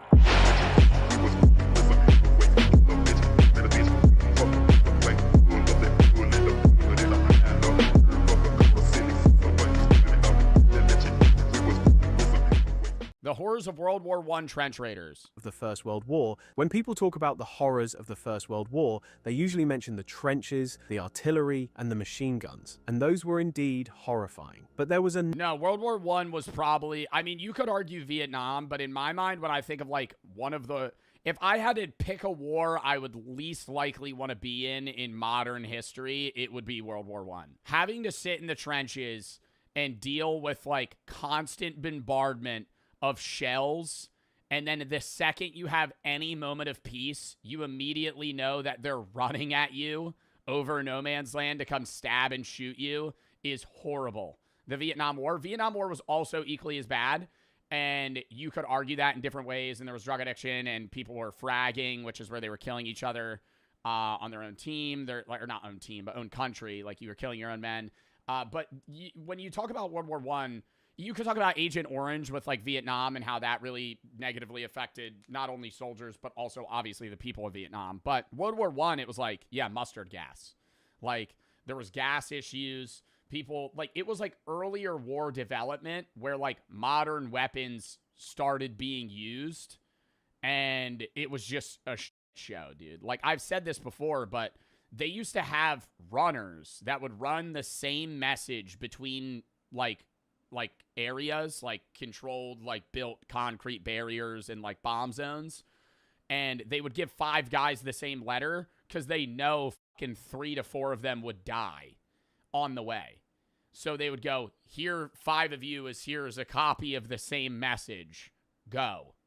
And then you would run. And if you made it, you weren't fine. They gave you another letter, and you had to run back. Another kind of horror in that war that doesn't get talked about nearly as much, and those were the trench raiders. We're going to tell you everything about their way of fighting, but I have to warn you that some of what you're about to hear is hard to stomach. Now, trench raiders. If you're still here, let's start by understanding what led to hand-to-hand combat. Bro, and the shit that annoys me the most is like when they used to call PTSD shell shock, and there's videos of like World War I soldiers genuinely having mental breakdowns, and they're like, look at him. What happened? I'm like, dude, you had him in war in a trench for fucking 2 years, and all day, every day, he thought he was gonna die, watched all of his friends die, and then now you're shocked that he's coming back a fucked up person. Like, in what everyone thought was a modern way of fighting, and then we'll move from there. In the years leading up to 1914, European military leaders had an almost religious faith in the power of offensive action. That's not shell shock. Shell shock is a term that originated from World War I of soldiers developing extreme combat stress, which is now called PTSD, dork. France in particular, still acting smart despite its humiliating defeat to Prussia back in 1871, developed the most extreme version of this philosophy. French generals preached that an army's sheer will to conquer could overcome any disadvantage on the battlefield, and they genuinely believed it was the key to victory. And if you want to know just how seriously they... I mean, yeah, you could even go into like the Russians in like World War I, World War II, where it was like they were the most scary people to go against because they had to fight, and if they didn't, their whole family would die. So they had, like, literally nothing to lose. Like, fighting a guy with nothing to lose is the worst thing that you could do. That's why I always say, dude, if somebody bothers you in public that's, like, a random stranger or just, like, a weird guy, don't press him. Let it roll off your back. Because that guy might have nothing to lose. And a guy with nothing to lose is a guy you don't want to fuck with, because he doesn't care what happens. Took this idea. Consider that a proposal to replace the bright red trousers of French soldiers with something less visible was actually rejected on the grounds that it would hurt this fighting spirit. Now, the bayonet stood right at the center of this whole philosophy. You see, before... Oh my God, or even when you talk about, like, what was that one island they fought on in World War II against Japanese soldiers, where the Japanese people were getting literally, like, demolished, but they never gave up. Like, if they ran out of ammo, they would just attach a bayonet and run at you. Was it Iwo Jima? I don't know. There was like some, yeah, and they would just run at you.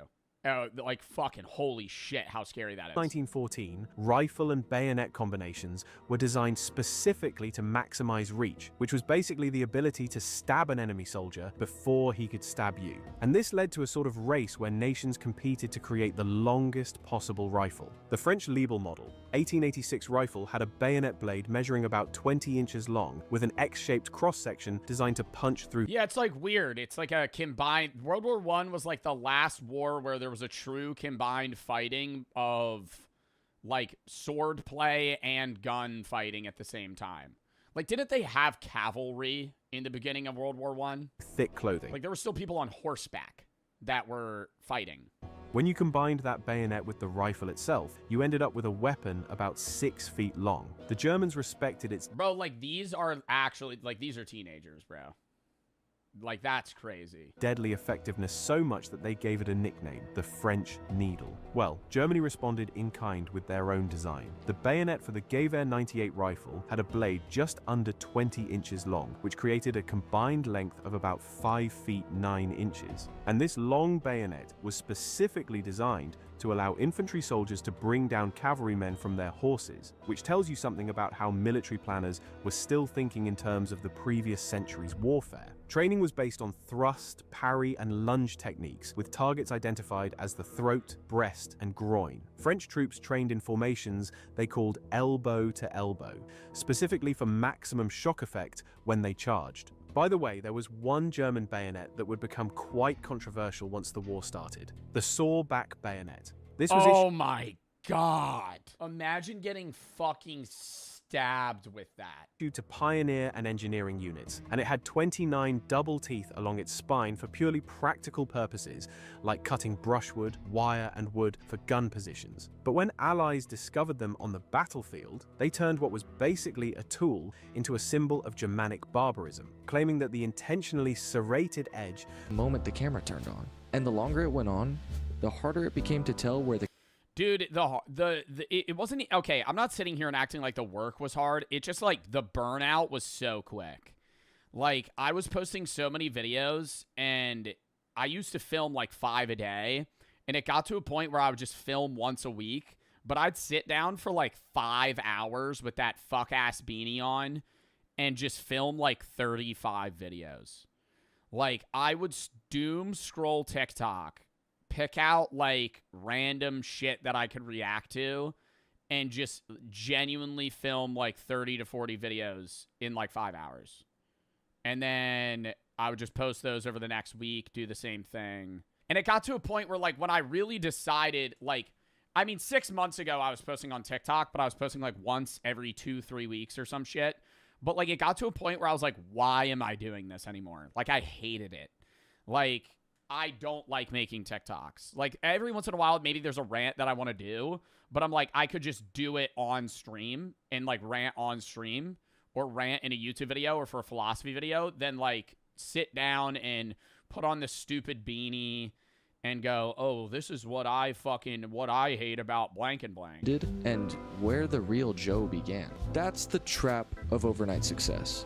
Stay consistent, stay recognizable, stay inside the box the algorithm rewarded you for until it becomes impossible to live. Didn't you do it for money? I mean, yeah, but the money wasn't really like the whole point. The money is on YouTube and Twitch. The money isn't on TikTok. Like, it was really just a segue. Like, I'm not sitting here and saying I didn't make money on TikTok, but I was doing TikTok for 2 years before I even made like a dime off my videos. Like, maybe I had a sponsor here or there for like $200, but like, there wasn't even a creator fund when I started TikTok. You didn't even get paid for videos. And then when you did, they like juiced it initially, and you used to get paid like $100 for 1 million views, and then it went down like so fast. 10K isn't a lot for Joe, by the way. That's not what I said. But when Joe was faced with this blueprint, he didn't follow it. This is someone pulling hundreds of millions of views off his rage reaction content in a system that rewards repetition above anything else. Most creators at that point would optimize the character. They sharpen it, they scale it, and make it more extreme. I used to shout it out, though. 500 people is still a shitload on Twitch. Yeah, my first live did well, but it dipped after that. Like, if you check my Twitch tracker, I had 500 viewers first live, but, like, I was averaging, like, 150 or 180 or something. Like, I would shout it out, get an influx of people, and then everybody would leave. So, like, whatever I peaked wasn't actually my average just because I was spam promoting my own stream. Don't be wrong, this is good for a new streamer, but it's still crazy. It wasn't the hype that Joe was expecting. But he started building quickly, and people came to like this new side of Joe. That's enough to quit your job. If you get 500 views one time and then quit your job, that is the stupidest thing ever.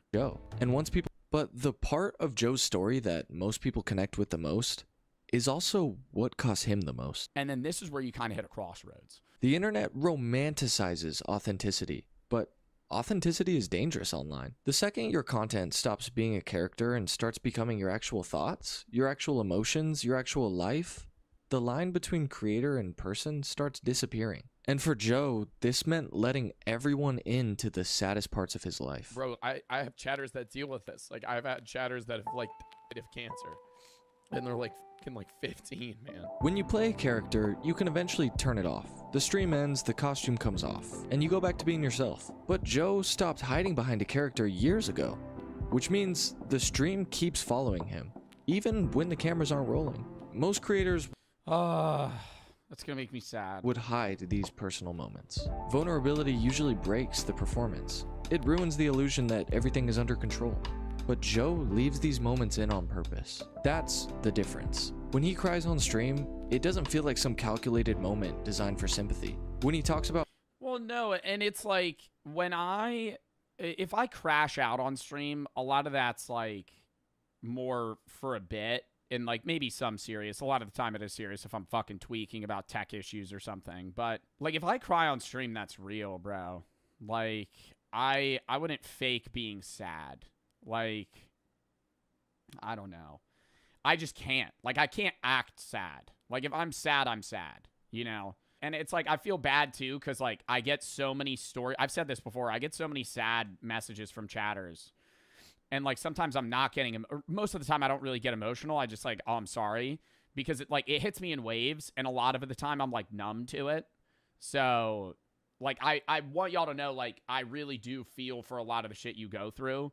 It's just like, I'm not going to get super emotional every time. fear of death? And he said, I love you, Joe. Oh my God, I'm going to cry. It doesn't feel like content engineered for engagement. It feels raw in a way the internet usually edits out. And because of that, people stopped feeling like they were watching a content creator.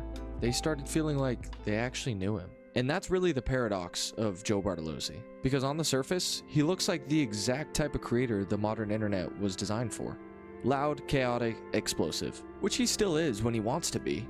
But underneath all of that is someone almost completely opposite from the character he started out as. Your life is still worth living, man. You're in high school. You have so many years ahead of you. Emotional in a way most creators are terrified to be once millions of people are constantly watching them. And yet, that's the exact reason we watch Joe Bart. That was a good video, bro. That was a good video. That made me sad. Chat, I need a piece so bad. Coming up like a minute or two, and then we're going to hop into games.